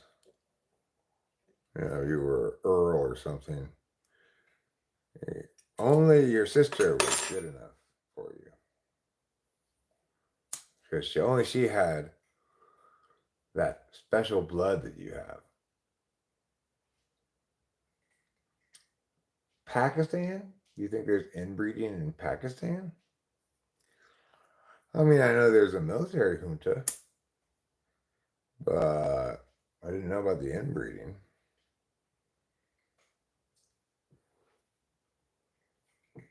Junta. It's rampant, huh?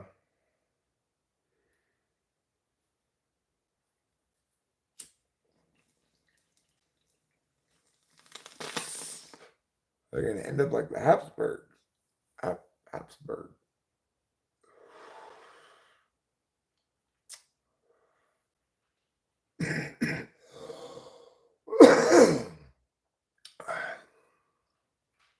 I had a crush on my first cousin when I was like 14, but she was adopted, so we weren't blood relations.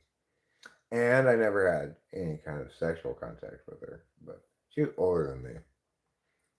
I was kind of doe-eyed at her, 16 or 17-year-old self when I was 14. She had a southern accent. She was dumb as a bucket of rocks, that woman. I mean, oh my God. But, my 14-year-old self just thought when she said, like, oh man, I was like, oh, I love this woman. Wow. I did not love her, obviously. And she she was, well, she wasn't related to me. And she in no way, shape, or form seemed like she was related to me.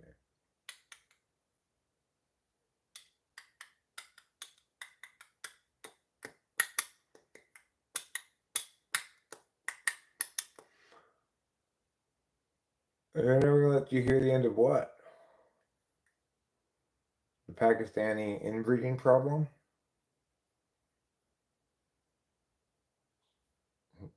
No, so she's worried about inbred Pakistanis launching nuclear weapons. If they get inbred enough, they'll probably forget how to launch them. But if they do launch them, they'll launch them in India. They're not going to bother launching them over anyplace else. Pakistanis and the Indians, they hate each other. They're like the Palestinians and the Israelis, but they get a lot less press because Pakistan has its own country. Okay, there's no such thing. No, say, will you not listen to me?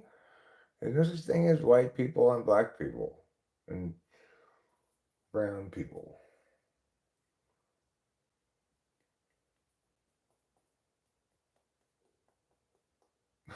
I've never heard any such accusation being made by any such party. So I don't know where you're getting these notions from. Oh, I do know. Directly from your ass.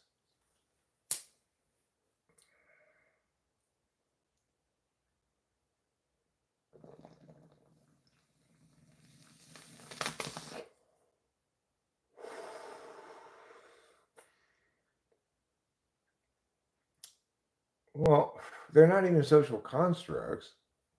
They're they're trying to create a special distinction where there isn't one. So, like,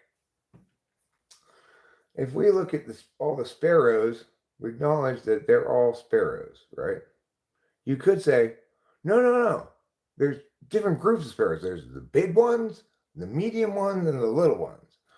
And you'd be getting it totally wrong, right? Because, in fact, that is not a naturally occurring distinction between subsets of a species of sparrows. It just it's just representative of the natural splay of differentiation within that genome expresses phenotypically.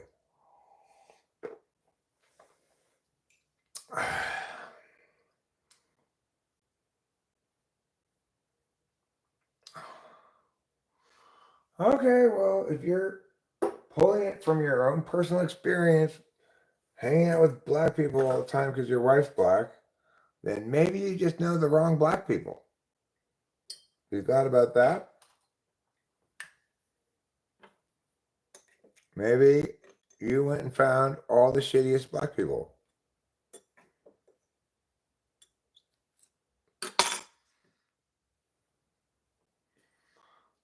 Well, just about anything you're looking for is a common trend online.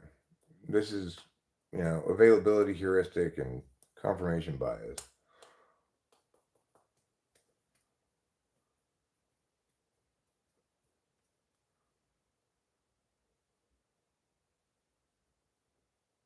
Who's a huge hypocrite? Your wife? I've never heard any of these things, no Sage. You are obviously immersing yourself in a bunch of very questionable rhetoric, and that's why it seems common to you.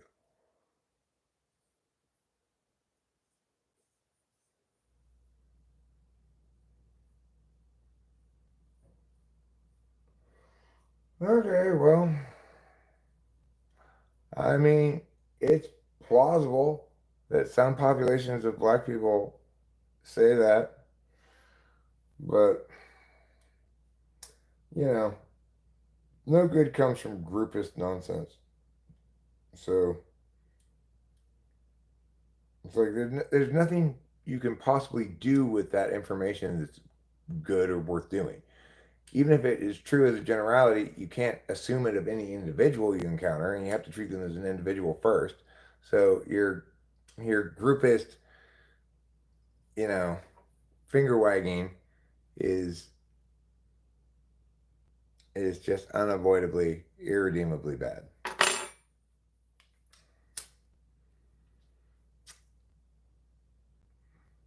You were talking about Candace Owens before.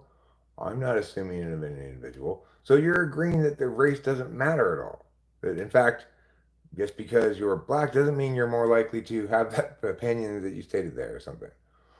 And that even if you are, we can't conclude that about you. And that if we're engaged in that kind of groupist thought, we're unavoidably doing a disservice to each individual whom we place in that group because we're not checking with them to see if they place themselves in that group. Meow, meow, meow, etc.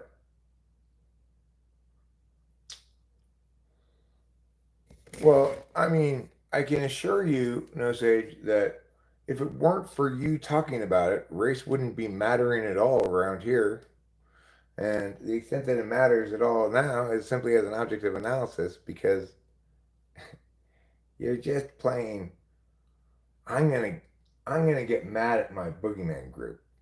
I'm gonna get mad at this group and that group because it helps me feel like I'm on top of shit somehow, rather than just lost in the melange of individuals being different.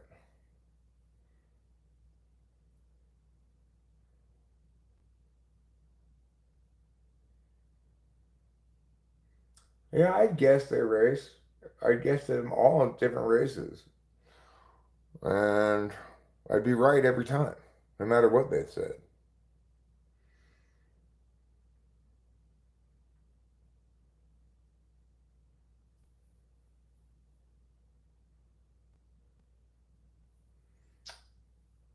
I don't tell black people that I don't see color. I just tell them that they're not black.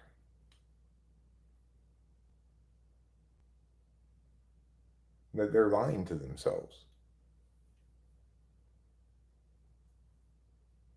if they think they are. You know. Same with Asians. You are not Chinese.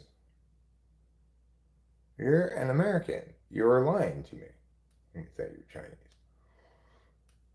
No, I mean racially. That's bullshit. There's no such thing.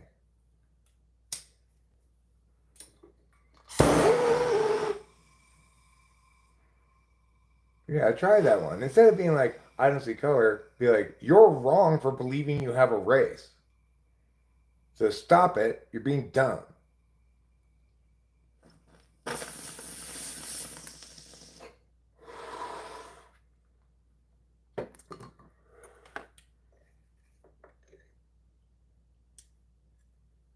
Should work well. Should work well. If you can't beat them, join them. There's no them to join. There's no, like, convention center of black people making decisions for what it means to be black people. It's a silly notion.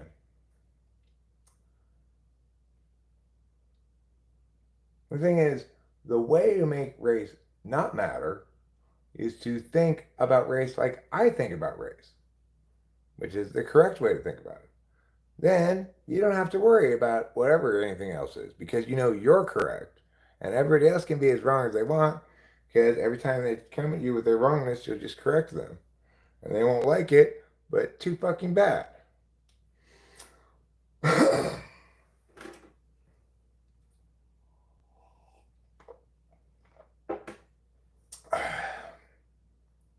I'm not going to convince everybody that race doesn't exist either.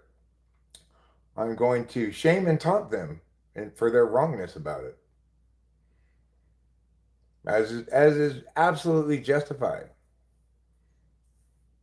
And if they don't want to believe what's correct, then they can experience the shame of being wrong and being corrected by me. I mean, I don't ever have to deal with anything like that. You know, Sage, I don't know what you think you're dealing with.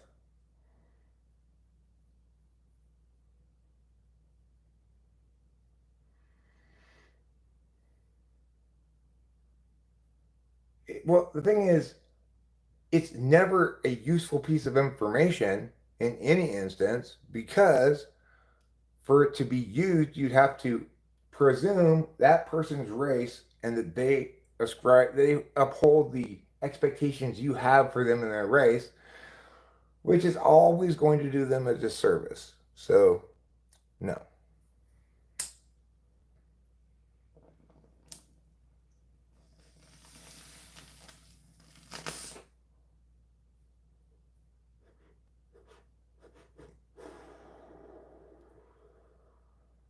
I'm dealing with a country that votes and has politicians who campaign along racial lines. Well, maybe you're in a different country, you got a different situation. I know how to deal with race in my country. I don't know how to deal with it in your country. I'll give you that. I get that different countries have different kinds of narrative battles going on. Hi, I'm Raymond, my cyst Burr, and my cyst Burns.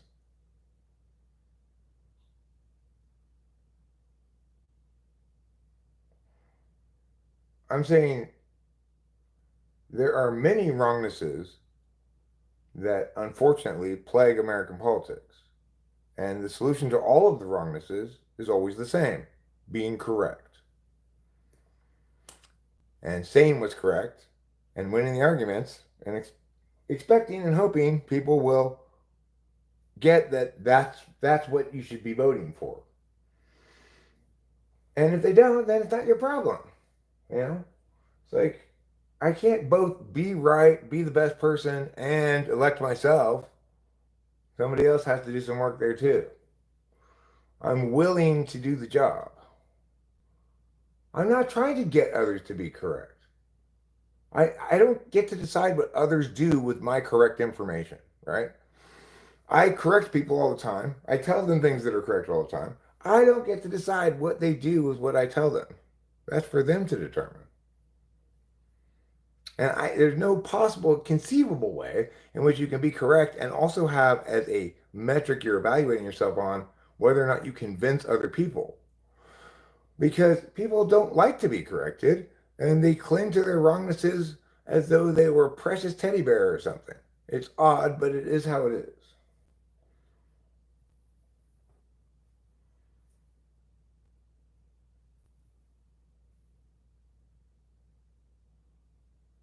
And I said, that's fine. What did I say about that? I said, I don't know what to do. Okay, you're in a different country. I get the different countries are engaged in different kinds of narrative battles and different frameworks, right? And that if in your country that's how it plays out, then that's how it plays out. I don't know. I don't know your country, whatever. Then you said to me, are you trying to say that race doesn't make a difference in American politics? I'm saying that is one point of narrative whirlpool in a narrative whirlpool of a bunch of different points. It's linking in general to identitarianism, which is what we ought to be negating rather than engaging in identitarian talk like you are, in my opinion. But that's what's good for the globe, not necessarily what you wanted, what you need to do in your country or something. I don't know. I don't even know what country you're from. You could be from Guam.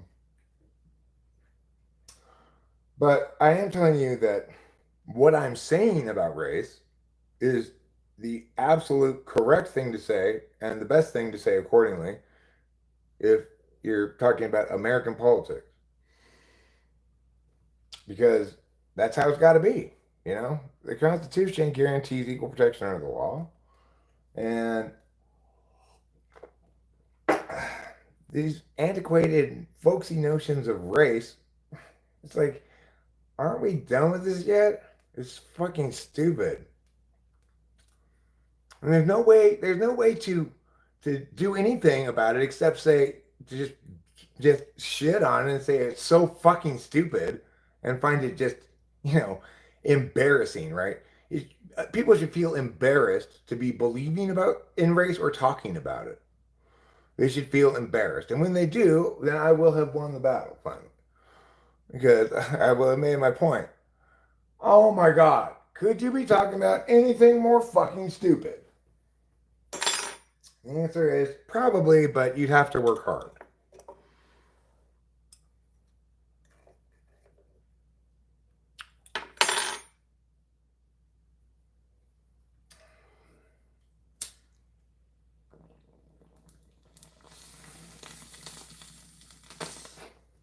That's important. Everybody recognize this. I'm an equal opportunity shamer. If you're a black person who's into your race, I will shame you. If you're a white person who's into your race, I will shame you. If you're a brown person who's into your race, I will shame you. Does not matter what race you are. If you think you're that race and care about that, I will shame you. And you deserve to be shamed and fuck off. So there you go. It's not a solution, no sage. I'm not solving any problems. I'm living a righteous and upright life, being correct. I don't need to solve any problems to be correct. My goal is not to solve problems. Why should I have to solve everybody's problems? I give them the correct answer. They can, if they don't want to solve their problems with it, then that's their fault. They have the answer. It's like people could have listened to me about COVID. They didn't. That was super fucked up because, you know, they, the global hysteria hurt everybody massively. But you're gonna say, well, Eric, so it was worthless for you to be correct about it because you didn't solve anything. I did a lot more work towards solving it than people who were incorrect about it. Right?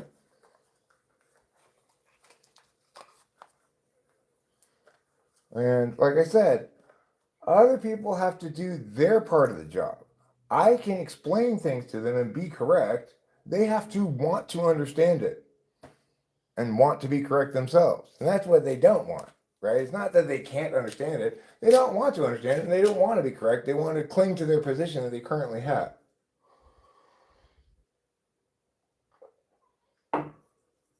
Being correct is not a very popular thing. People don't want to be correct. They don't see the point in it, and I don't blame them. It's not very useful. It doesn't solve any problems, right?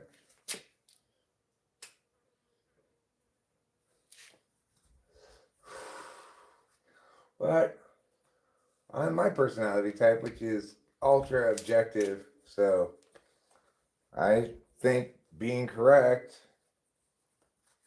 you know, intuiting well, having good insight, being correct, using language rigorously, I think those things are ends in themselves. You know, TI is an instrumental value. Uh, makes my tool function. It's how I extrovertedly intuit. So it gets tied up in my absolute values a lot. It's one of a couple of ways I extrovertedly intuit. It's how I'm extrovertedly intuiting right now.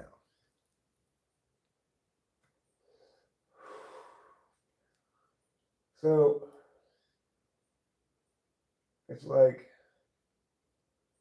everybody who's not been subject to too much abuse, um, they want to believe themselves to be enough as they are.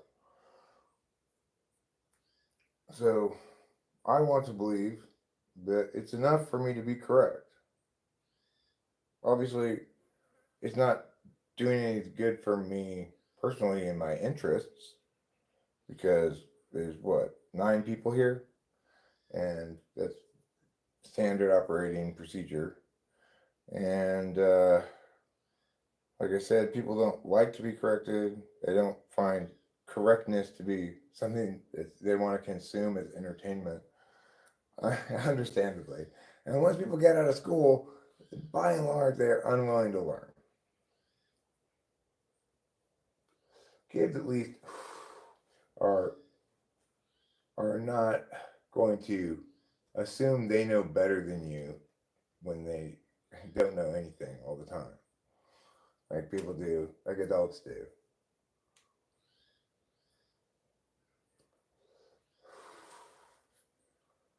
But yeah, it's what I have to offer. I have other things that are like FENE or NINE things, but uh, what I have to offer that is genuinely useful, but is only going to be proved to have been useful if somebody uses it, right? Mm, that's my NETI stuff.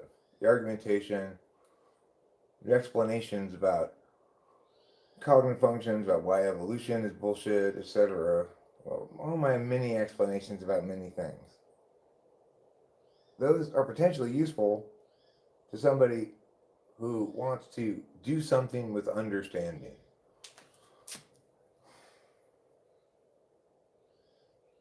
Because, after all, you're not going to have a very good solution to a problem that if your solution is predicated on a false paradigm.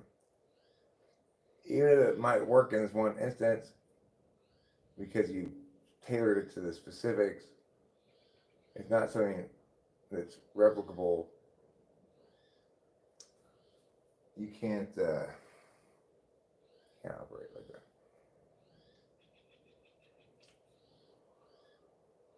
So, you know, would the world be a super better place if everybody understood cognitive functions in the way that I explain them, and everybody understood themselves in terms of their deficits first, and recognizing the insurmountability of those deficits, and the futility of attempting to change yourself. You're already correct as you are, but the world doesn't recognize the value of certain types contributions, primarily because there's no lexicon, there's no lexicographical tool, like language tool that allows them to understand why people are different from each other. Even if they want to look to personality, they look at Big Five. It just says, well, they're different in these ways, and still it doesn't even attempt to explain why. There's no meaningful. You can't use the information to do anything. Like knowing about cognitive functions has made me understand that what's going on with that person. That person is not. There's not something wrong with that person. They're just a different type than me, and a type that clashes with me in some fashion. Like if if I didn't know about cognitive functions at the end of my dad's life, when he was frequently enough displaying his NI polar, I would have been baffled, just like, what the hell is going on? And this has been going on really my whole life. How can you be so smart in some ways and just completely fucking stubbornly idiotic about other things that require a little bit of intuition? Well, I understood him because I understood cognitive functions. That he was NI-polar. He didn't get relevant. So it was hard for him to distinguish between factors that were important and factors that weren't important. It was hard for him to see what was determinant on a given question.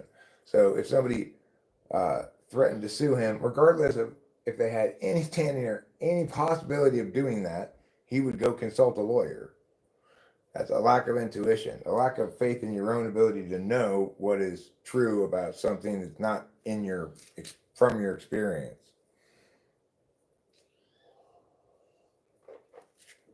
So, would it be incredibly great, and would the world be better if, let's say, we're going to keep school for some reason, if all the educators understood not MBTI style typology, but cognitive functions, and recognized that, oh, this is, and if curriculum was labeled requires lots of TI, primarily TE.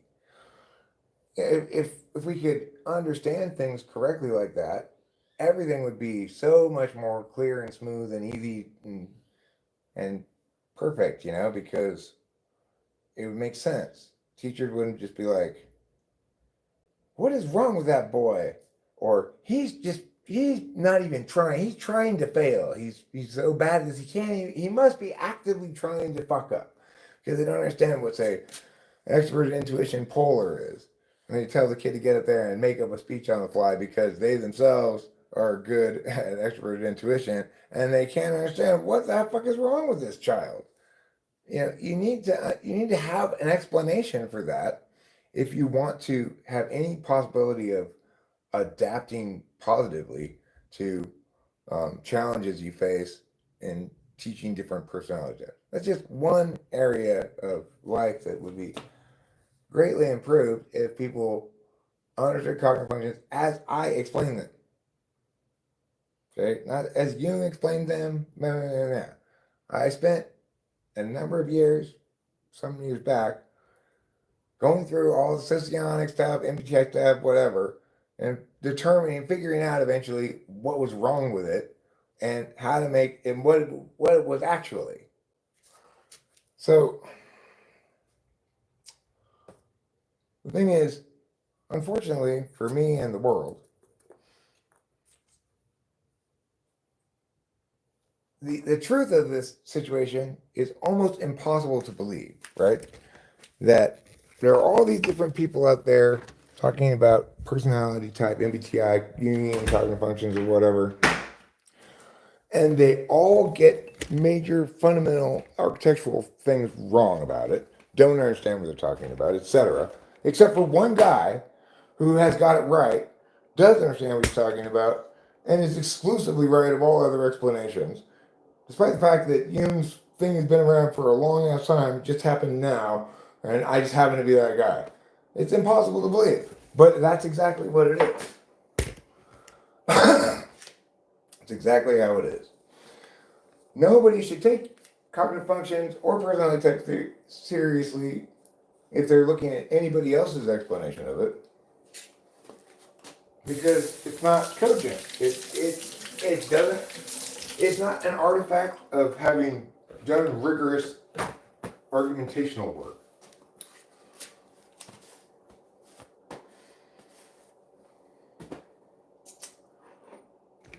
But another thing that people don't want to consume as entertainment is Eric talking about how he's right and how other people are wrong.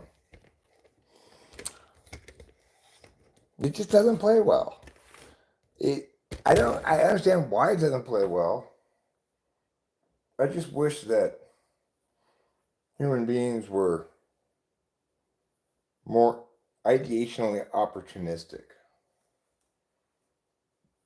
By and large, to the extent that people want to engage with cognitive function stuff,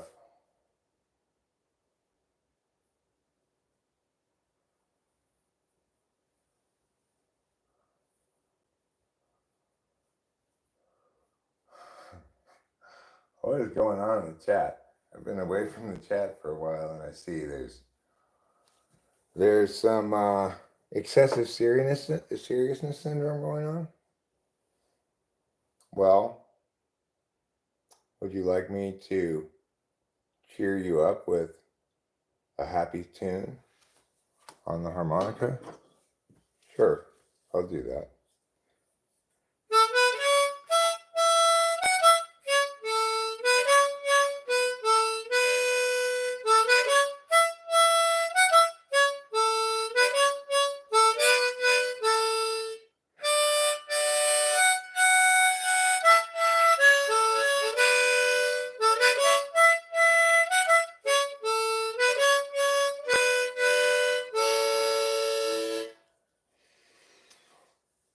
There you go.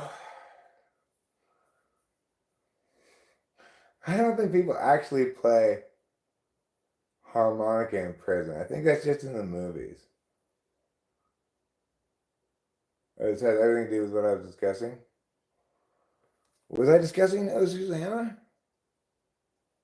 I got a little sidetracked by Oh Susanna. I don't know anything about it. I haven't looked into it at all. I haven't looked at the news today.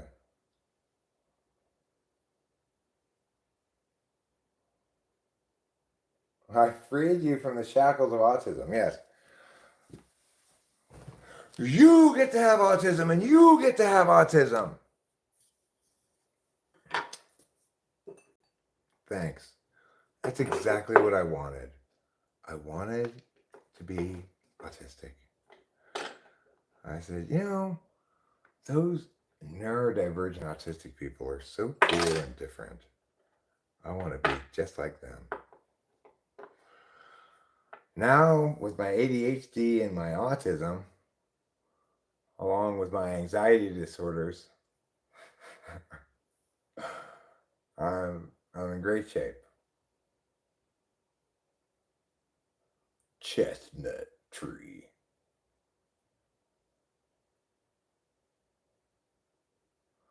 Putin said if Trump was president, there would not have been a war. Why? Because Trump would have negotiated Putin getting some of Ukraine's territory without any military action? I mean, is Putin saying if Trump had been president, he would just let Ukraine retain its sovereignty? I seriously doubt that. I don't disagree that Biden was like a limp noodle.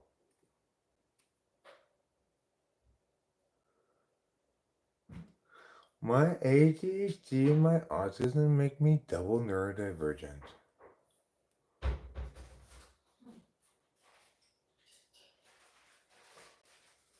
Well, why shouldn't they be able to open a pipeline to Germany? Why are you defending Putin and his actions?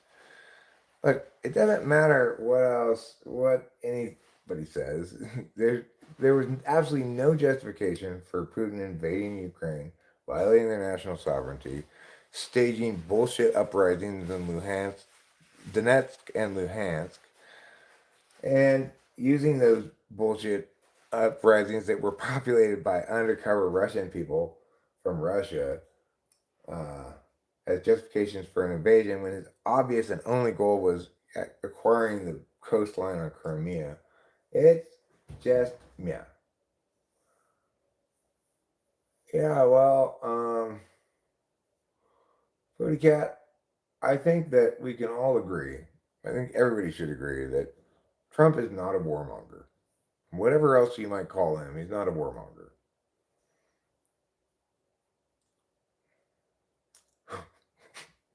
Biden's better in text.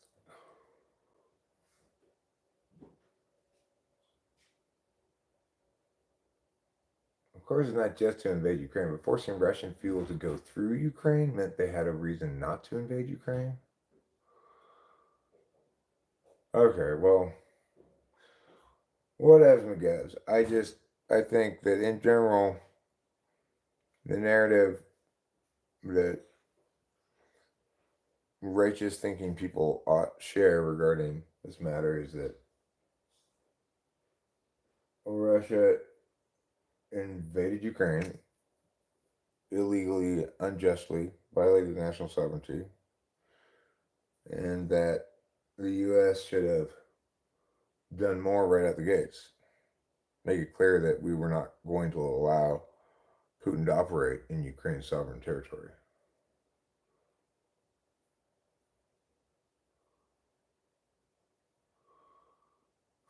I mean, I don't. Okay, my point about Nobel Peace Prizes is they're the Grammys of the Nobel Prizes. They don't mean shit. But while I agree that Trump is definitely not a warmonger and that he's made at least some effort to broker some kind of peace, both in the Middle East and with Russia and Ukraine. If he really wants the Peace Prize, give it to him. I mean, they're giving it to, practically gave it to Hitler.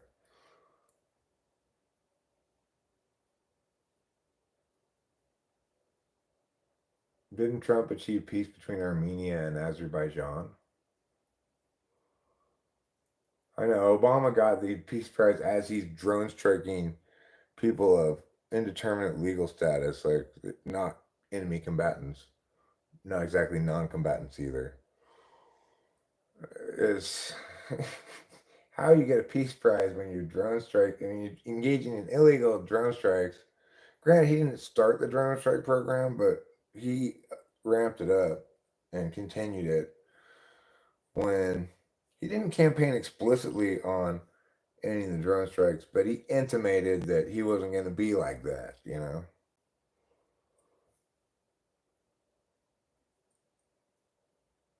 If someone asked me where I'm from today, I said Azerbaijan. He knew so much about Azerbaijan. Well, next time I ask where I'm from, I'm going to say Myanmar.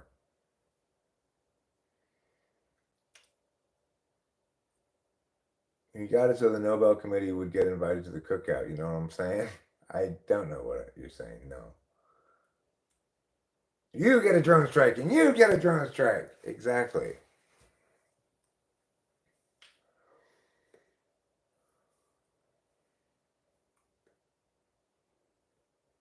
Also, didn't a dude who wanted to live like a goat in the mountains also win a Nobel Peace Prize? I don't know. They might as well just give it to me. I'm not waging any war currently that I know of. I'm mostly just sitting around the house, which seems pretty responsible in this day and age.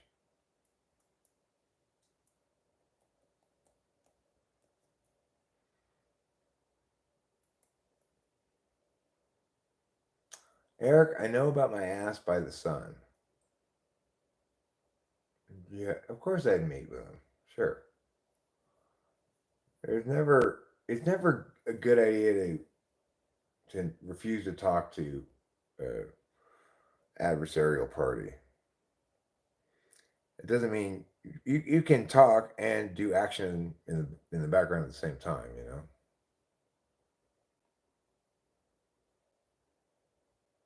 Here's the Goatman Nobel Prize winner, if interested. I am. Are we talking about the WikiLeaks Podesta emails? No, that's not what we're talking about.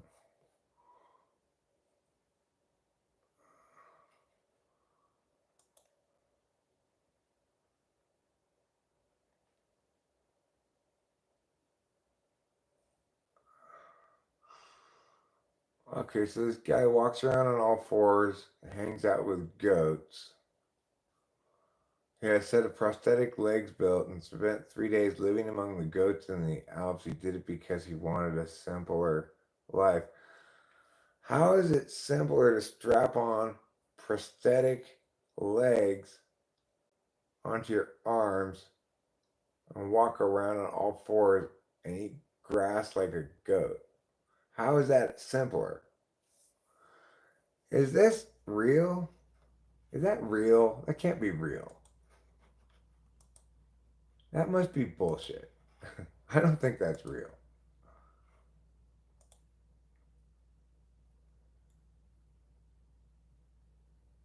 That cannot possibly be real. It's got to be like a joke. But then I thought the same thing about this acting class stuff. I thought, that can't be real. This has got to be, you know, somebody acting like bad acting. But it was real. Rachel showed me it was real. Have you guys seen it? Why go to 5 stores when you could go to just one? Have you seen? Have you seen that? It's really strange because like after they say their line, they do this little physical thing. It's really weird. All right, I believe you saw Fish Shield. I believe you. You've seen it. Okay. Has anybody else seen the bad acting thing?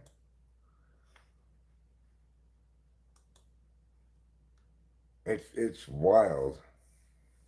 Rachel just showed it to me the other day. Let's see.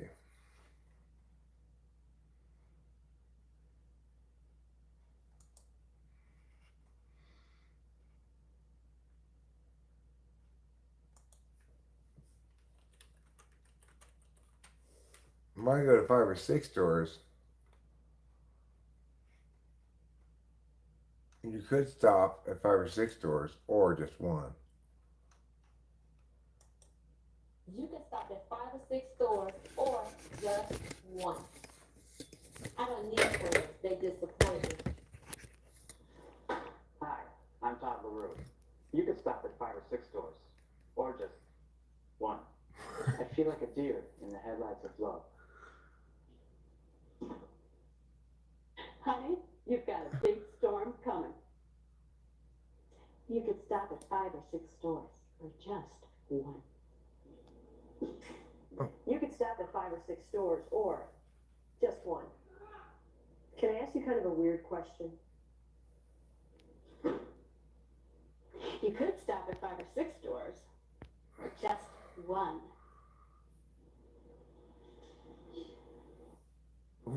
Why? I am the queen of the universe.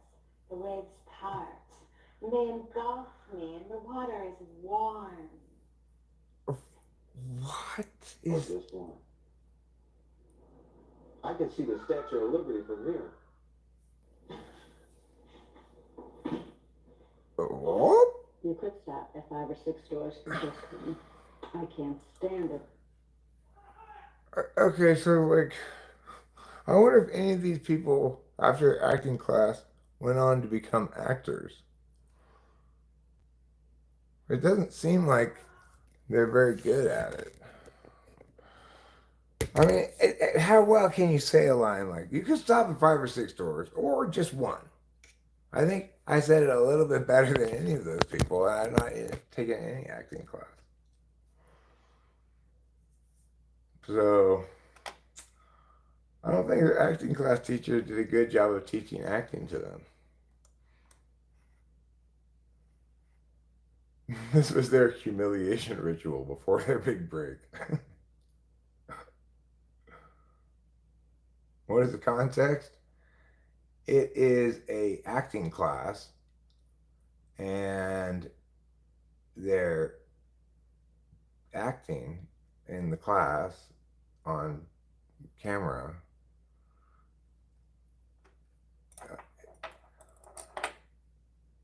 So TV commercial actors are just normal people who act badly? Are they? That guy animated himself not unlike Eric might. Well, Ruben, if you want to stop at 5 or 6 stores, that's fine. But me, as for what I want to do, I'm going to just stop at one store. One. I mean, I kind of thought, okay, maybe it's AI. If not, it's bullshit. I was shocked at what I saw in the most recent Y files. That guy, he started using AI generated video clips in a very, I mean, it's quite successful fashion, really.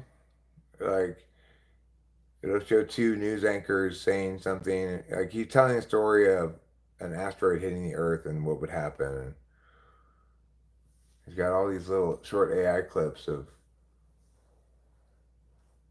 what appears to be a news report of an asteroid coming down and stuff like that. Lately, I've seen actors my age doing commercials now. I mean, it seems like it used to be that most like successful famous actors they wouldn't stoop to doing commercials, but nowadays everybody does commercials. If you can do commercials, you do commercials. It seems.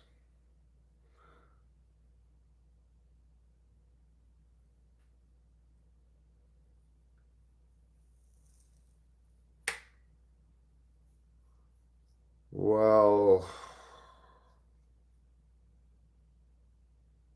that's kind of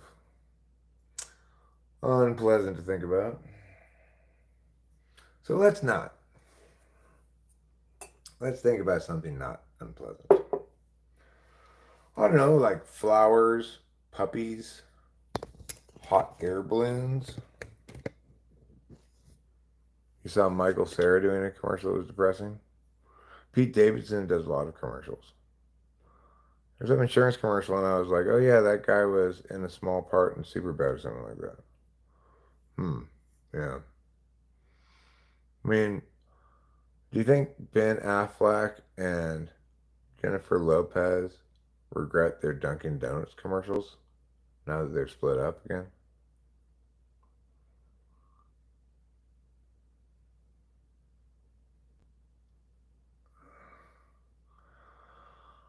Well, he seems a little troubled.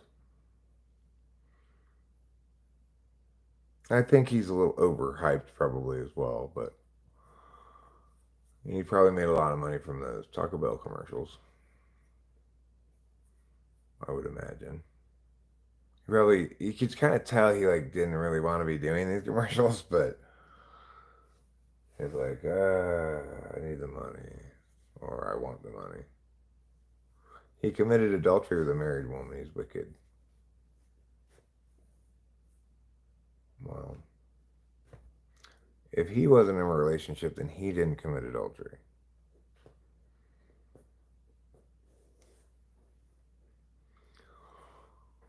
But it's still bad what he did. I don't want to lose you to a big-titted blonde. Right, so you're not gonna lose me to anybody. Okay? We're not going anywhere. You and me are forever. Okay.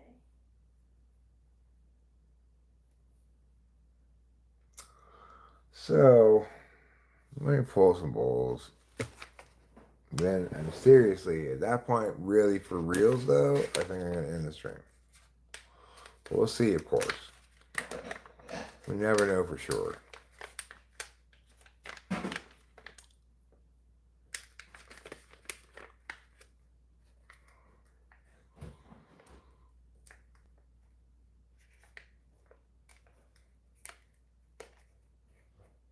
The Mets are on versus the Mariners. I don't want to watch any baseball game except for the Athletics, which comes on at 7:05.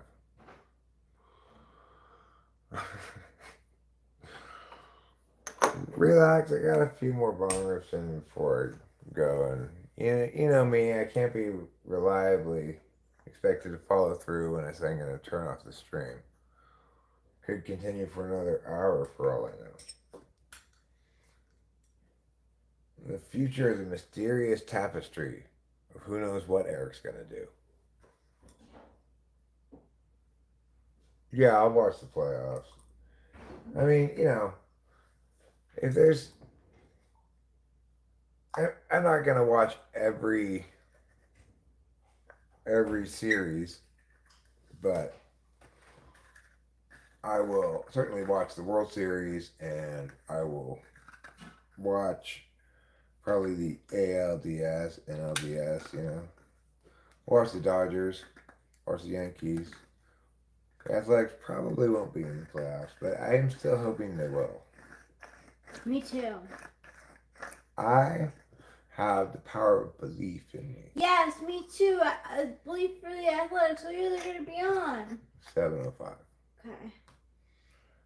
Who are they playing is the other question, and I don't remember. Let me look.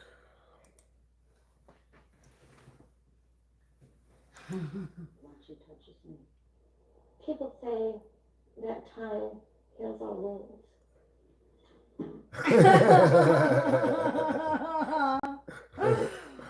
Oh my god. It's so real, right? Yeah, Like crazy. most people are that bad. Oh my god, the I Want a Divorce one, that one's so funny. John, I want a divorce. Divorce. Sounds funny, John, and you know it's been coming for a long time. Well, divorce. What? Oh, every time you say divorce, you just look so cute. I'm serious this time, John. Serious. I'm absolutely serious. I can tell. You're treating this like some kind of game. I'm tired of it, John. We love you. Not anymore. Not your kind of games. Your games are cruel.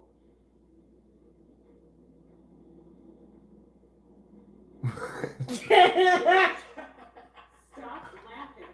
Oh, God. I didn't know it was 6 minutes long. I'm sorry. That's why I'm glad we started to look at it. It's just, I really believe that woman is serious. When she says she's serious, I believe her. Me too.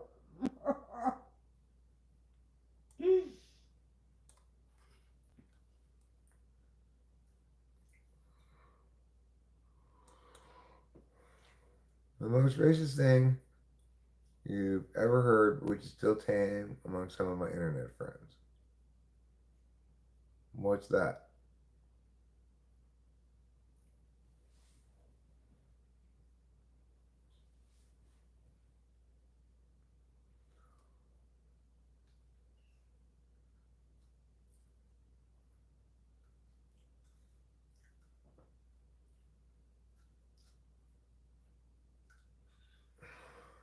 Yeah, probably what the stage direction said.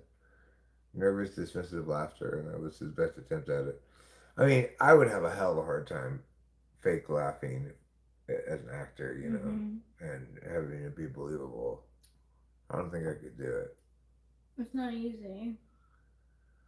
What is an alcoholic's least favorite part of a baseball game? The bottom of the fifth. That's me pretending to do what Fly Guy said to do.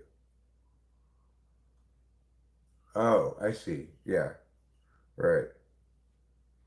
Well, you could talk about races, like car races, horse races, foot races. That would be fine. They're not very interesting things to talk about, though.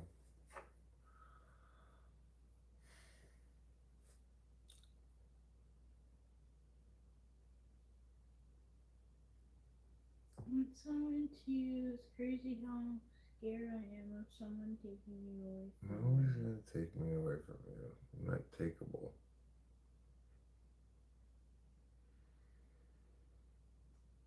What's everyone's favorite race? I like the Kentucky Derby. Me too. I like the Tour de France.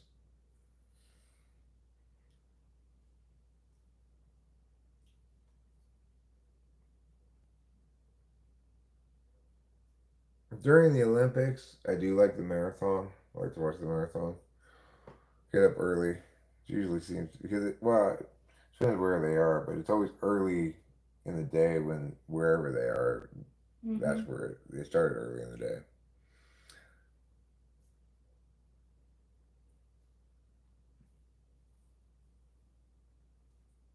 That is one way in which sex is different from baseball, I guess, Putty Cat. But that's just one way that they're different. There's a lot more ways in which they're different. In baseball, you have a stadium full of people watching.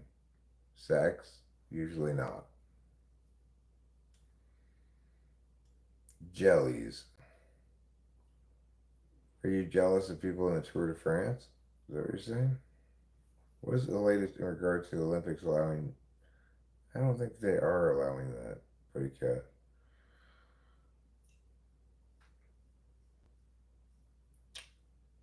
If they do, I'm immediately entering some women's sports right away.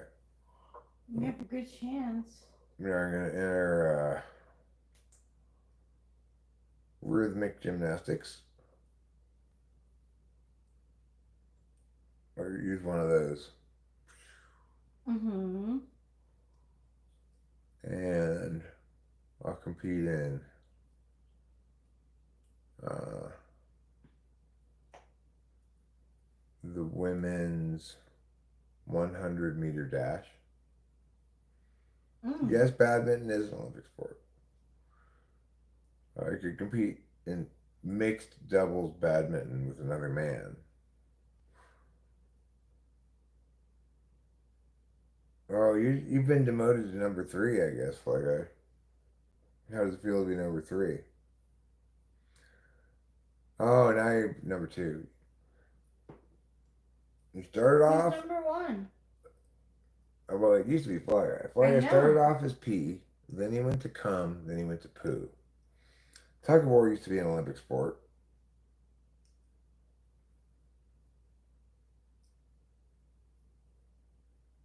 Well, it doesn't seem to be that exciting to watch, maybe. But maybe it is. Maybe it is.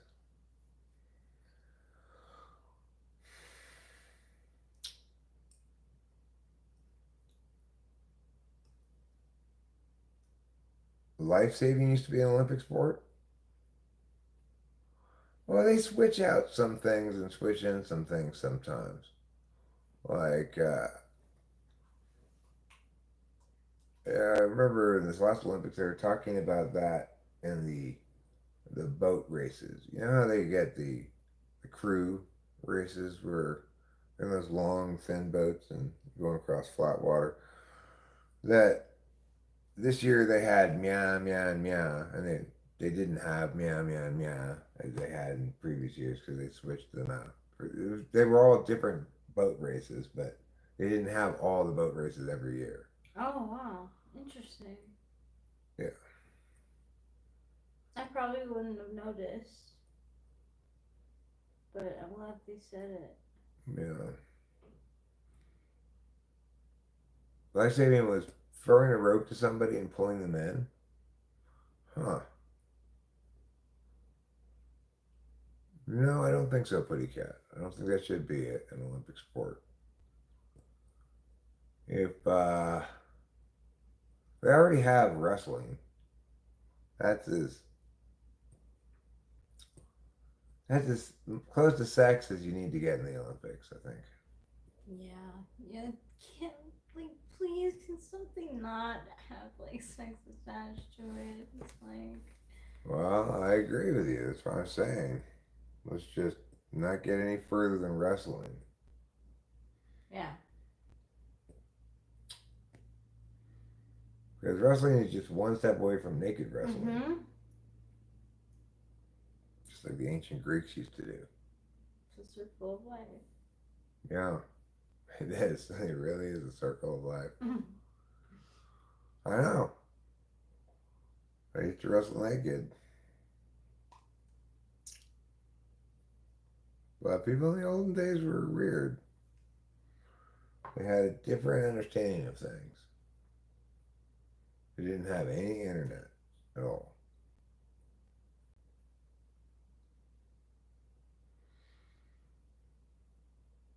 No, I don't think life killing was an Olympic sport, but they do have shooting events. Singlets. Singlets don't. Is a singlet the same thing as a onesie, Fly Guy?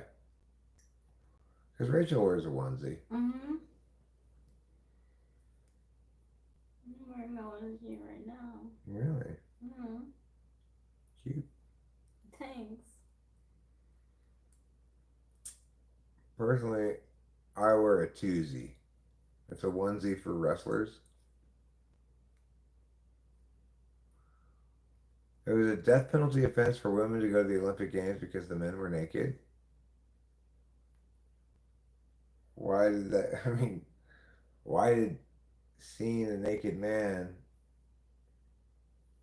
earn death?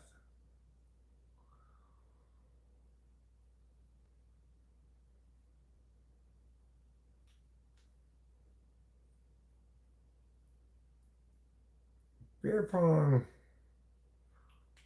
would just be slower than regular ping pong, probably.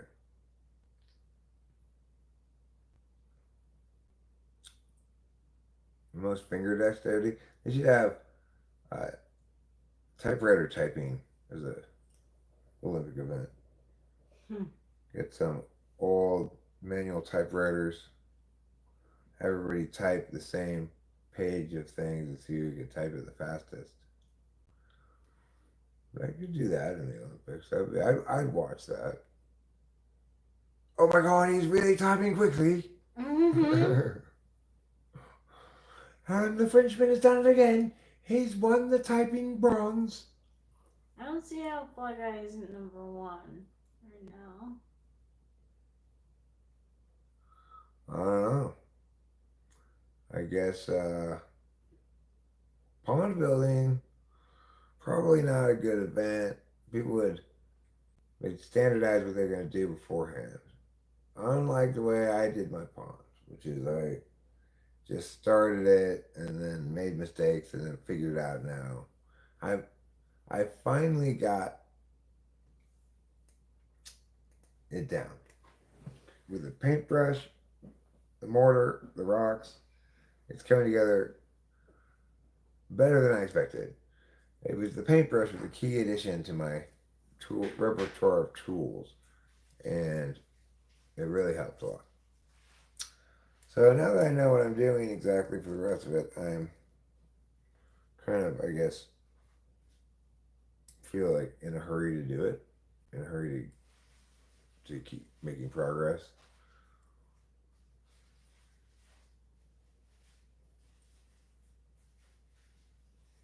No, Sage, I have a question. That is not intended to be snarky. What race was Jesus? Were you taught that Jesus was a white man? Obviously, Winston's mom, Jesus was white as the freshly blown snow. His skin was a sparkling ivory, and his eyes crystallist of blues.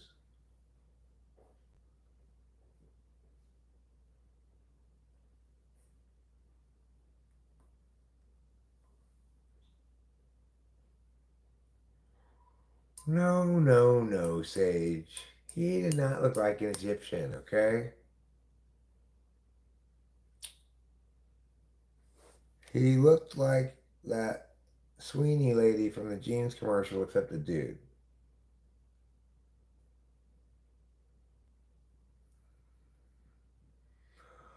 Jesus was a 7 foot tall ginger who traveled to the east and was also the Buddha before becoming Muhammad?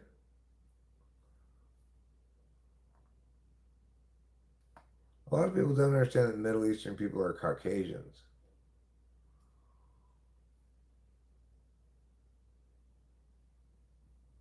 Hey, no, I don't see race. I see contest.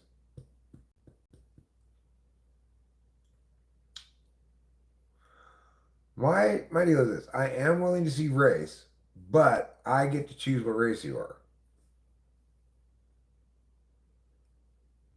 Why? That's because Jesus lived a long time. When you don't sin, your body doesn't get sick and age very much. Okay?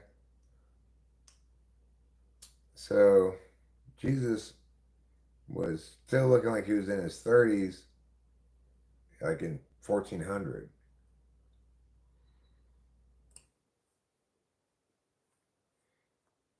Oh, yeah. He was so white.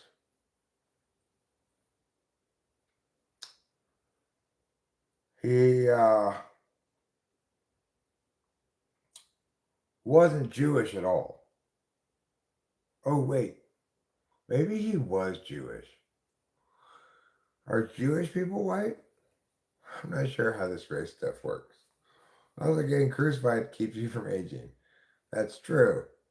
That's a good point. Oh, likely story he was 33 when he was crucified. I think they misreport on that. I think it was more like 39. These were likely white just like all the other people in the Middle East. Exactly. Middle Eastern people are white as white can be. Just like Jesus and the Buddha. All white people.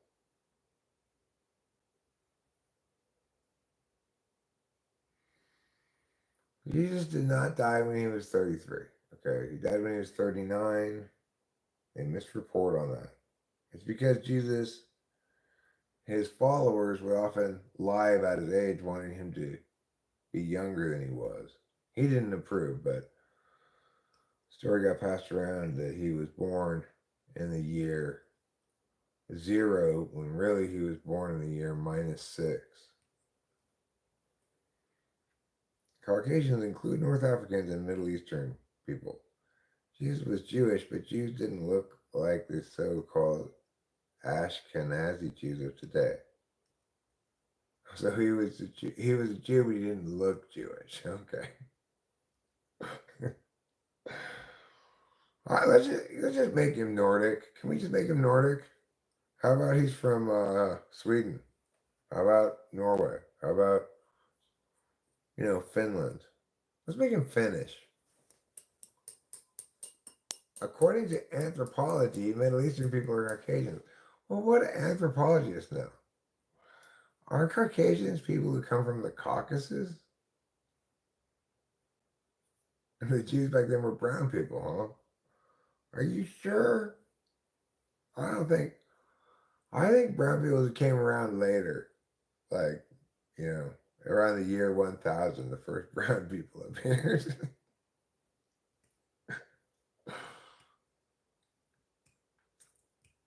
Judas was a redhead? Oh, how did he get red hair if or he wasn't Irish, was he? Judas? Was he from Ireland? Were Adam and Eve Caucasian? No, Putty Cat. The Garden of Eden was not in the Caucasus, obviously. It was in America, where things belong. Adam may have been a Baldy, I don't know. If he wasn't a Baldy, then probably one of his two sons were and it would have to be Cain, because Abel, I don't think he lived long enough to reproduce. And baldness had to enter the genome from somewhere, so I'm saying straight from Cain.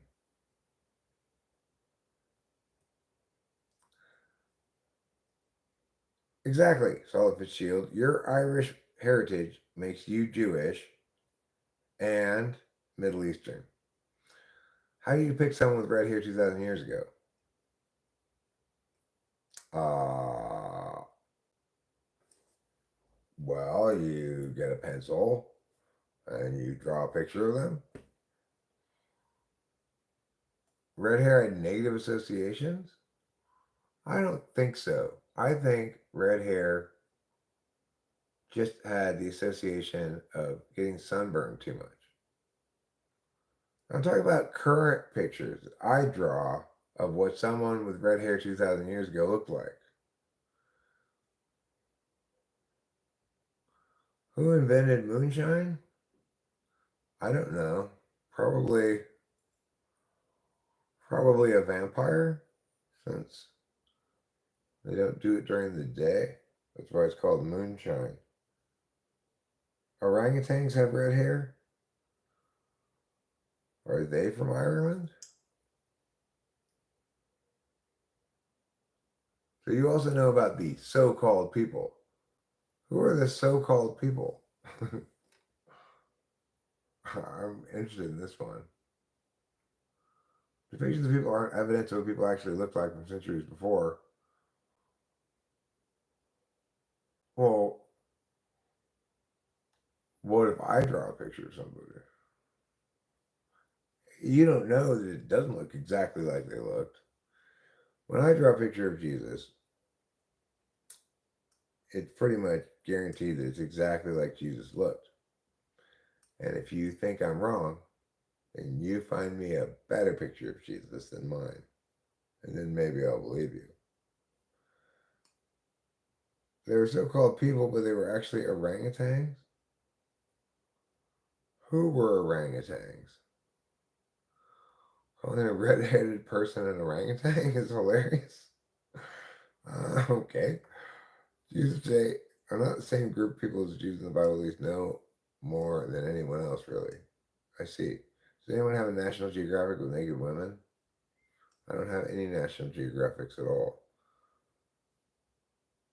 They're Georgians who adopted the religion in the Middle Ages. Those who say they are but aren't. Correct. No sage. Fake.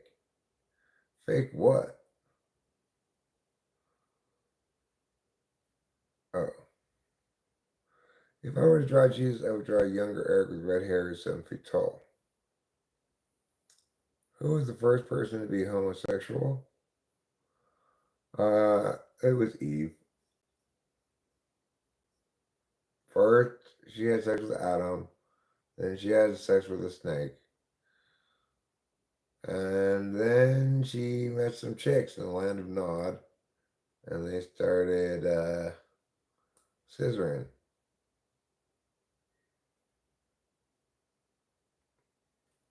Now, Richard Simmons was not the first homosexual.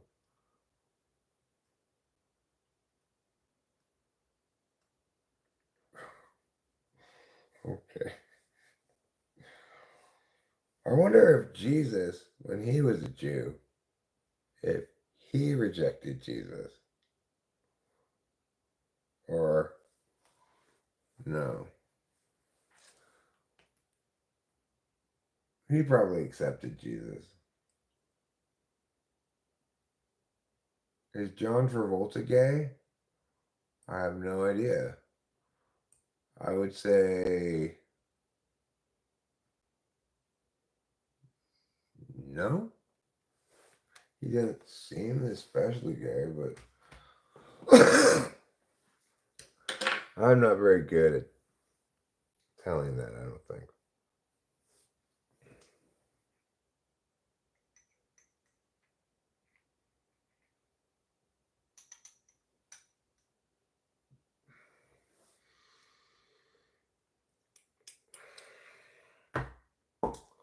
Somebody needs to put a stop to Neil deGrasse Tyson. Was Olivia Newton-John gay?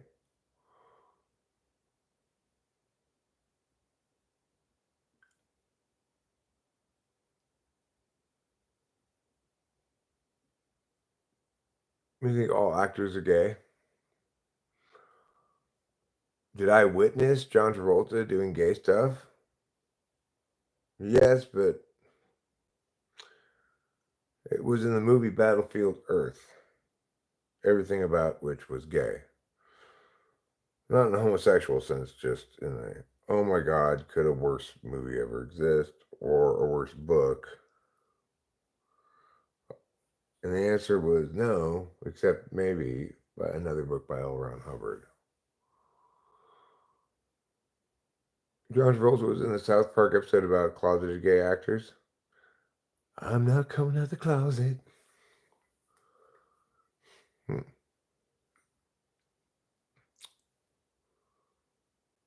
He had a relationship with an older woman who died. He married Kelly, who died. Do you think he's killed them? No, I don't think Pee Wee Herman was gay. I think he was caught masturbating in a heterosexual porn theater.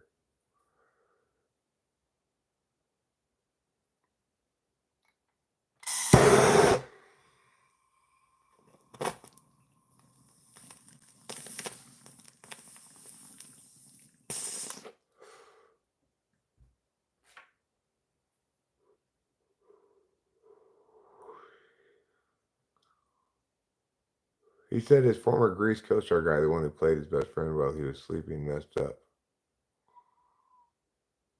What? Messed up what? Does Jennifer Aniston wear a bra in Friends? I don't know. Does she? Did she frequently have high beams or something?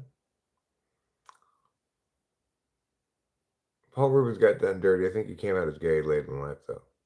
Huh. Oh, you're just asking if John Travolta was happy. Well, he does have a jet plane parked at his Florida mansion. Seems to have little intuition for being ridiculous. Like, he doesn't quite seem to get that he's being ridiculous.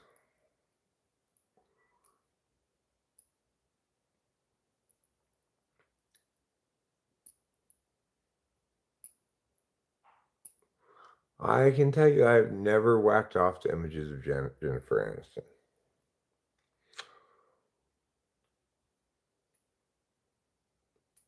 I don't know why, but she never really,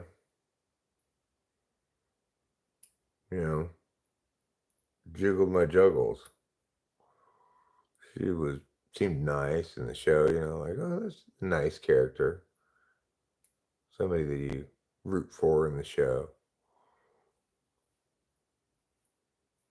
But I never considered her really fat material.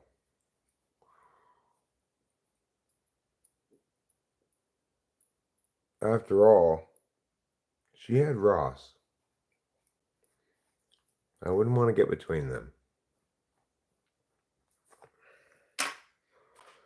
I wish Jennifer Aniston and David Schwimmer had dated in real life too. Fapping is disgusting. Yeah, yeah, yeah. Well, someone else fapping might be. Like, obviously, like solid fish shield fapping is disgusting. Me fapping myself, well, that's just not so disgusting. But, just, I guess, maintenance or something.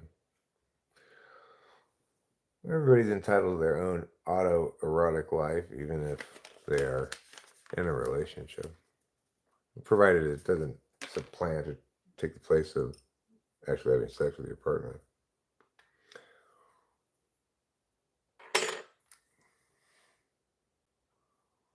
Oh, your hypothetical fapping is beautiful. Did James Blount write that song for you? Yeah. True that every man and every woman on earth is masturbated? Probably not. There are some profoundly disabled people who, what kind I worked with before, that they couldn't really move around and stuff that much. It's abusing your body.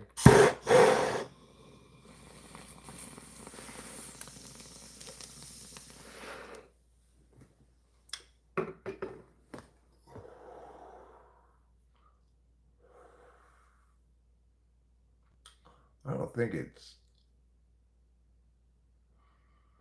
I mean,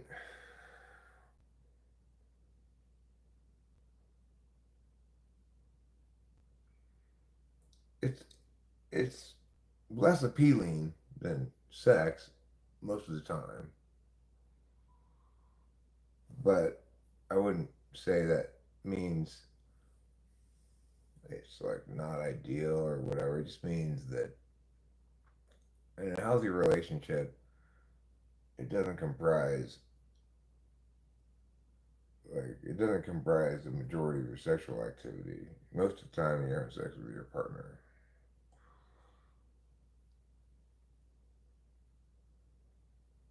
I'm saying some of the people who have profound ambulatory issues. In other words, they can't really move very much. Or, they don't have control of their limbs because they maybe are hypotonic or hypertonic, where their muscles are all constricted like that.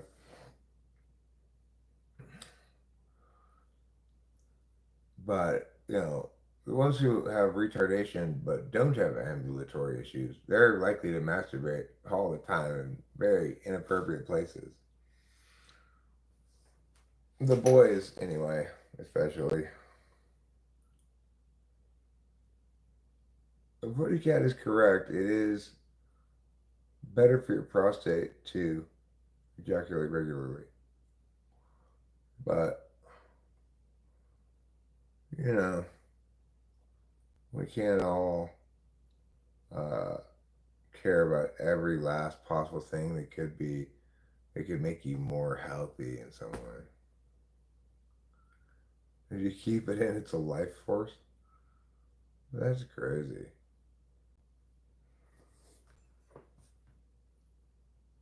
It has very little impact either way, frankly. Like, obviously, I feel a nice glow, a warm glow after coital time when I'm done having sex with Rachel, but, um, you know, then I get up and I'm maybe a little extra cheerful for a while, but I quickly forget about it and don't think about sex again until the next time we have it.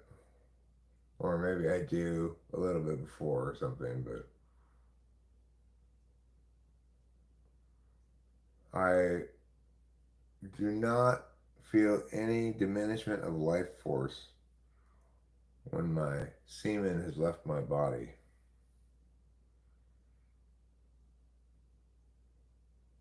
Yeah, that is correct. What Putty Cat says there is correct.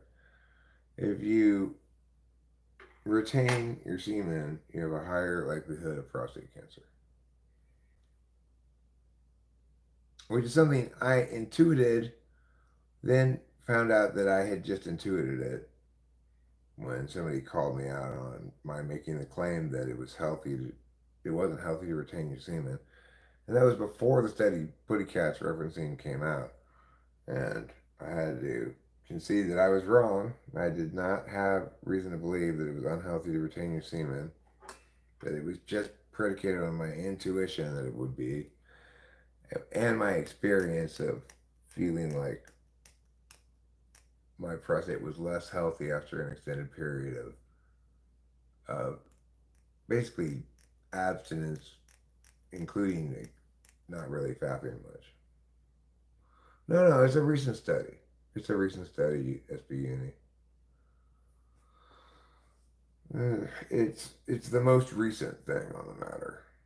Prior to that study, I had to concede the point that there was no evidence that it was bad for you to somebody who was into semen retention, but maybe a year after that or something, that study came out, and it showed what I intuited. It was still wrong of me to make the claim when I didn't have evidentiary support for it, and sometimes you have to issue a correction, right? You have to backtrack from something you said because you realize, hey, I just intuiting this is not supported.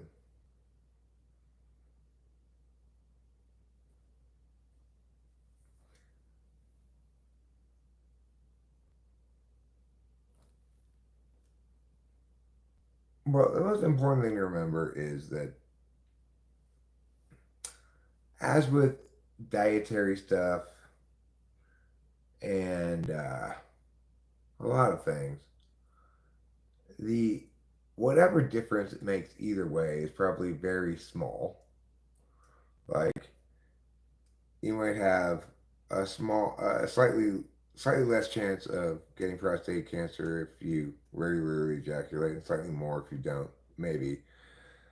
Um, but the bottom line is, whatever benefits you feel from retaining semen are purely psychosomatic, self fulfilling prophecy kind of stuff, placebo stuff.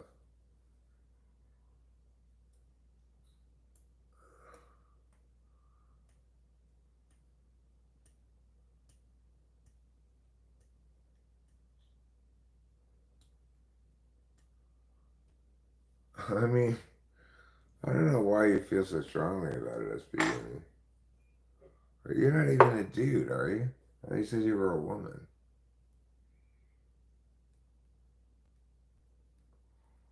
You just don't like to think of gross men touching themselves or something?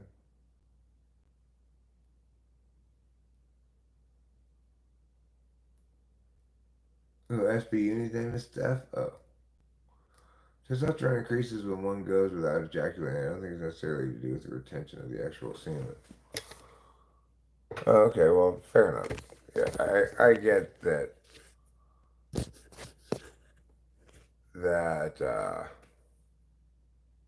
there may be an increase in testosterone, and that would probably be, as you said, due to not ejaculating rather than actually a direct effect of the semen retention. So, good point and good point.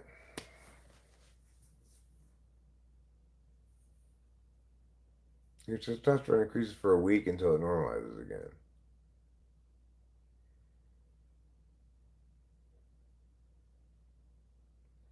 I mean, but why is it good to have more testosterone anyway? I feel like I've got all the testosterone I need right now. Am I going to be getting into some fist fights or something? Am I going to be doing some bullfighting? What do I need a bunch of testosterone for? You just like knowing what's the ideal in life.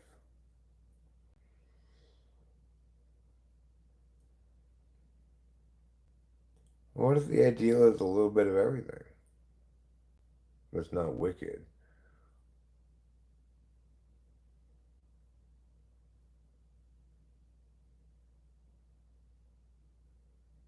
It's just healthy to have high testosterone, general health.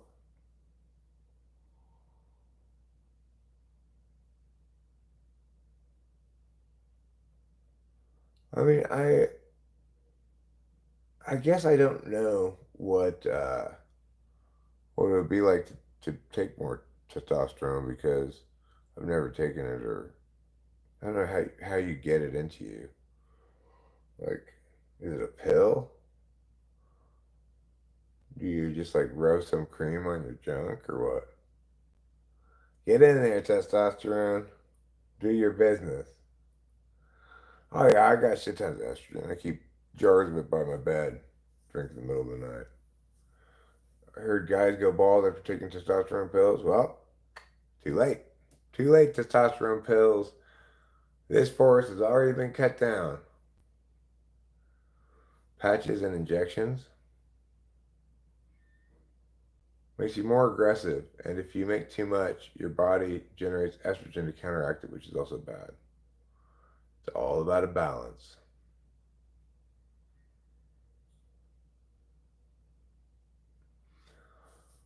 I don't need to be more aggressive. You know, I already don't have a problem like defending my boundaries. I have a problem of probably not being civil enough when I do that. So more testosterone, I think, is going to be helpful, particularly. Die, motherfucker!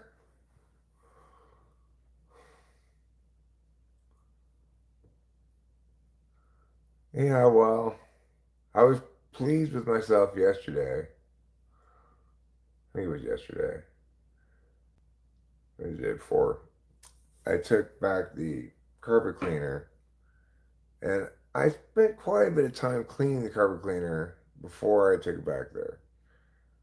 But I guess it wasn't clean enough to their satisfaction. And the lady, what made me mad is the lady opened this one thing, saw one hair, and immediately said the thing was filthy without even looking at any more of it. Um, and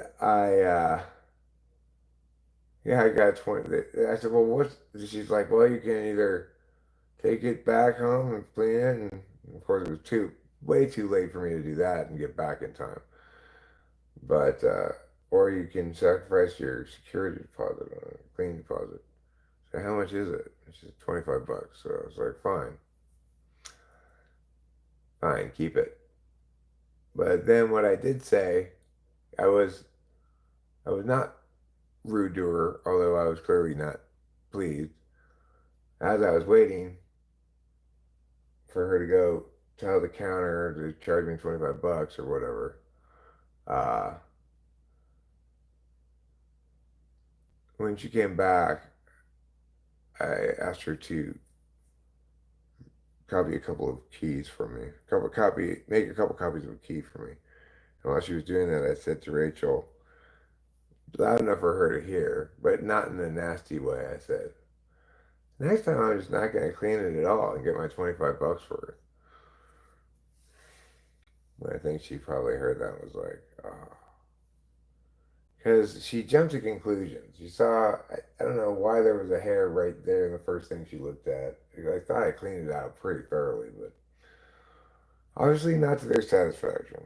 I know better next time I get one of those things, I'll have it spotless when I bring it back. But it was a little bit annoying because they've got perhaps, I don't know, 30 seconds of cleaning up to do on the thing.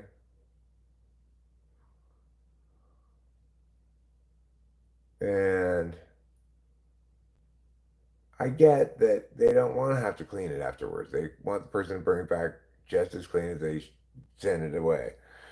And I guess I didn't quite get it that clean. But, I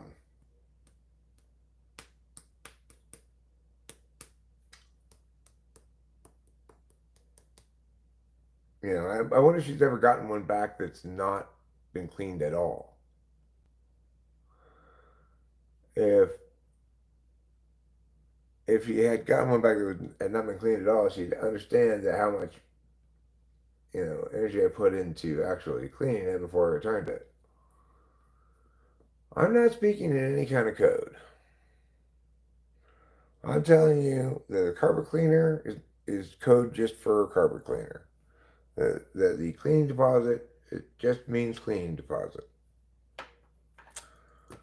No secret code here. Dot dot dash dash dash dash dot dot.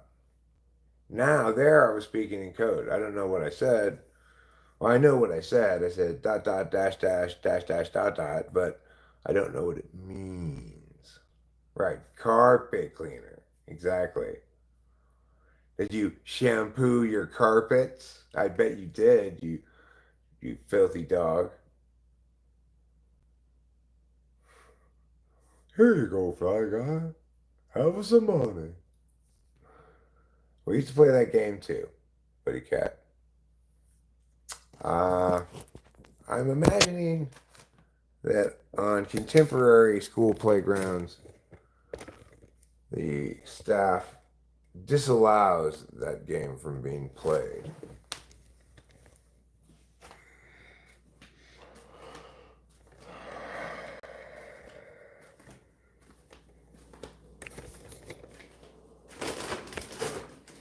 I need a water, a squatter, a drink or thing or two.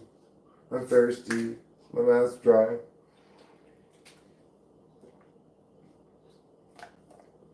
Oh, that's good.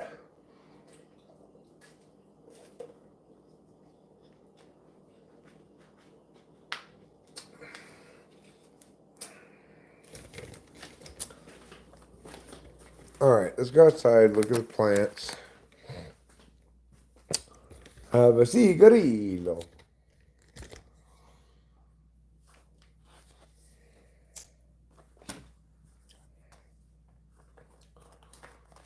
Friends, I'd like to take a moment now to pause from the normal live stream activities for a message from today's sponsor, Summer's Eve by Massingale. Do you ever feel not so fresh? If so, try Summer's Eve by Massingale. Massingale is America's most trusted brand of douche. Alright, back to our regular programming now. I was so pleased when I was able to do a partnership with Massingale. I've always wanted to be a part of the team that celebrates that great product.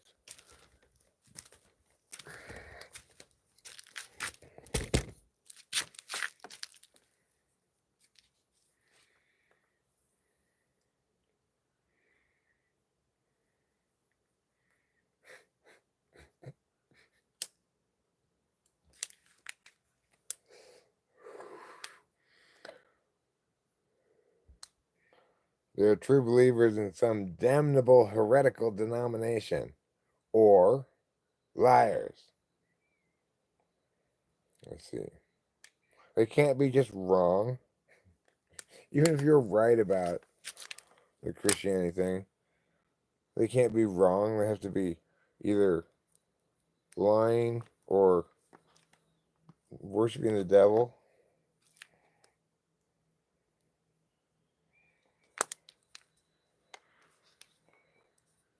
Okay, well, but Putty Cat, I want to point something out. It doesn't say anything about chicks not getting with other chicks. In fact, the Bible says in Leviticus 18:23, but if thou hast sex with a woman and thou art a woman yourself, let there be scissoring, and that is good. So maybe you forgot to read that part of the Bible. Anyway, as I pointed out before, why would you reference the Bible? It's incredibly dumb. It's not a good way to think about Christianity or Judaism or whatever. It's a bunch of idiots from a long time ago who about something that mattered a lot, but it didn't change the fact that they were idiots. And that's all there is to it, you know. We can't pretend that a bunch of idiots who aren't God or Jesus did a perfect job of writing a Bible as a committee somehow. Insanity, ridiculous. No sane person should make their golden calf be the Bible. That's not what God or Jesus wants. They want you to be sensible about things.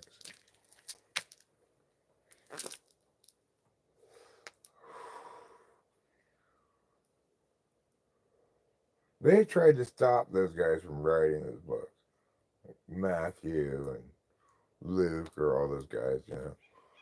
Said, no, don't write your book.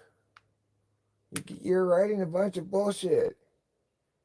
But Luke was down here writing his book, and they were up in heaven, and Luke couldn't hear them.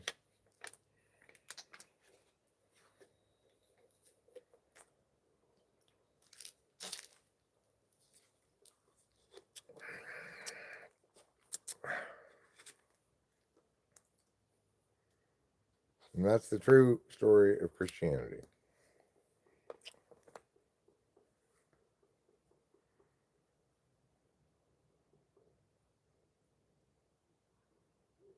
No, it's definitely possible to know what's right without the Bible. Okay? It's additionally possible to know what's right without God at all. You just have a different metric of determining what's right. It's not possible to be correct about what's right by reading the Bible. That's impossible. So, you know, we have to understand the core tenets of Christianity, which are things like forgiveness is the highest virtue. Let he who is without sin throw the first stone. And Uh, justice is the highest value. Those are core tenets of Christianity. And to the extent that specifics in the Bible run afoul of those core tenets, those specifics should be tossed aside, of course. If they're irrelevant to those core tenets, then they should be evaluated on their merits, because we have to recall it was a bunch of fucking tards who wrote that thing.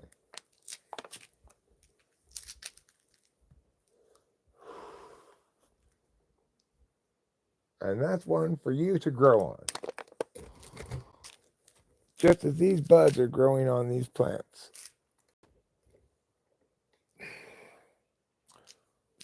Looking so fresh and lively.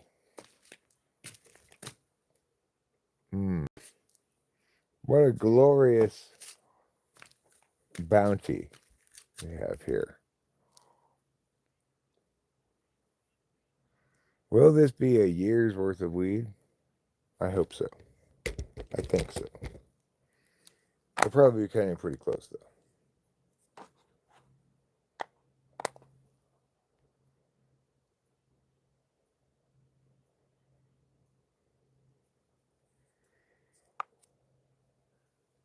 Ten Commandments are mostly fine, I think. I don't know about honoring your mother and father. I think it depends on whether you've got good parents or not. Like, if you've got abusive parents, then why honor them?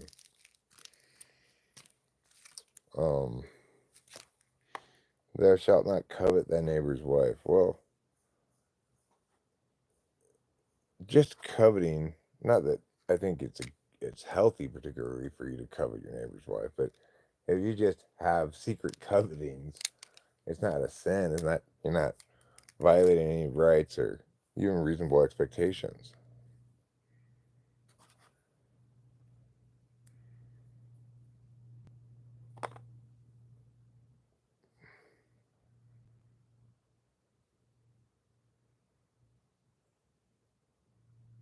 Well, I mean, every moral prohibition against a rights violation is justified because it's a violation of ownership rights, not because of anything religious. Christianity broadly agrees that rights violations are bad, and specifically names several that are considered prohibited, such as stealing, murder, adultery. Adultery is a rights violation, but it's a violation of positive rights. It's not an unjustified axiom. It's necessitated by any definition of ownership. You act as though your religious claims justify something, but they're not even internally consistent. You can't use religion as a means of doing argumentational work. You're trying to mix your magical thinking frame with a rationalist frame, and it doesn't. That's you keep them separate, right? You don't put salmon and milk together in a blender and drink a salmon milkshake. They don't go together, okay? Obviously, when you want to use a magical thinking frame, it's because you're dealing with something you can't deal with rationally. Now, that's not things that are morally prohibited. However, it might be things that are morally indicated. There are no universalizable positive moral indications, but there are positive moral indications. So if you want to know what you ought to do, prayer is a great way to find out. If you want to know what you ought not do, prayer will not inform you about that. Nor will reading the Bible will inform you somewhat about that in some ways, and in some ways will be wrong about that. Because that which is morally prohibited is not a matter of faith. It's a matter of what rights universalize and the fundamental equality of each individual and the fundamental ownership of the body that each individual has. You can't obviously do anything with conclusions that you've justified with religious arguments. They're completely useless. They don't generalize at all to anybody who doesn't share your faith, and they represent a failure of faith. You're trying to say you don't need faith to believe. So, you're horribly wrong and you should listen to me. I've explained this before on many occasions, but people still insist on being wrong. That's just going to forever happen, I guess. Sometimes I get annoyed because I'm repeating these things over and over again because people keep being wrong in the same ways. But I know maybe you haven't been wrong in this way around me before, and so now you're just learning for the first time how wrong you are and what the correct position is.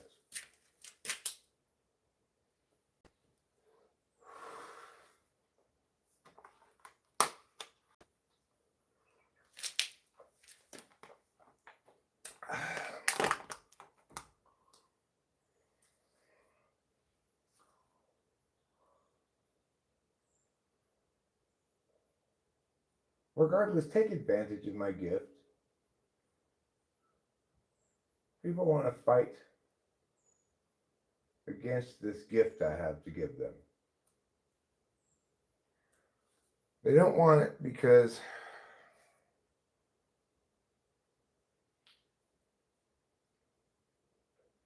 it undermines their sense of stasis as a self in the status quo. Because, probably for attentional matrix reasons, they have mistaken their position statements and affirmations for part of their identity.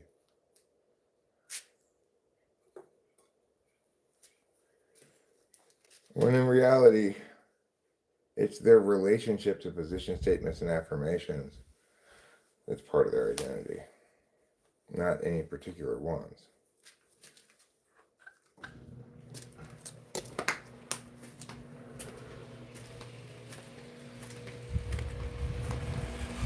And so, of course, nobody wants to have their identity challenged. Nobody wants to be told your identity is illegitimate. I'm never telling anybody that, but that's what they're hearing if they think their position statements and affirmations and negations are part of their identity.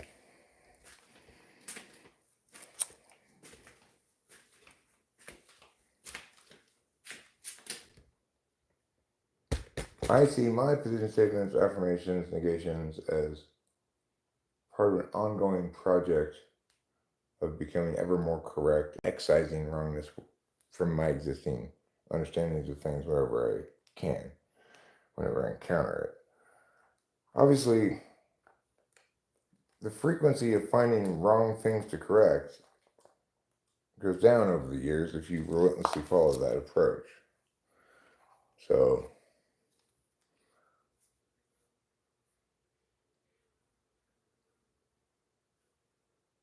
I'm not still in, by and large, I'm not still in the case determining process. I've finished it except for details for most things that I talk about or we talk about around here. Obviously, there are plenty of things in the world that I don't know anything about, but I don't talk about those things. Why did I come in here? I came in here for some reason. What was the reason I came in here? What do you guys think the reason was? Does anybody know? No, nobody knows.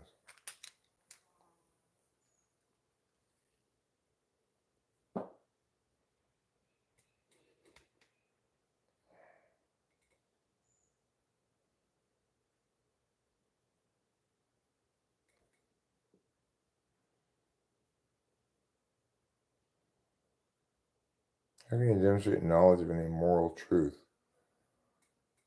Well, the thing is,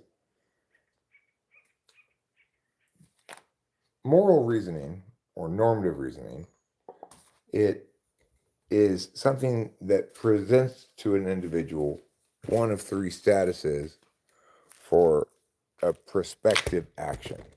So if you want to do moral calculation, then you're going to use some form of normative reasoning. There's really only one form of normative reasoning, and that's a rights calculus, because That's the only thing that can tell you ahead of time whether an action is moral or not. People who just want fucking wickedness and amorality favor utilitarian calculi, which claimed that what's good is what's best for the greatest number of people. That is obviously bullshit because you can't determine the impacts of a prospective action until afterwards when you measure those impacts. And thus, it doesn't work as a normative framework because it doesn't inform you as to whether something's morally permissible or not before you take the action. So that's why fundamentally rights-based frameworks are the only normative frameworks that one can use in moral reasoning. And they will produce one of three statuses: morally impermissible, morally permissible, or morally obligatory. So for negative rights, this calculus presents things that are morally impermissible. For non-rights based actions, it presents things that are morally permissible. And for positive rights, namely contractual obligations, it presents things that are morally obligatory. So that's how the calculation works. You might not like the fact that that's how it works or something, or you might say, well, that's not good enough. But it is good enough because that's what normative reasoning is, you know?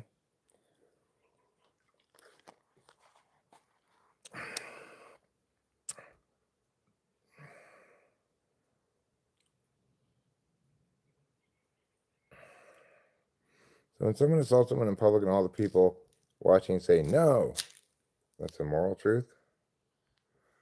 I don't think that's just a bunch of people saying no, really is. Who knows why they're saying no?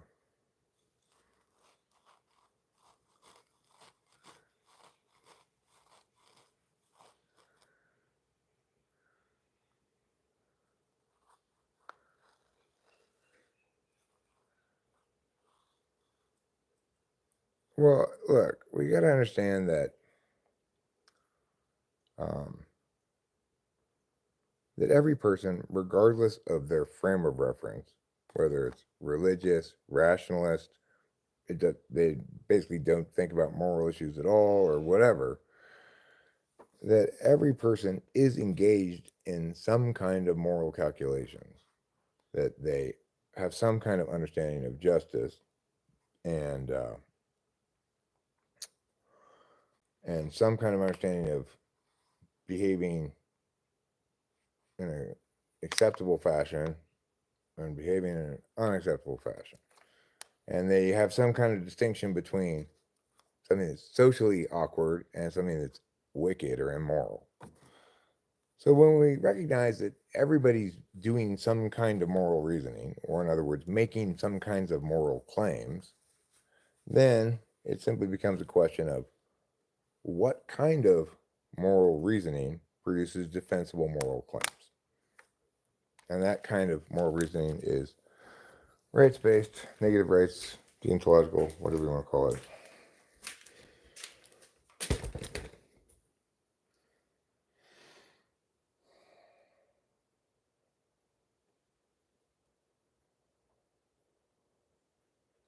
I mean, even if you were to successfully sustain the claim that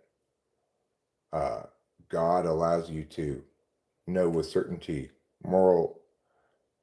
these moral calculi, then he would simply be redundant to moral reasoning because normative reasoning allows you to do the same thing. It is the case, however, that there's one particular issue that normative reasoning cannot resolve, and that is abortion. Because it's the only instance in which individual rights, negative rights, come into conflict with one another. The only circumstance in which that can happen.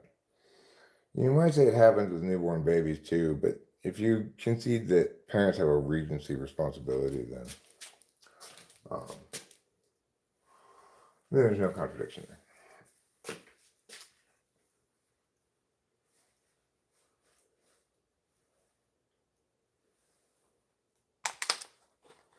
Anywho, the point is, there is one kind of moral reasoning that is most defensible, that you can sustain against negation and critique.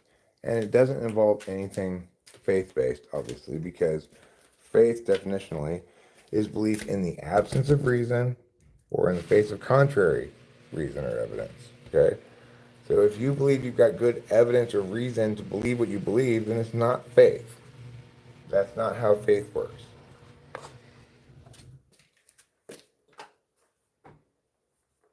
People want their cake and eat it too, you know? You can have your cake and eat it too. You just can't have it and eat it too at the same time.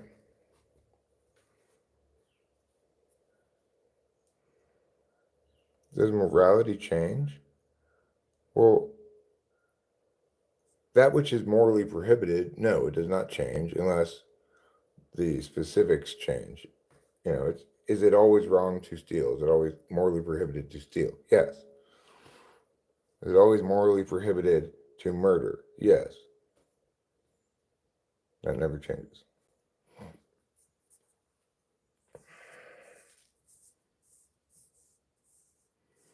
Now, of course, when you're talking about killing, questions of whether, not all killing is immoral, self-defense is not, but other kinds of killing are gray areas that people don't agree about, like if you're fighting in an army or if you're executing someone in the electric chair.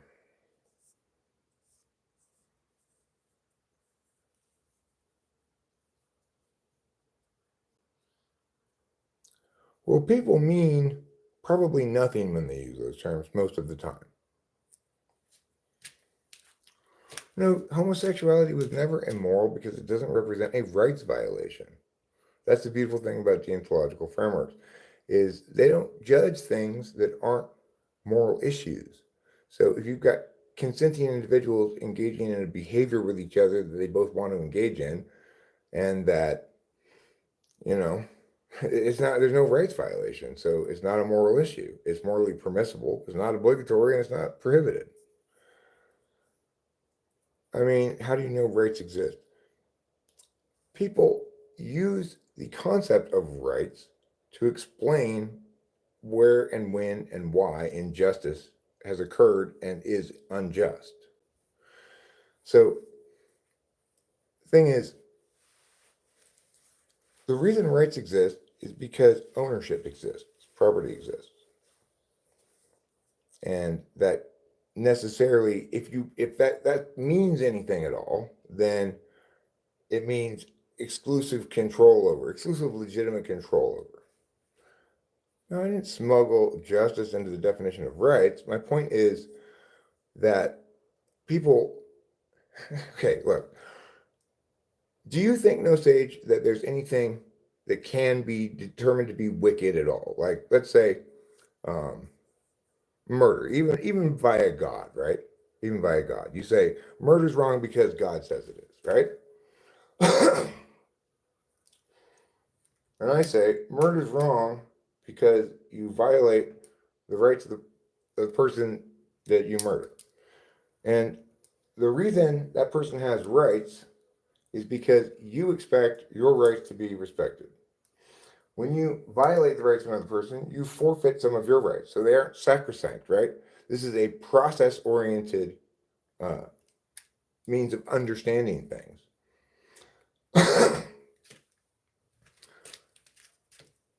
When we talk about rights, like, for example, the reason that guy's on trial is because he stole my car. I had my car stolen one time. And the guy went on trial, and I had to testify that I hadn't lent it to him. The reason he was on trial is because theft is a crime, okay? But why is theft a crime? Because we have to describe the thing. We need a word to describe the thing that answers that question. The reason it's a crime is because our society operates with an understanding of ownership that confers rights onto people. So when you own something, that means you have exclusive control over it legitimately. If you don't, if that exclusive control is violated by somebody else in an illegitimate fashion, then you can call the cops and have them engage in the legal processes accordingly. So the thing is, the idea that rights don't exist because I don't know why you would think that, but it's obviously incorrect because we know what ownership means, right? And if you say ownership doesn't exist, then come try to steal my stuff and I'll call the cops on you and we'll find out in court if ownership exists. I mean, what you want is some sort of static thing outside of the system that you will never get that. That's not how words work. You just need to acknowledge that the conditional absolute truths have a great deal of value, even though they're conditional.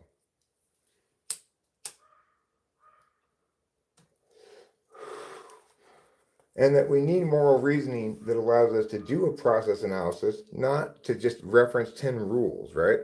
A process analysis is, okay, the following act has happened. This person feels aggrieved and is claiming that the previous person has incurred liability.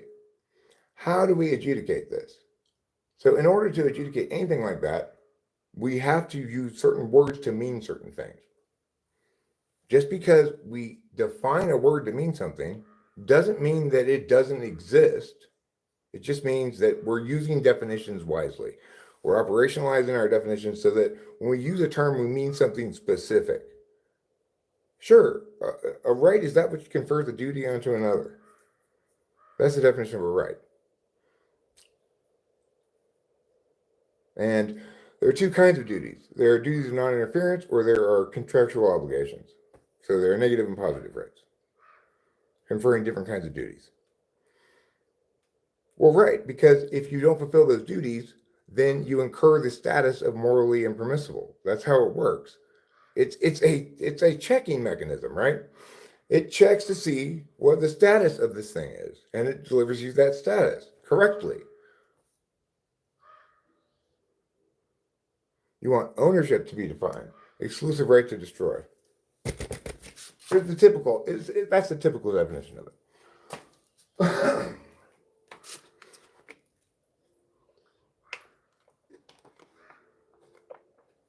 Well, that's one typical definition of it. You hear various definitions. But the thing is, what you call circularity is efficacy. To understand that ownership and rights are irrevocably linked is not circularity, okay? No, ownership is not derived from right. You are born owning your body, okay? No, it's not derived from rights. You are born owning your body. If you want to call that an unsupported axiom, that's fine.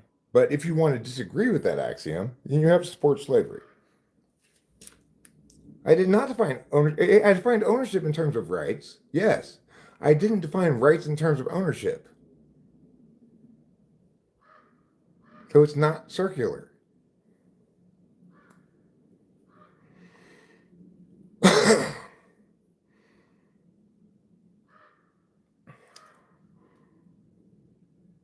No, I did not ever define rights in terms of ownership. I defined right as that which confers a duty onto another. So, for example, if I go through McDonald's, right, and I pay them at the first window, now I have a positive right to my food at the second window. Understand? And we recognize that indeed I have that right because I can enforce it legally, but we also recognize that I have that right because it universalizes. And that's the key point here, is that negative rights universalize. In other words, it's a right. If I want my own rights to proceed with my own agency going forward, then I'm expecting others to uphold their duty of non-interference. And if I'm expecting others to uphold that duty, then I need to uphold it myself. because that's the nature of rights. Only moral agents can have rights. That's why animals don't have rights. We might have obligations to animals, and that would be a moral issue that you'd have to look to magical thinking for, right? It's not adjudicated through rights, and so you're going to need God if you want to adjudicate it or something else, or you're going to need to be okay with it not having a definitive answer. But just because a tool works well does not mean it's circular, right? Normative reasoning, Kantian normative reasoning, works beautifully to explain in a cogent way that's internally consistent why something is wicked or morally prohibited, or why something is obligated.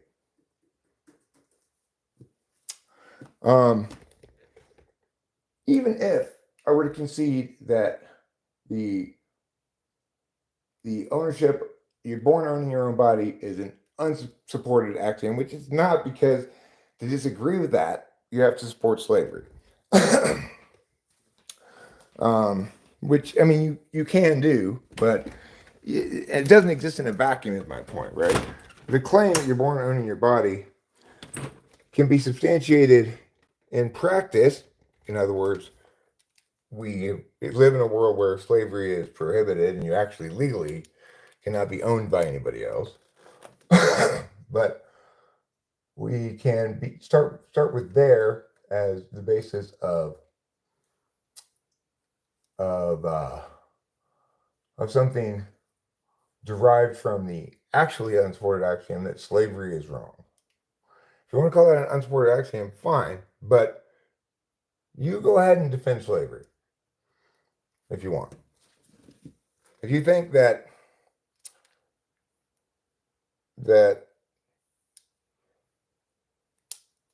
slavery is wrong, it's unsupported axiom because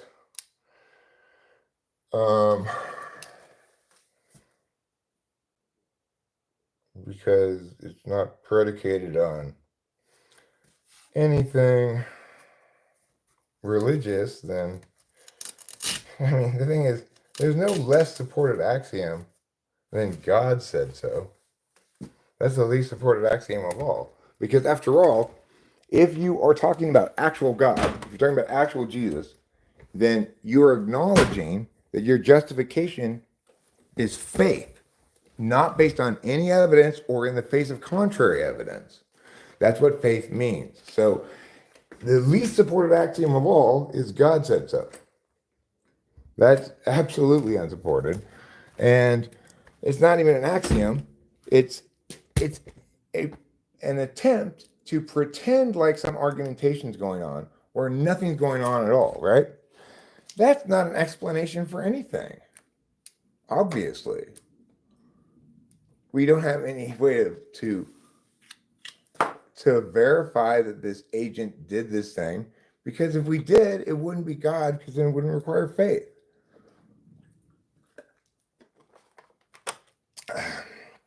So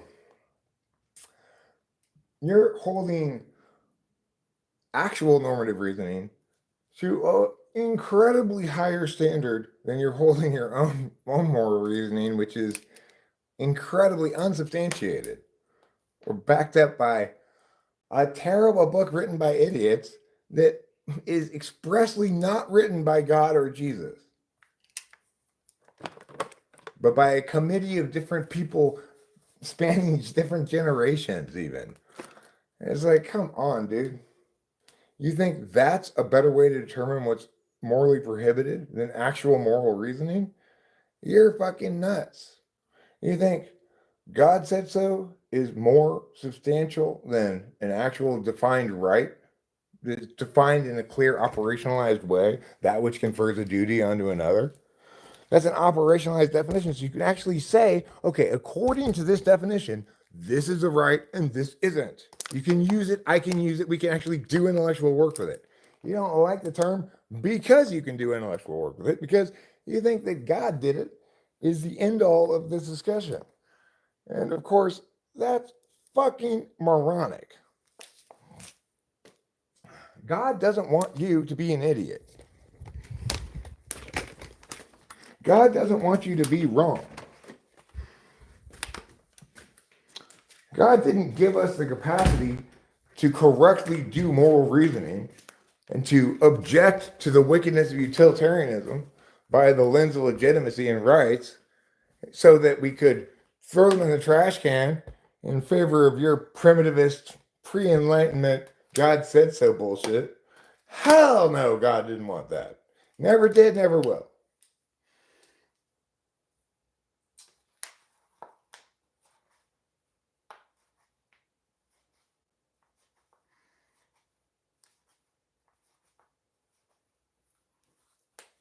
Well, if you say so, you're certainly entitled to say that rights are made up.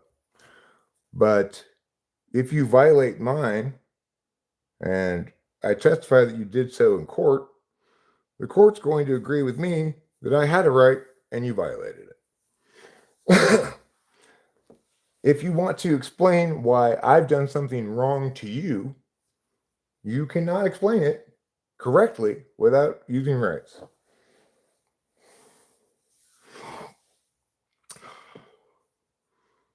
So,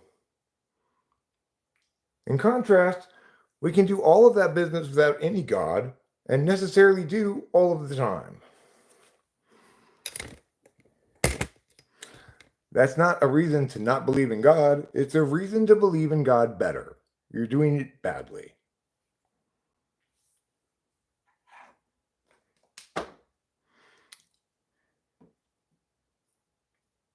And, I know in heaven somewhere, Jesus and God and the Holy Ghost are watching this channel on a regular and saying, "Thank you, Eric. Most of the people speaking on our behalf are spitting nothing but turds out of their mouths. But you, sir, Eric, get it." And I say to them, "No, God, Jesus, Holy Ghost, you guys get it. You guys are the heroes. I'm just here using the gifts you gave me to correct no sage."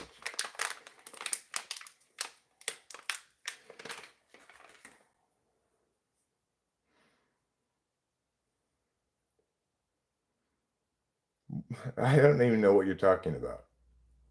What point did I concede to? That slavery is wrong as an unsupported axiom? I mean, I guess if you want to be pure about it and not justify anything with suffering, in other words, you can't have measurable impacts be your justification of things, because then you can't know the moral status of something until after the action has been completed and the impacts have been measured. So you can't justify slavery as wrong with suffering or anything like that. I just say slavery is wrong. I'll accept that as an axiom. And if you don't want to accept it as an axiom, then you should be arguing in favor of slavery, not in favor of God.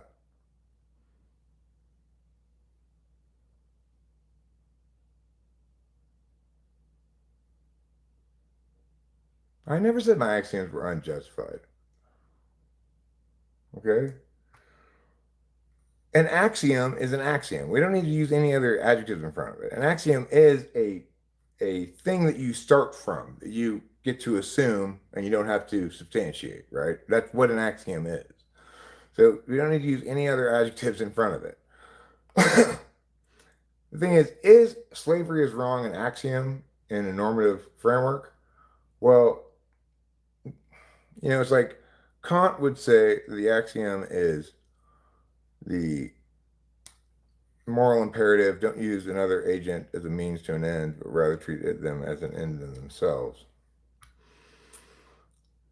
The key thing is, like, before I had cognitive functions, I didn't know how to talk about the differences between humans in a way that made sense and I could understand meaningfully why and how people were different from each other. Because I didn't have the lexicographical tools to understand that the fundamental currency of human personality and consciousness is attention, and that there are a fairly short list of possible ways of paying attention, each of which comprises uh, both a kind of a way of paying attention, and if it's in your first, second slot, it implies your relationship with the other ones, you know? So now that I have those words in place, I can do things like talk about uh, what happened when I used SI, but I should have used NI. And it means something. I understand what happened there. I recognize it as a another consistency with the reality of my personality type and the cognitive function stack implicit to it. So you might say, well, are cognitive functions made up? Are they real at all? Well, what matters is when we use that language defined as I define it, we find it to be a powerful tool that's very revelatory and actually explains things, right? It actually explains things. Granted, all of a sudden, all this new understanding, all these explanations that mean things, that actually mean things, and your insight and grasp into various people in the world as a whole is blown wide open because of cognitive functions. Whereas before you had the words for it, you didn't understand those things. The same thing is true with rights. You can conceive of a world in which nobody references rights. A bunch of savages uh, sharing everything or whatever. Uh, and the reason that occurs is because, of course, they don't have the language toolbox to do that work. And nobody has a language toolbox to do moral reasoning unless they have uh, a rights-based set of terms to utilize. The reason rights aren't just made up is because I'm defining it to mean something specific.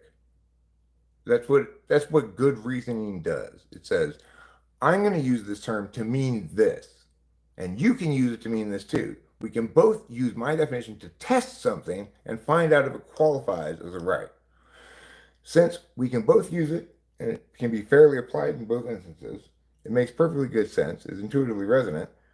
If you don't want to use rights as a way to discuss this, then you'll have to provide a preferable alternative, and there obviously are none. Your God-based arguments are the exact opposite of preferable.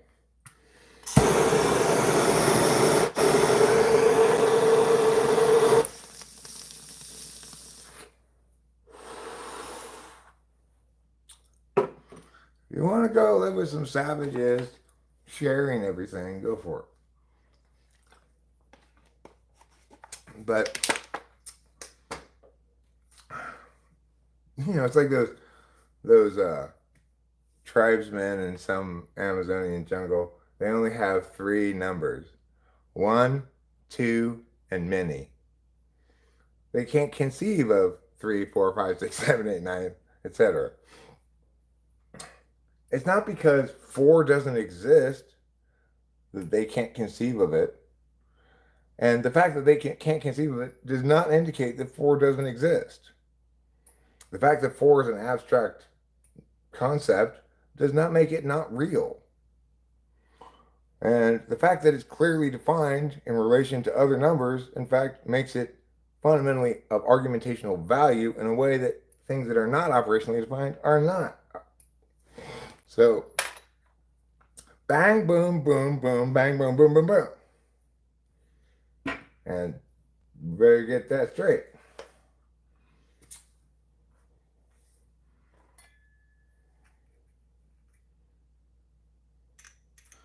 I'm always having to tell people things. People want to come around here and try to tell me wrong things. It's like, in your dream scenario, your wrongness meets silence from me. In your hopeful but unrealistic scenario, I just brush it aside. But in by far the most realistic scenario, you should know going in that I am going to have to Just tear down your bullshit shingle by shingle and light the pile of shingles on fire before pissing on their ashes. Your wrongness shall not pass.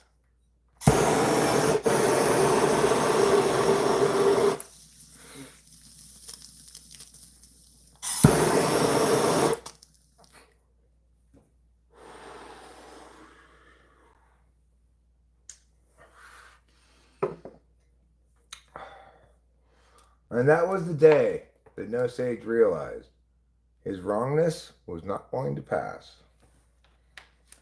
Not today, Satan. Not today. If you had to recommend one book for everyone to read, it would be Green Eggs and Ham. I think it's a good book. Tells an important story about one person's relationship with green eggs and ham, and how even the most stubborn of stubborn people, their stubbornness can be overcome by persistence. Hi, Sean, independent vomiter.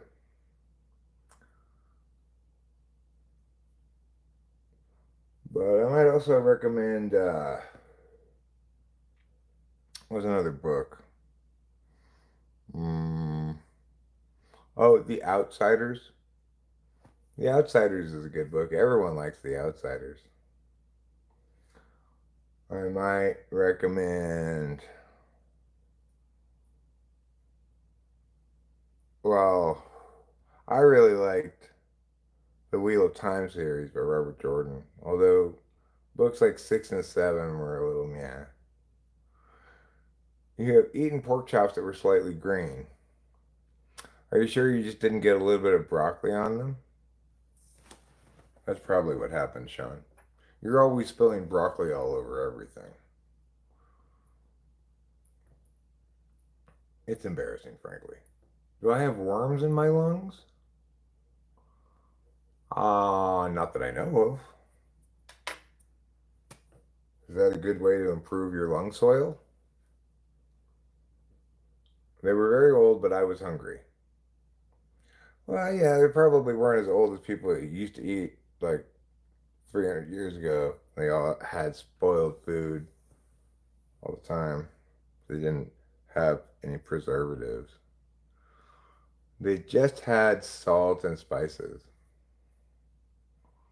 When they preserved stuff, it was like, okay, you get salted meat and hardtack on your boat journey. Salted meat and hardtack is a pretty Spartan diet, you know. And months later, you arrive at your destination, you finally get to have an orange. You're like, oh, this orange is so good. Yeah, the worm's not going to survive in my lungs. Hell no. My lungs, I keep them purified with the purifying purification of smoke. Those socias, although I think we should really pronounce it socks.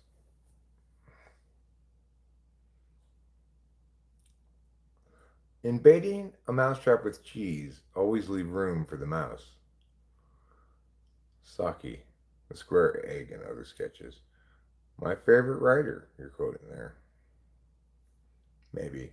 Maybe my favorite. I would recommend, if you're talking about books to read, I would say, if you ask short stories, I'd recommend Saki. Winesburg, Ohio is a good book. I like that a lot. I like Sherwood Anderson's writing style. I think he's the first great American writer.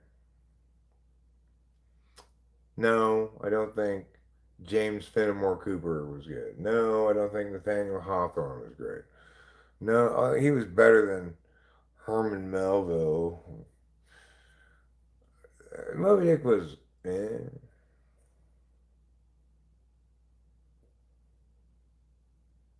Sean, you could have changed your name months ago. Don't pretend you don't like it. Yeah, Sean. I mean, don't mind him, Sean. Speaking of, well, I don't even know why you were talking about your name. Speaking of wildfire smoke, American smoke is blowing into Canada at the moment, and there's nothing in the news about this illegal immigration. Well, those are actually Mexican smoke particles that we're just passing straight through to Canada. Those aren't our smoke particles. We don't have fires down here.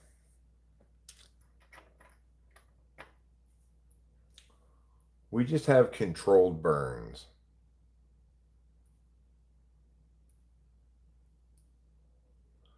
If you come here and stay with us, Show Media, you're not going to sleep in the living room. You just take one of the bedrooms upstairs. I don't want you sleeping in the living room. I spend a lot of time in the living room.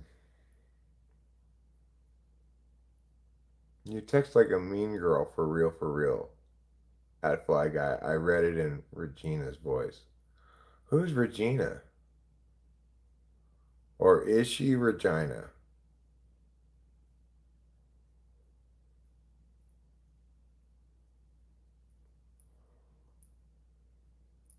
Fly Guy's a mean girl?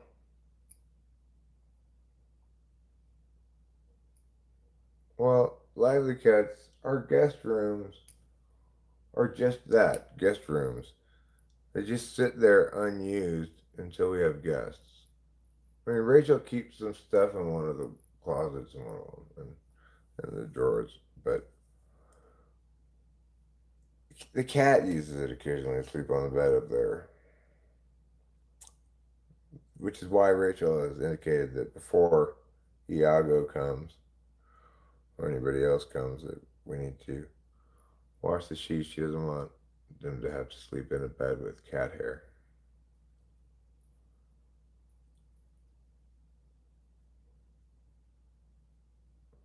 Are we still on about the White Sox?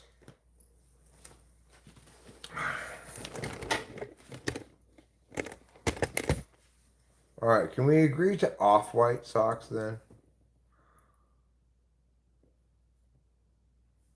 Because I'm not sure my socks are pure white. I think they might be off-white.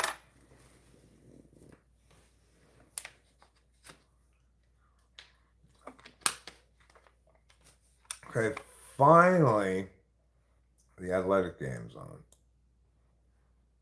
Finally.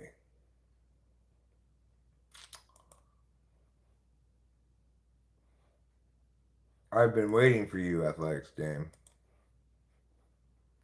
Now you're on. All right. Let's see how the Athletics perform against the Los Angeles Angels of Anaheim. You know, they used to be the California Angels. Then they changed their name multiple times. Now they're the Los Angeles Angels, even though they play in Anaheim, which is Orange County. Well, you know, those New York teams, they don't necessarily play in New York proper either, so. I don't know why the Angels even exist. They should just go to a different city where people will care about them. Nobody in Los Angeles cares about the Angels. I don't think anybody in Orange County even really cares about the Angels. Their stadium is just like bleh, the big A. It's it's just this. It's kind of like the Oakland Coliseum, except it's more open. It's a little better. It's a little more airy, I guess, than the Oakland Coliseum, but it's a very meh stadium. I'll tell you what stadium I really like, though. Sutter Health Field. That's right, where the Athletics play. It's not a major league stadium, but I like it anyway. It's intimate, cozy, uh, lively. I thought it seemed like people were having a good time.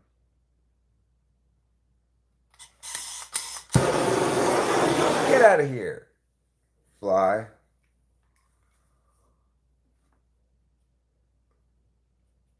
So I got paid yesterday and I bought alcohol before a mortgage tried to pull, so I'm feeling great at the moment. Oh. Well, I'm glad you're feeling great. You know what that makes me feel? Good. Because one can only feel one order of magnitude lower than the person you're feeling for. Can't I sit on the lawn here? I don't have a lawn, but I could sit outside.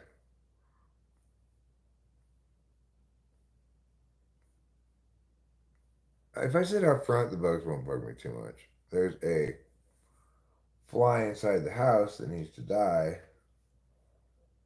because last time I came in, I think I let it in.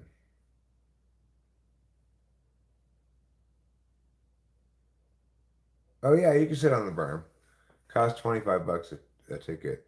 We only paid I think 40 something ticket for the seats we had, which were pretty good seats. Row 10 from the field, up from the field. It's pretty close. I did not catch a foul ball, but Zandy did get on the big screen. That was nice. Your sister had a bearded dragon. Well, good for her.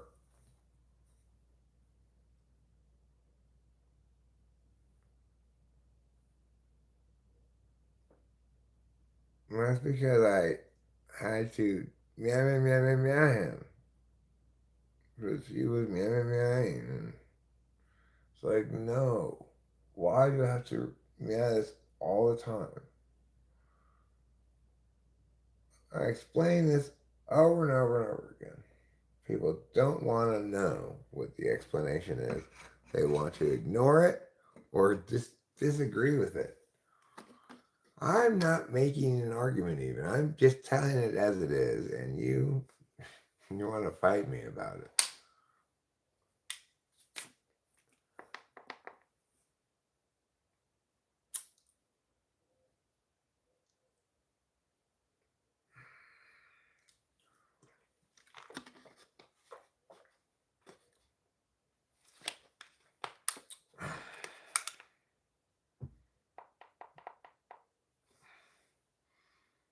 What did she do with it?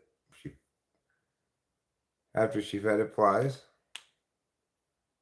she cuddled. She cuddled with the bearded dragon. Are bearded dragons friendly? Do they cuddle? Regular dragons, as far as I know, do not cuddle. So I guess if the beard made it really a lot more adorable than a regular dragon, then fine. Oh, they are adorbs? Huh.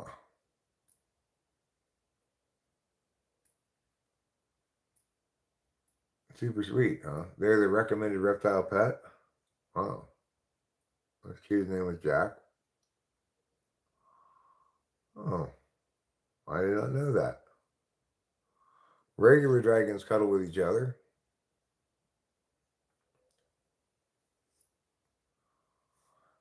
Yeah. Well, if I had a bearded dragon right now, I would throw it at this fly. Go get it! Oh, Captain, my Captain, ready for a sea shanty? Are we doing a sea shanty? Okay, we'll do a sea shanty.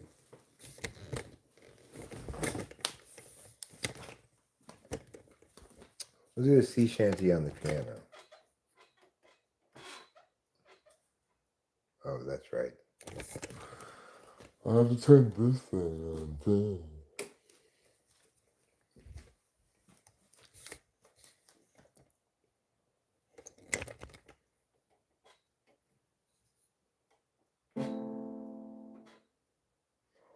Oh, let's go out on the open sea. You, my captain, you and me. We'll go catch a whale or three. Yes, we are sailors now. Shanty me this, shanty me that. Shanty me thin and shanty me fat. Shanty me what, shanty me now. Can you be my shanty how? There you go.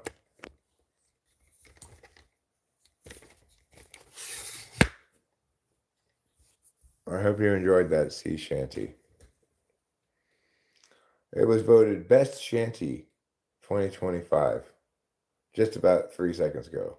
Thanks, Brandon Hall. Wow, I'm getting a lot of money today from YouTube. Look at that.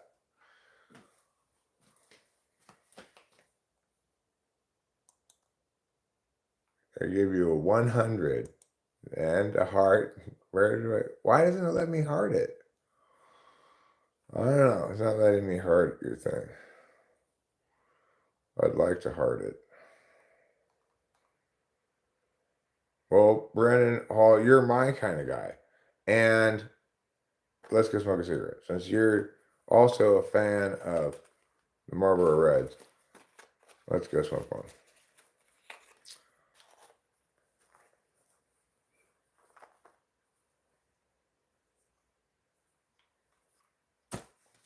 Lighter? Yes. Lighter? Check. And what else do I have to get? Cigarette I got in my mouth. Drink. That's the third thing I need. Okay, I'll keep it in America. This makes actual America smoke because it's made out of Marlboro Red. The most American smoke of all. What kind of drink do I want? How about one of these? What flavor is this? Pamplemousse. Pamplemousse? What the hell is a pamplemousse? Sounds like a chuggy pig, maybe.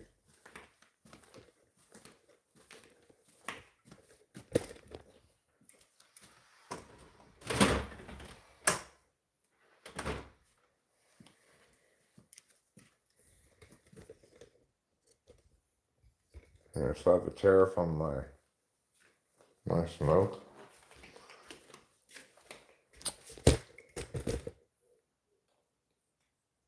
Well,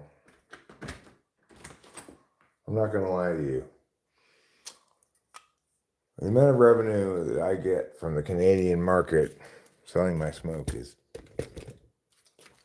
really just a tiny fraction of these Talking with Famous People corporate earnings. The Talking with Famous People Corporation earns somewhere close to $2 billion a year. Unfortunately, I get paid almost none of that. I'm just a regular old corporate wage slave, salary slave like everybody else.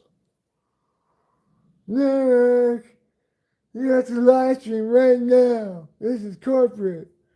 Fine, just shut up. But then, they dock me my pay when I tell them to shut up. If I'm late, or early, or if I stream too long or not long enough. It's terrible. I rarely get paid. Today, finally, Brandon came and paid me $10. And something else happened too, which some of you may have noticed. I don't know. Friend of the channel, top of the list of supporters. If I had one of those, thanks to my Patreons, or one of those things, it would just be like, thanks to Ike for giving me ridiculous amounts of money. He's given me $100 many times.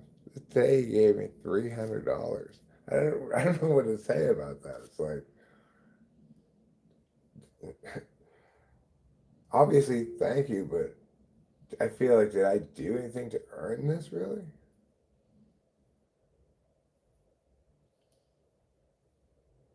Eric knows his, what does that say? Illions. Oh, my illions, right.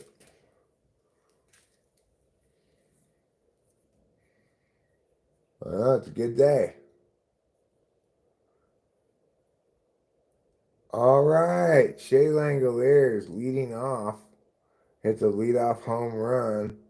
In the bottom of the first, the Athletics take a 1-0 lead over the Angels of Los Angeles.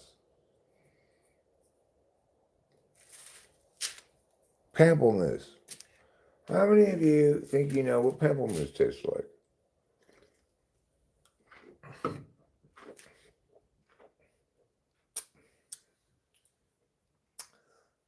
Tastes kind of like blood orange.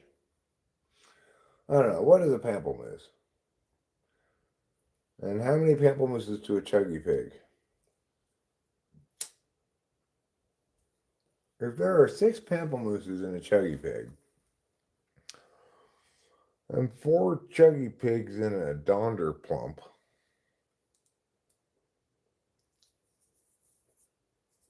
how many pamplemousses are there in a donder plump?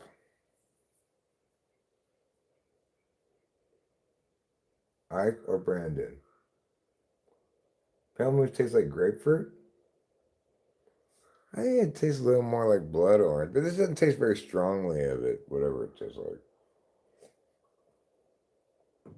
Oh, Worker gave that pitch a ride too. Yeah, okay, I guess it's kind of grapefruity. I guess my taste buds were wrong, and you were right. Damn you, taste buds. Damn you. You got your filthy wrongness on me.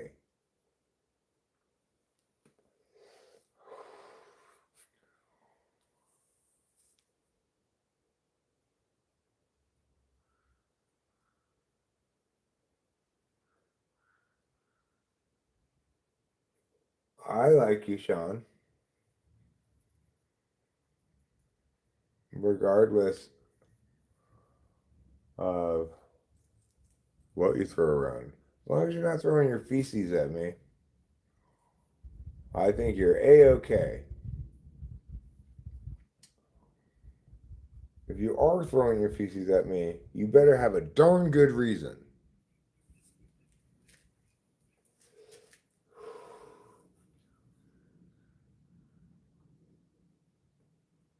I needed the stern warning and butt slah. You needed the butt slah? What was the butt slah?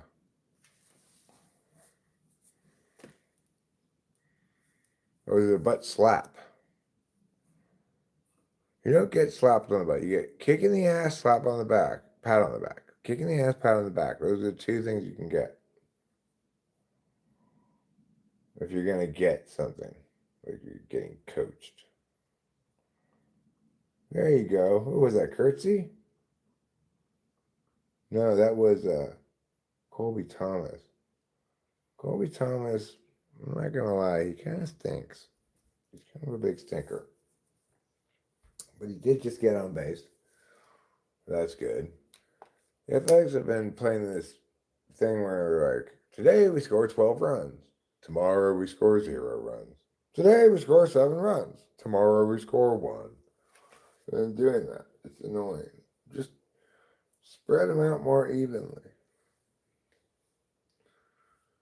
That's what I want you to do. Spread them out more evenly. You just need as many runs as you need to win the game. You don't need to, every time you win, blow them out, and then the next day lose.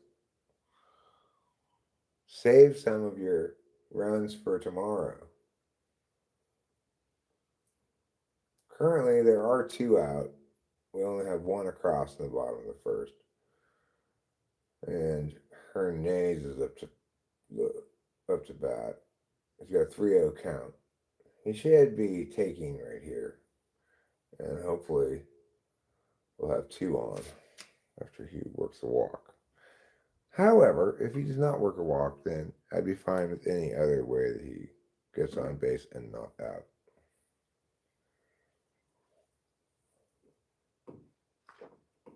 He did take that pitch. It was right down the middle, but he followed my instructions, which I appreciated. I told him to take it, he took it. My wife acts like she's annoyed, but she can't hide her smile.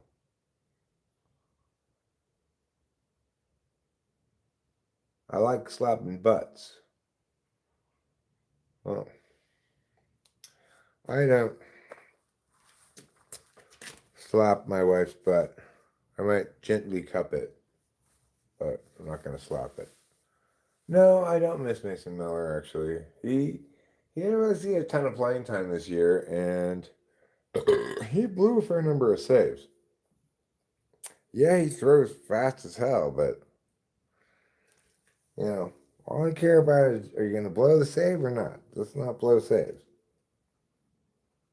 He got hammered by somebody hit a game-winning home run off of him for San Diego the other day. I saw.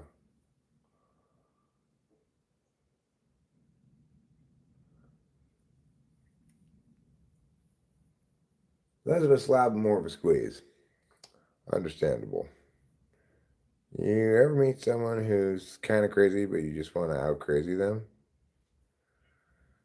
I don't want to out crazy people these days, anyway. I think I'm.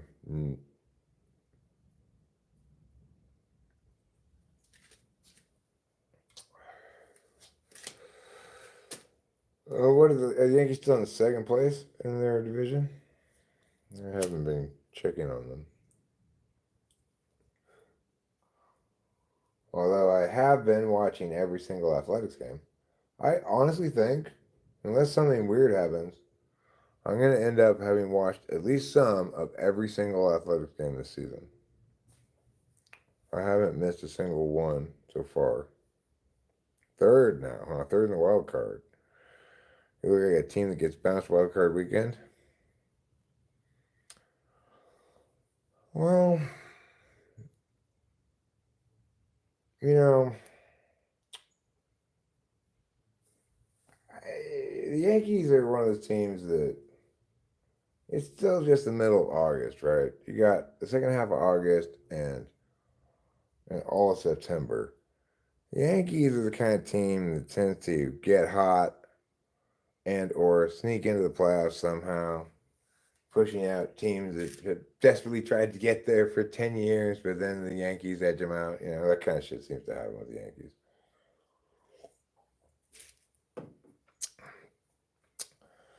Yeah, well, I have continually this entire season continued to expect them to start winning. We still haven't really quite started winning, but you know we won two out of the last three series, but the last one we yeah I am with this team. It's an exciting young team, even though they're losing. It's annoying. We've had a lot of people go down to injuries. You know, Jacob Wilson's on the injury list with a fractured arm, and who else is on the injury list?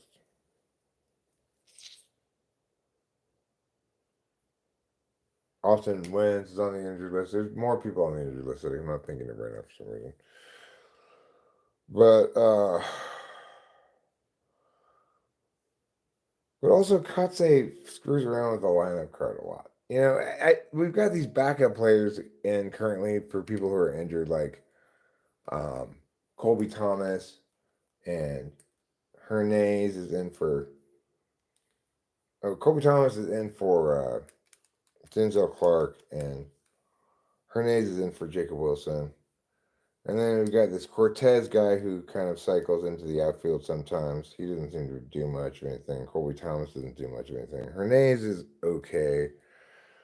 But, you know, maybe if none of our players got injured, but even then we weren't doing well before. We're starting to do better. You can feel this team like it can be a badass winning team. Our pitching is suddenly, you know, the last month our pitching has been great. It's been rock solid. We lose close games and we win blowouts.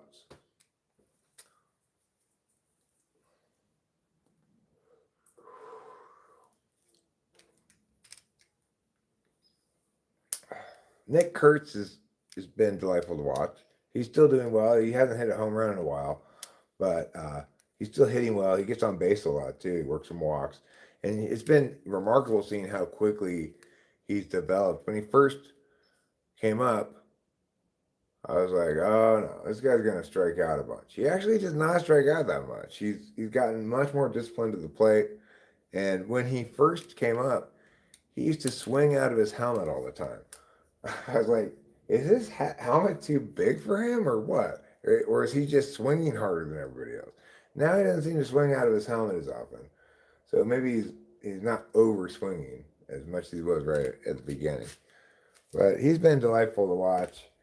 Uh, he he acts like he belongs in the spotlight. Like, you know, when he when he hits a game-winning home run, he's got no like rookie about him. He's bat toss, you know. I am the shit. And he stirs the pot, which people seem to think means churns the butter.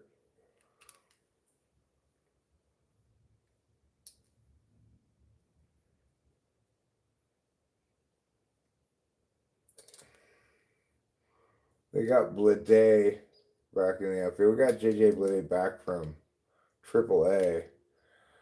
Earlier in the season, he was just stinking up so much stinkiness that they had to send him back to AAA.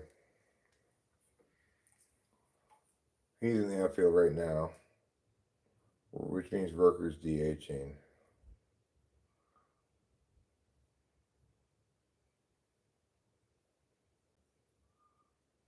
Joe Adele is up to bat right now for the Angels.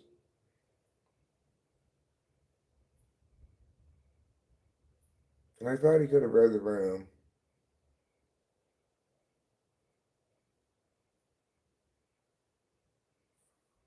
Who are you talking about? Me? Did I go off on somebody?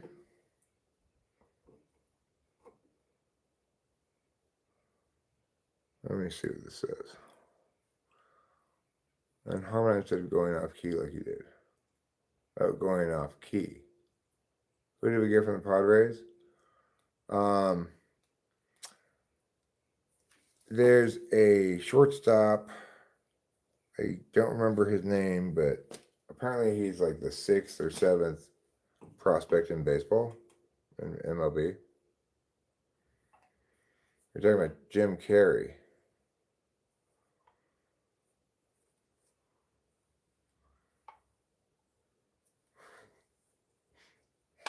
Yeah. Erica.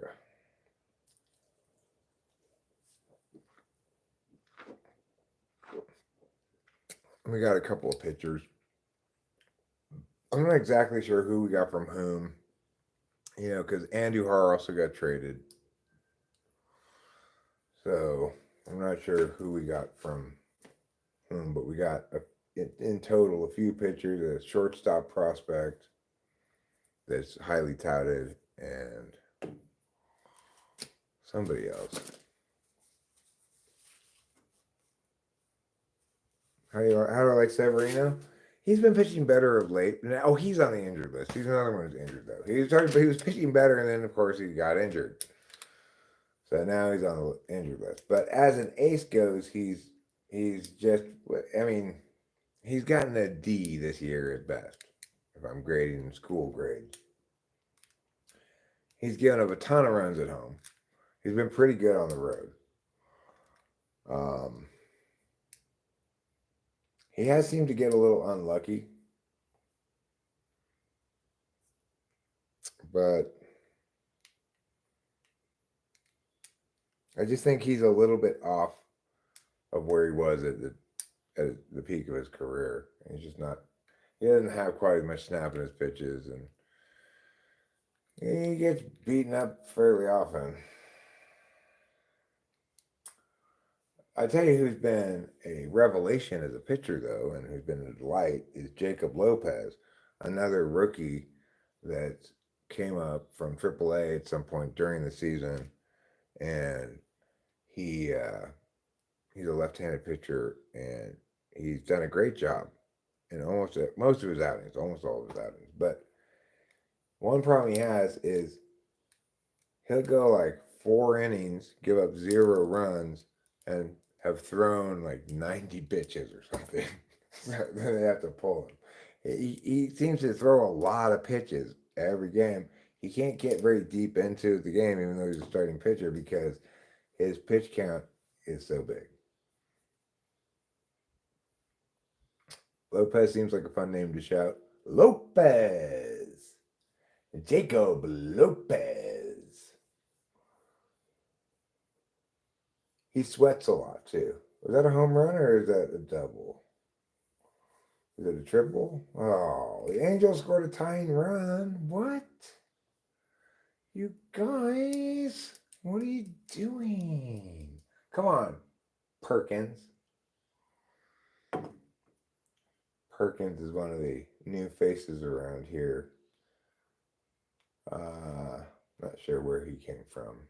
If he came up from AAA or if he's one of the ones in the trade. It seems like he preceded the trade though, so he's been around for maybe a month or so.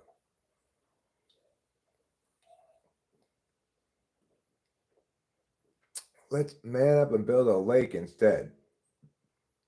Well, I have plenty on my water feature plate here with this pond. It's quite a production I'm building, but I'm starting to get the hang of how to do it. I'm figuring it out as I go. Like now that I've incorporated a paintbrush into my mortaring, everything's looking nice and smooth, like I want it to look, and I will be able to go over all the rest of the concrete with mortar and put these rocks, like these kind of rocks here, but smaller pieces of them, these flat rocks. This is not how it's going to look. It's going to look like it looks down there where I've mastered the process a bit. And you can see the rocks that are mortared into the side of this thing, behind which is either concrete or tiles or both. Lots of mosquitoes back here tonight for some reason. Get out of here, mosquitoes. Ah. Now this gives me a great deal of satisfaction looking at this. That's a lot of plant. I just need it to be 1 year's worth of weed when it's all said and done. Will it be that much weed? I think it's going to be close, is what I think.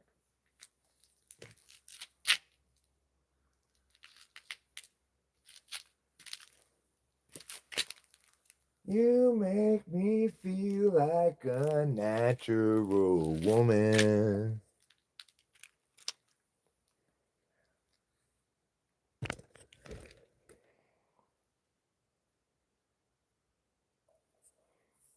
It'd be 3 years worth if you were by a lake. I'm not far from a lake. There's one just right down the street there, but it doesn't belong to me. It belongs to some other lady who, that's her lake. She apparently lets people from the neighborhood go there, catch and release if they want to fish, but I've never met her nor asked her.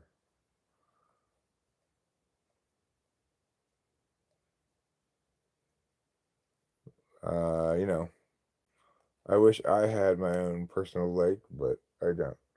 So I'm going to have to make a pond. And I have been doing it for a while now. I've gotten a lot of stuff done, really. You know, just plugging away a bit at a time.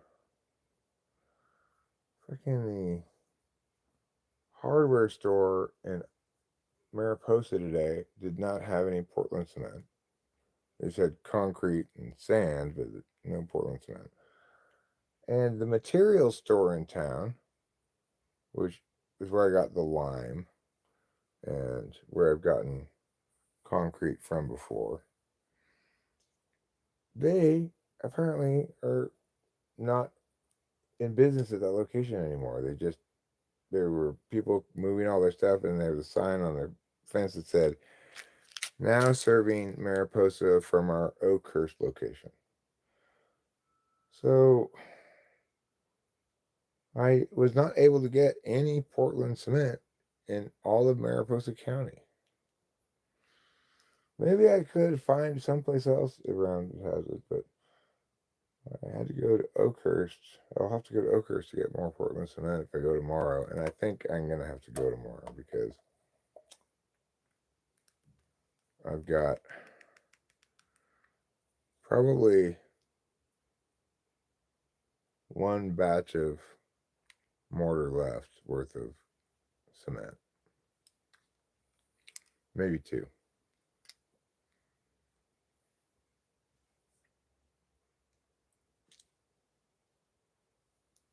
What was that? I would never have a chance at the Sudbury job if I hadn't moved to AB and made connections in BC. Well, what about CD? How did CD get involved in this?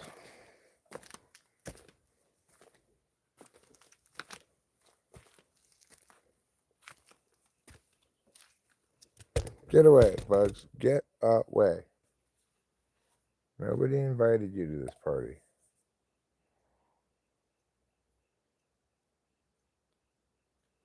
So we have new neighbors across the gully. I've not met them yet. But I noticed them moving in, and I noticed the sign is gone. So I know we have the for sale sign is gone. So we do have new neighbors. I think maybe they live there too. They're gonna live there rather than come in on the weekends or something. I'm not sure, but they seem to have been there since I saw them moving in. We're gonna get that nice and covered up. It's gonna look all nice with a bunch of rocks. And we'll do the river part. I've already got the tube set up here for where the pump's going to be down there. Pump's going to pump from down there up to the top here. Around and around she goes. Pumps up from the bottom of that up along here to that thing. That's where it comes out right there. Right? Right here.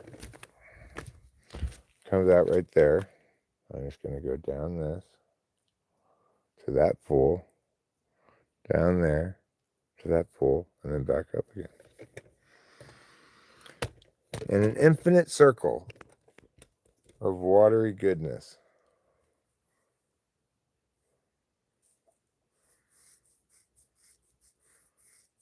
You teleported out. I said no to all the conventional ways to escape the womb. Hi, Kim. I see. Teleported out. Did you have a teleporting machine or is it a natural power of yours? And if you had the machine, did you build it inside the womb? Kim, I want you to indulge in as many whys as you want.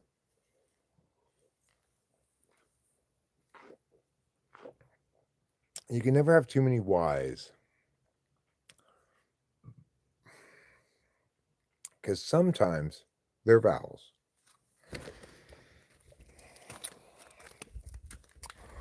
All right, let's stand over here now as we play stand outside walk around.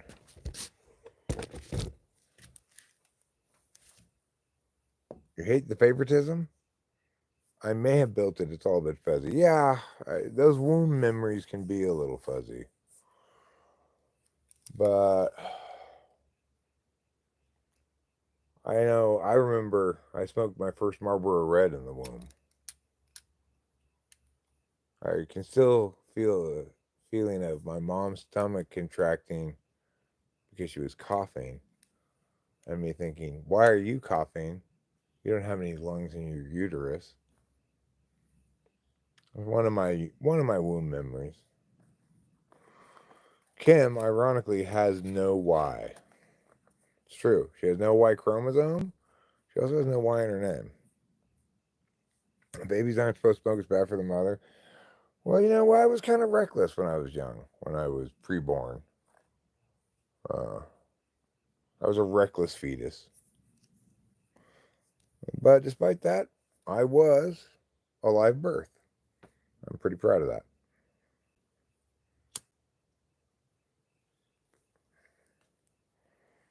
If who's still here?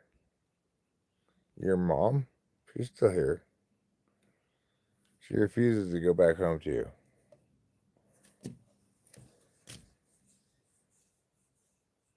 Nor does SB. Who's SB? Oh, that lady. Right. SB Uni. Gotcha.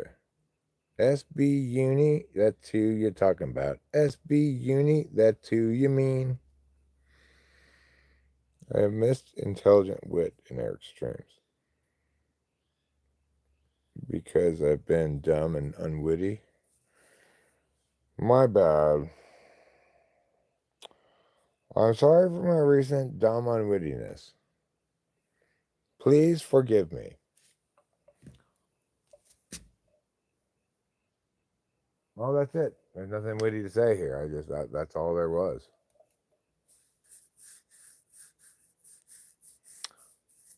I took my loppers out today and lopped off a couple branches that I wanted to get. Did I put them back? I'm wondering now.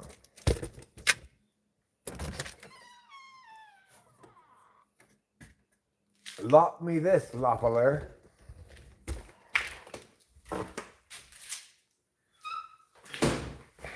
Let's see.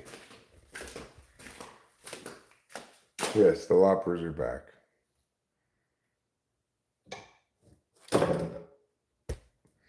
I put them back. I don't remember putting them back, but I did.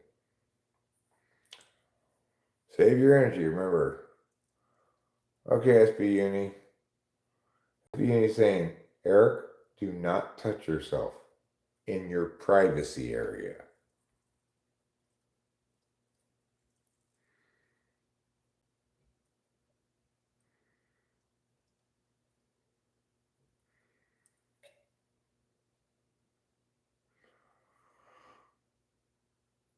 Because I don't vomit to the right, nor do I vomit to the left. I vomit independently. Is independent an alternative to right or left? It doesn't really seem like it is. But maybe it is. Maybe I'm living in the dark ages. I bought these the other day. Because I needed one-handed loppers for smaller branches. Namely, what they call pruners or snippers, whatever you want to call them. Get away, mosquito. Why did you get in here? Okay, these are by Fiskars. They named their name so that it sounded like whiskers because people like whiskers. They're cute.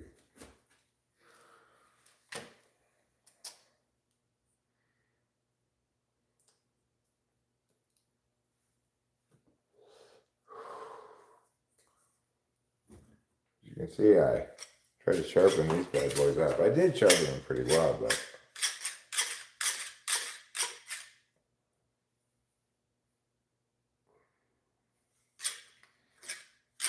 they're old, you know.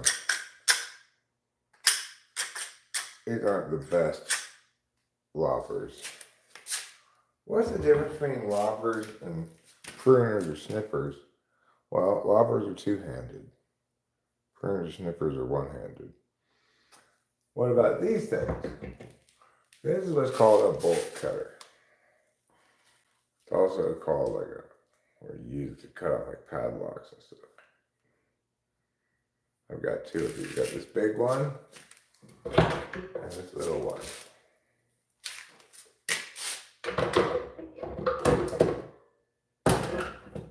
Brought those from my dad's house.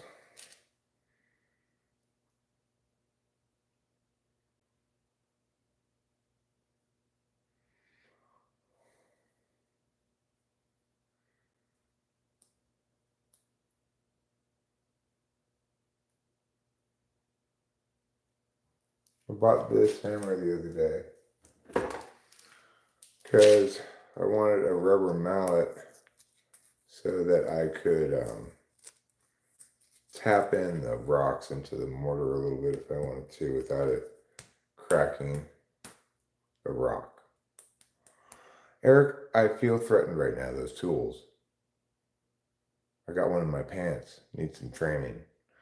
Well, you have to ask somebody else to help you with that. That orange one is called the circumcisionator. No, it's not called that. It's not for circumcisions. It's for snipping smaller diameter branches. The lopper is for larger diameter branches, you know. Additionally, you should know I have a pole saw. So if I need to really get choppy with this, I bust this thing out right here. As you see, it's electric. It's a lot quieter than a gas-powered chainsaw would ever be.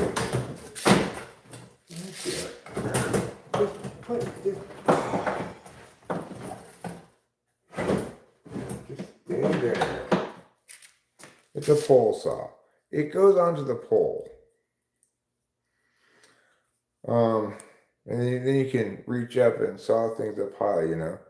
I've never attached it to the pole or tried to use it as a pole saw. I've just used it as just like a little chainsaw.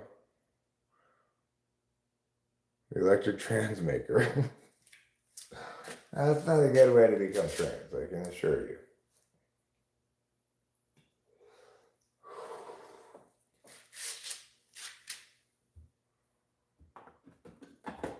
These are things that you think, this is going to be useful. I'll use this a lot. But you don't really end up using it very much. Or like this thing.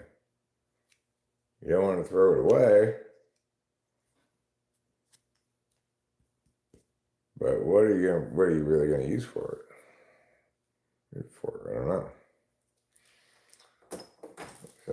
Some things that exist.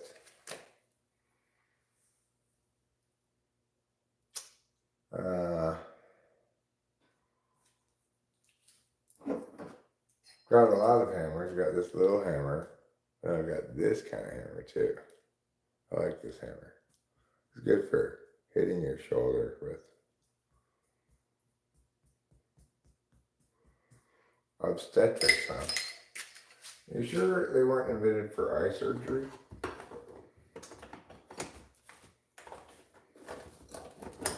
Here's a cool old tape measure that I have. It measures things in inches. It's made in the USA. And look, when you want to close it,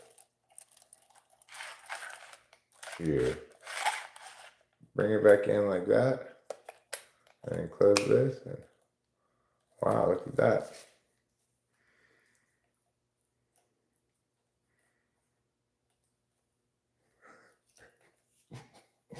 That was a solid fit shield. What a silly guy you are. What else do I have to show you? Well, look at this. That's a long drill bit. You could drill to the center of the earth with this.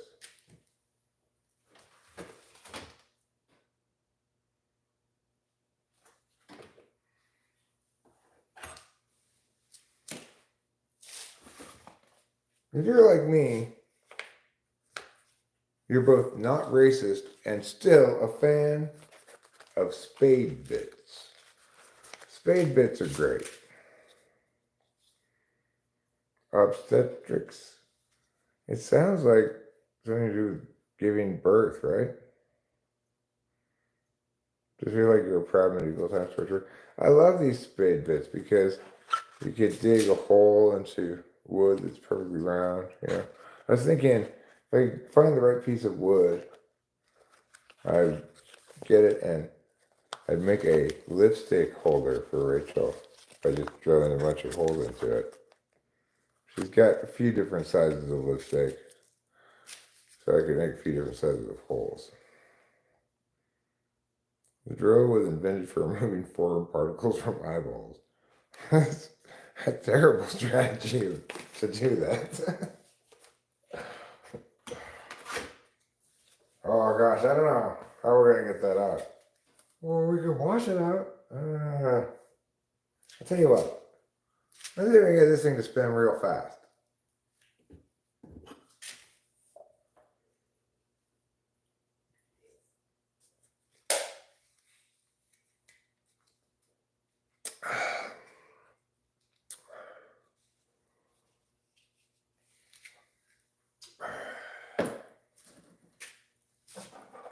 Does anyone know what this is?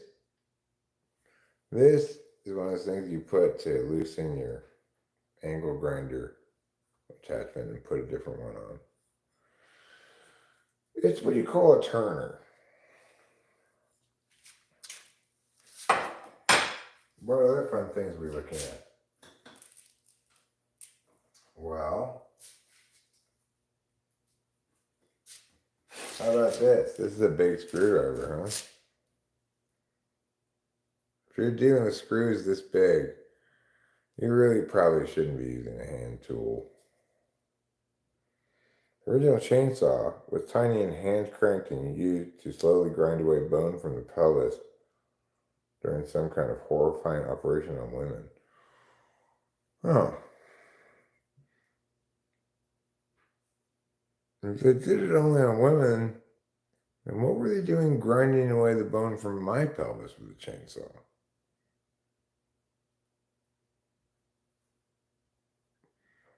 I do what I do to clean my sinuses, just shove this up there and dig around a little bit.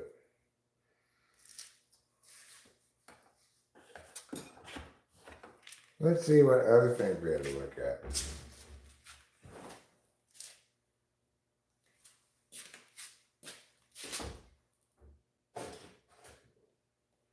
Well, I've got this grinder.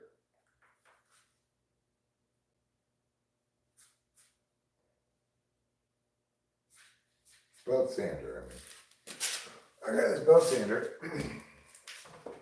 right here.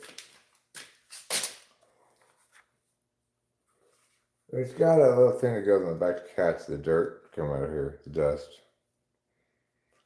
the sawdust. No, I'm not on grinder. Chainsaws are sexist. Men using chainsaws are sexist. What about belt sanders? Are belt sanders sexist?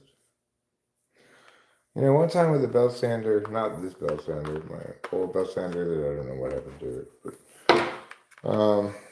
I grinded off, sanded off my middle fingernail here. No, it's grinder with an E, okay? Not grinder with no E.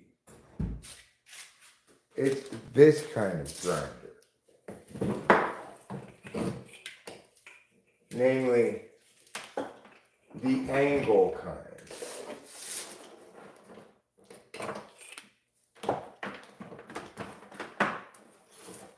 See? Now, granted, this is a cutoff disc, not a grinding disc, but the tool is still, nevertheless, an angle grinder. Because it lets you grind shit at an angle.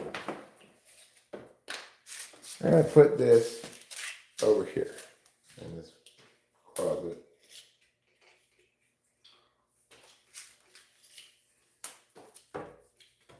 This is a nice Makita angle grinder. I really like it.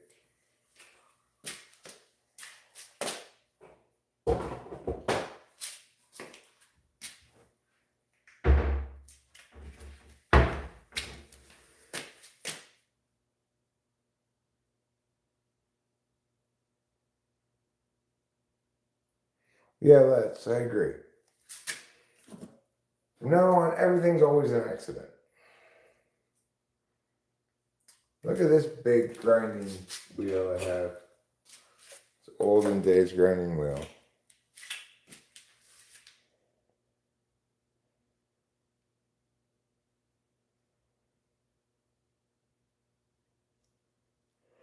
Never grind on the side of the wheel, it says. I'm sure that's immediately what I would do, is grind with the side of this.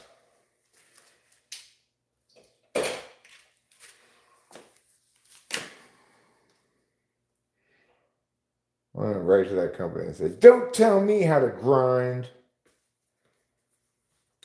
I know how to grind. You just put all your muscle behind it.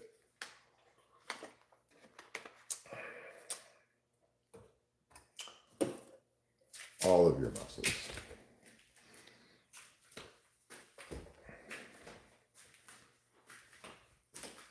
Okay, let's go back in the regular part of the house. It was fun out here in the garage, but I see this and I think, Eric, you need to clean up in here. What are you doing? But I don't really feel like cleaning up in here. So let's leave this room. Out of sight, out of mind.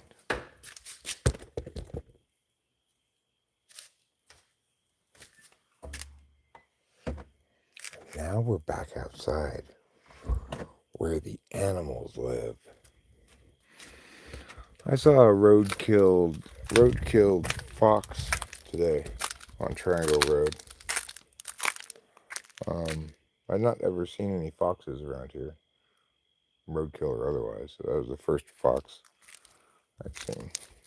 Means apparently there are at least some foxes around here. Get away, Skeets.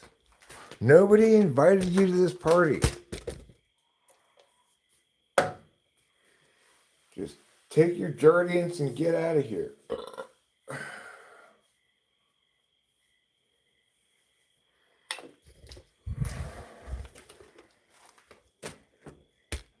Get your skibbity skeet selves out of here.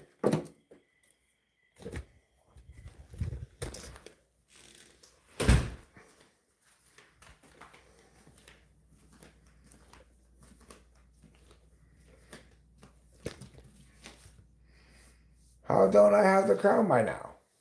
I don't know, Saltfish Shield. I don't know how those things work.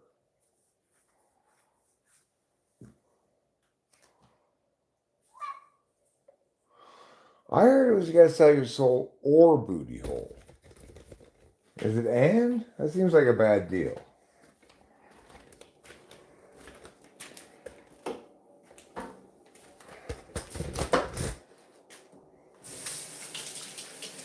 Okay. Guess what I have in reserve? That's right, an extra hot dog. I'd go for some coffee though too. Where did I put my coffee that I had before? Probably cold by now.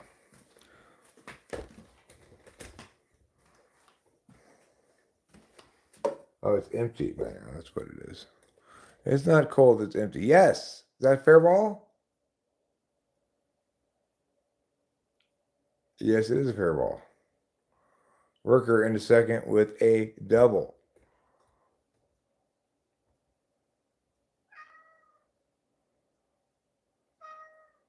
I misread something? Me? I've already sold my soul, my booty hole is off limits. What about your soul's booty hole? Your booty soul, if you will.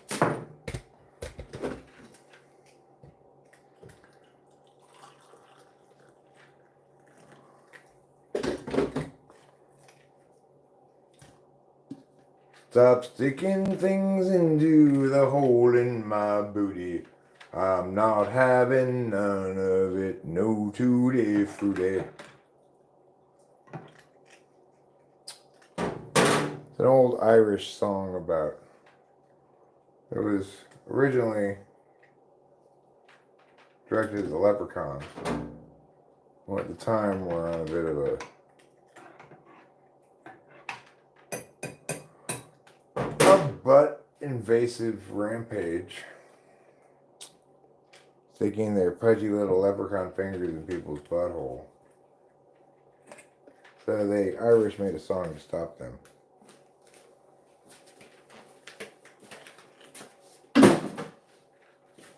If ye finger me butthole, I'll steal your gold.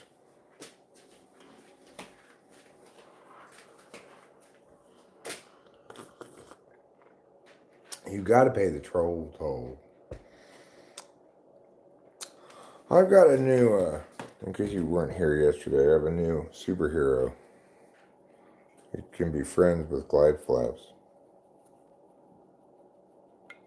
His name is Twine Time. He has a lot of twine. He has a not limitless, but substantial supply of twine, and he can use it anytime.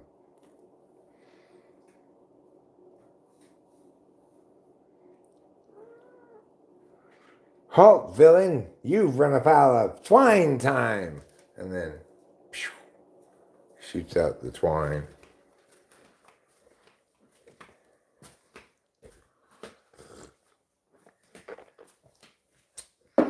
I was inspired by this twine right here. As you can see, this is some high quality, fine American twine. Oh, you've been known to tie a bale or two, have you? I used to tie an occasional bale of newspapers when my grandmother would save them and then take them to get recycled and get money for it.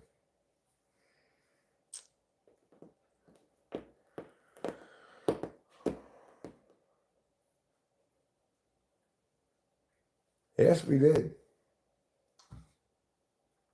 Leprechauns used to be a lot more common than they are now. And, you know, before they evolved into modern leprechauns, they were a proto-leprechaun species. They were a lot like leprechauns, same green clothes, same pointy shoes and everything, but they were only this tall.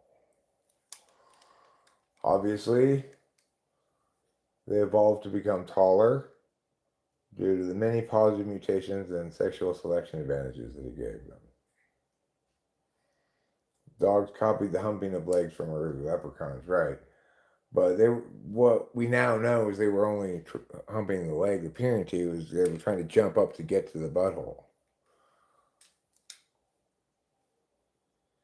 Ike has crown until end of days, or at least until end of live stream. I'm sure he deserves it. IKR. I mean, I believe that modern leprechauns evolved from proto-leprechauns. Is that gone? Oh, wow, that's a blast. See you later. Wow, that hit way back there. Who hit that? Is that Colby Thomas? He's having himself a game. 433 feet. He got all of that one.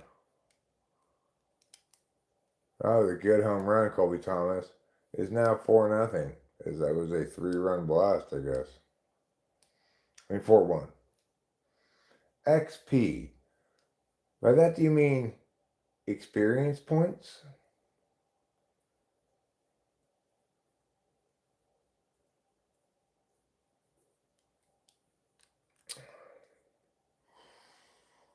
Well, you know, people are so hard on Lucifer, but they need to remember he got thrown out of heaven. He had to build a whole new house for himself in hell, set everything up. He had no help from God at that point because he had pissed him off too much.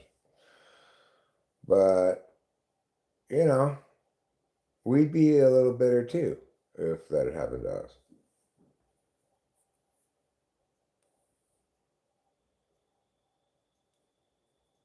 Wait, does the P and XP mean points? Yeah. Yeah, no, XP means experience points. The X just stands for experience.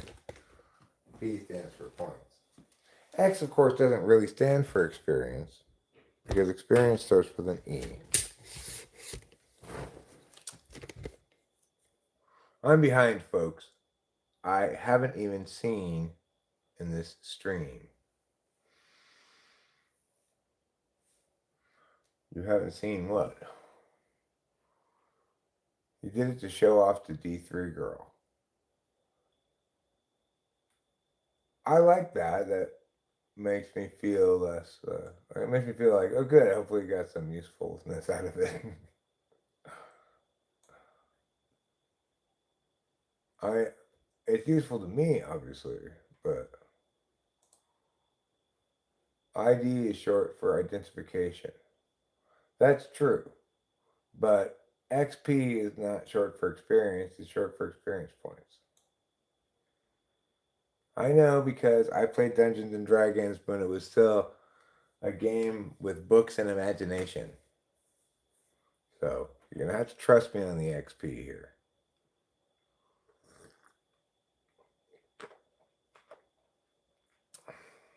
You think they're dating, or is just one of several women he pays for online? Well, I think they're fairly tight.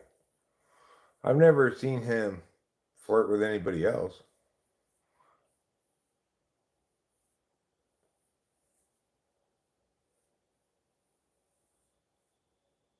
Anyway, I hope they find true love. What water is on?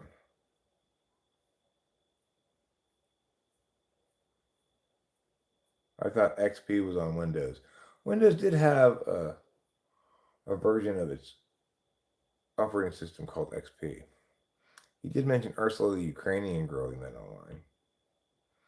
Well, who doesn't meet people online nowadays? Does anybody meet anybody in the real world anymore? No. You meet online and then you go meet in the real world.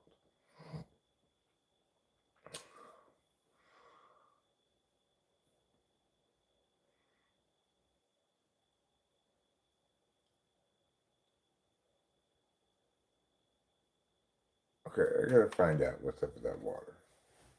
I didn't turn on any water outside, did I? Did Rachel have? Rachel must be turning on the water.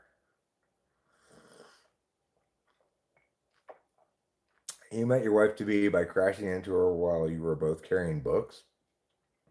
What a meet cute! Oh my gosh.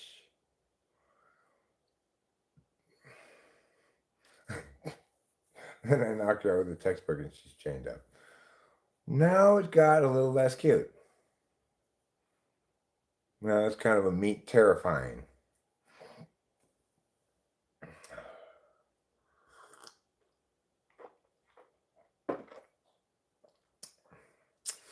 Now it must be the first part must be real, or else he wouldn't have said wife to be. If he were just making a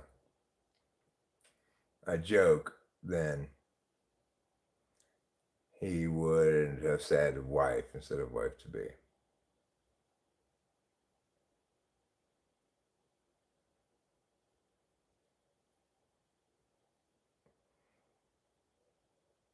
It turns out she was a man called Red Uncle and has been doing this to thousands of others.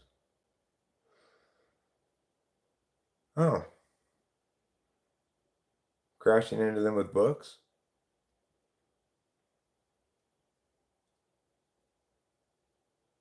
Who's Red Uncle? China. Let me see. Okay. All right, I'll look it up. Let's see what it has to say about Red Uncle China. This is the man whose last name is Jad has been detained on suspicion of spreading obscene material.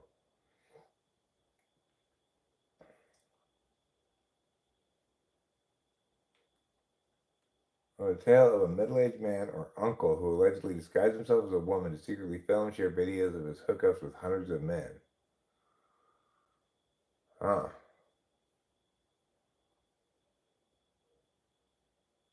The online posted the man in Nanjing had lured 1,700 heterosexual men into sexual encounters at his home, that he then recorded and distributed it online.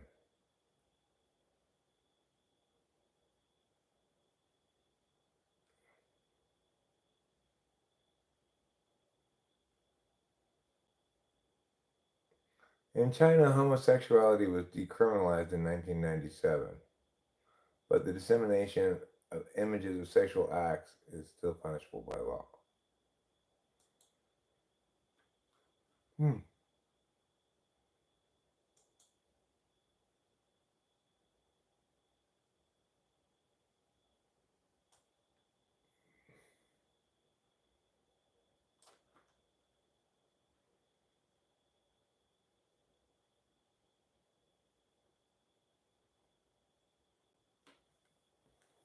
Well, why is he red? Was it because he's a commie?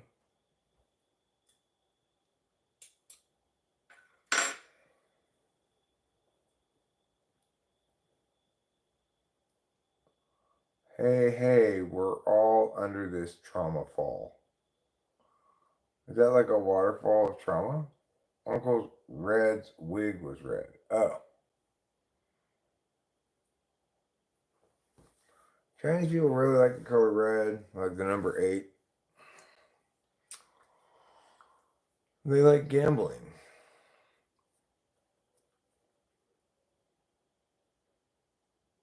Don't go chasing trauma forward.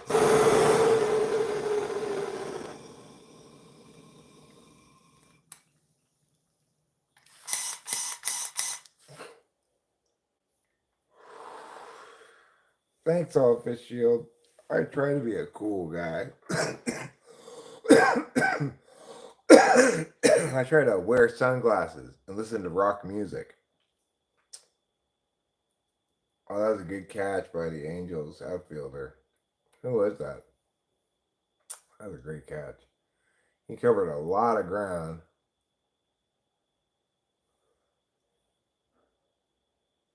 And then a nice sliding catch.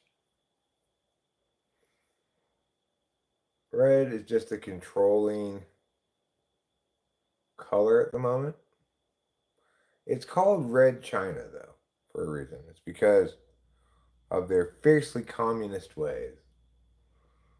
Obviously, they are selectively communist and just a lot of things.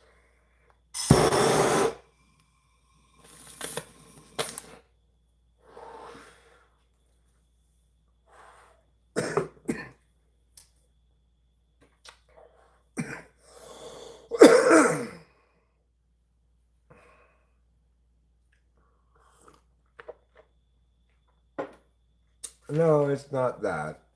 It's less. It's less economically free market than America is. But for example, the Chinese government still thinks they have to provide jobs for everybody, which is why they still get their streets cleaned by having ladies pull a cart with a broom and a dustpan instead of having street sweepers. It's very Milton Friedman still. I was there for 3 months working, living there, and it's crazy the extent to which people have no initiative without permission. Like I was working at this place putting together a debate tournament. And every time I tried to do things to get things set up properly, I was told, "Oh, you can't do that without this guy's permission. We have to find out from him first." I'm like, but this guy doesn't even know anything about debate or debate tournaments. He's just Dr. whatever, Dr. Chang or something, who's in Hong Kong right now.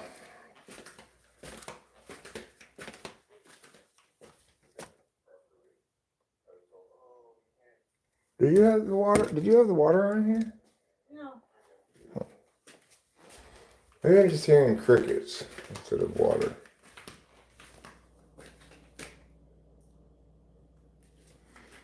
I don't see any water on here, no. Maybe I'm just here hallucinating.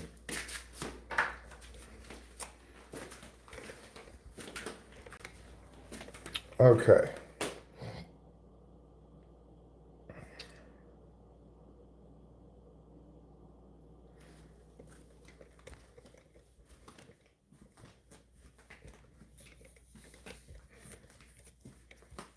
My dad used to use the slur moon crickets. I don't even know what that means. Damn moon crickets. It's crazy how much damage is done by incompetent doctors. Yeah, well, it's true. Rachel knows all about that, that's for sure.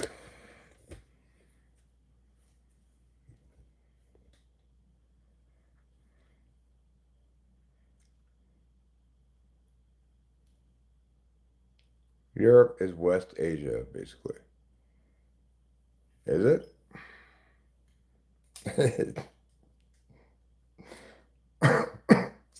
Most of them, I don't have a lot of respect for doctors in Germany, but like I feel confident that the dentist I'm going to is uh, is a lot more like I went to another dentist, got him to look at my mouth and give me a quote.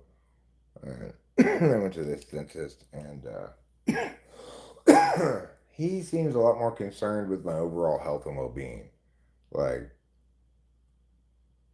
he he's not going to try to get everything done in one day. Yeah, I know who Sam Hyde is. I'm sure most people know who Sam Hyde is. I don't think Sam Hyde. I don't have much respect for Sam Hyde because I don't believe in involuntarily involving other people in your art.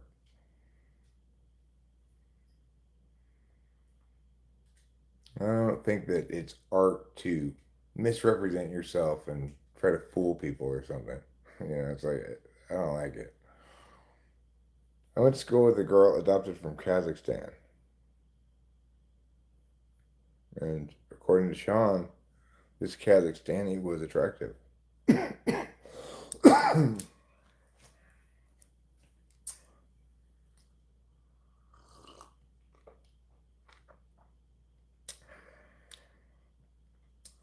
Take me away to Kazakhstan, where the girls live in huts in the sand.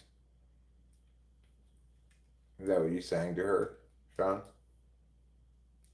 Well, everyone did. It's okay. This is only sometimes a family show, Sean. Sometimes when I'm cursing a blue streak, it's not. So, I try not to be completely arbitrary and hypocritical, but sometimes I am, I guess. No, you nice guider? Oh. I like you. You make me feel comfortable. Like, you're not going to hit on me. Oh. That's good. It's good to be a nice guy.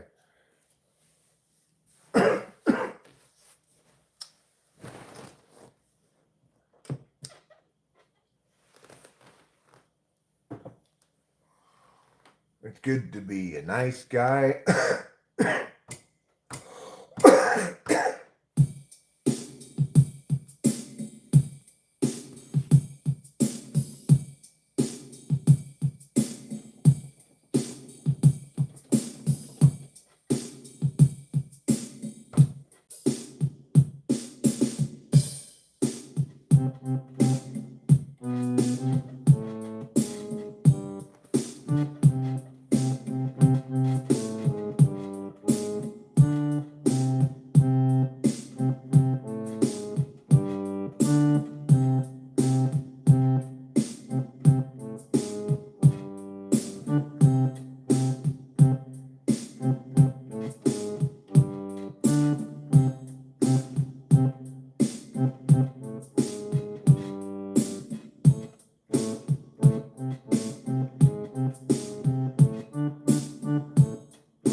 Well, like Rachel is sort of listening and sort of asleep, I think.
All right.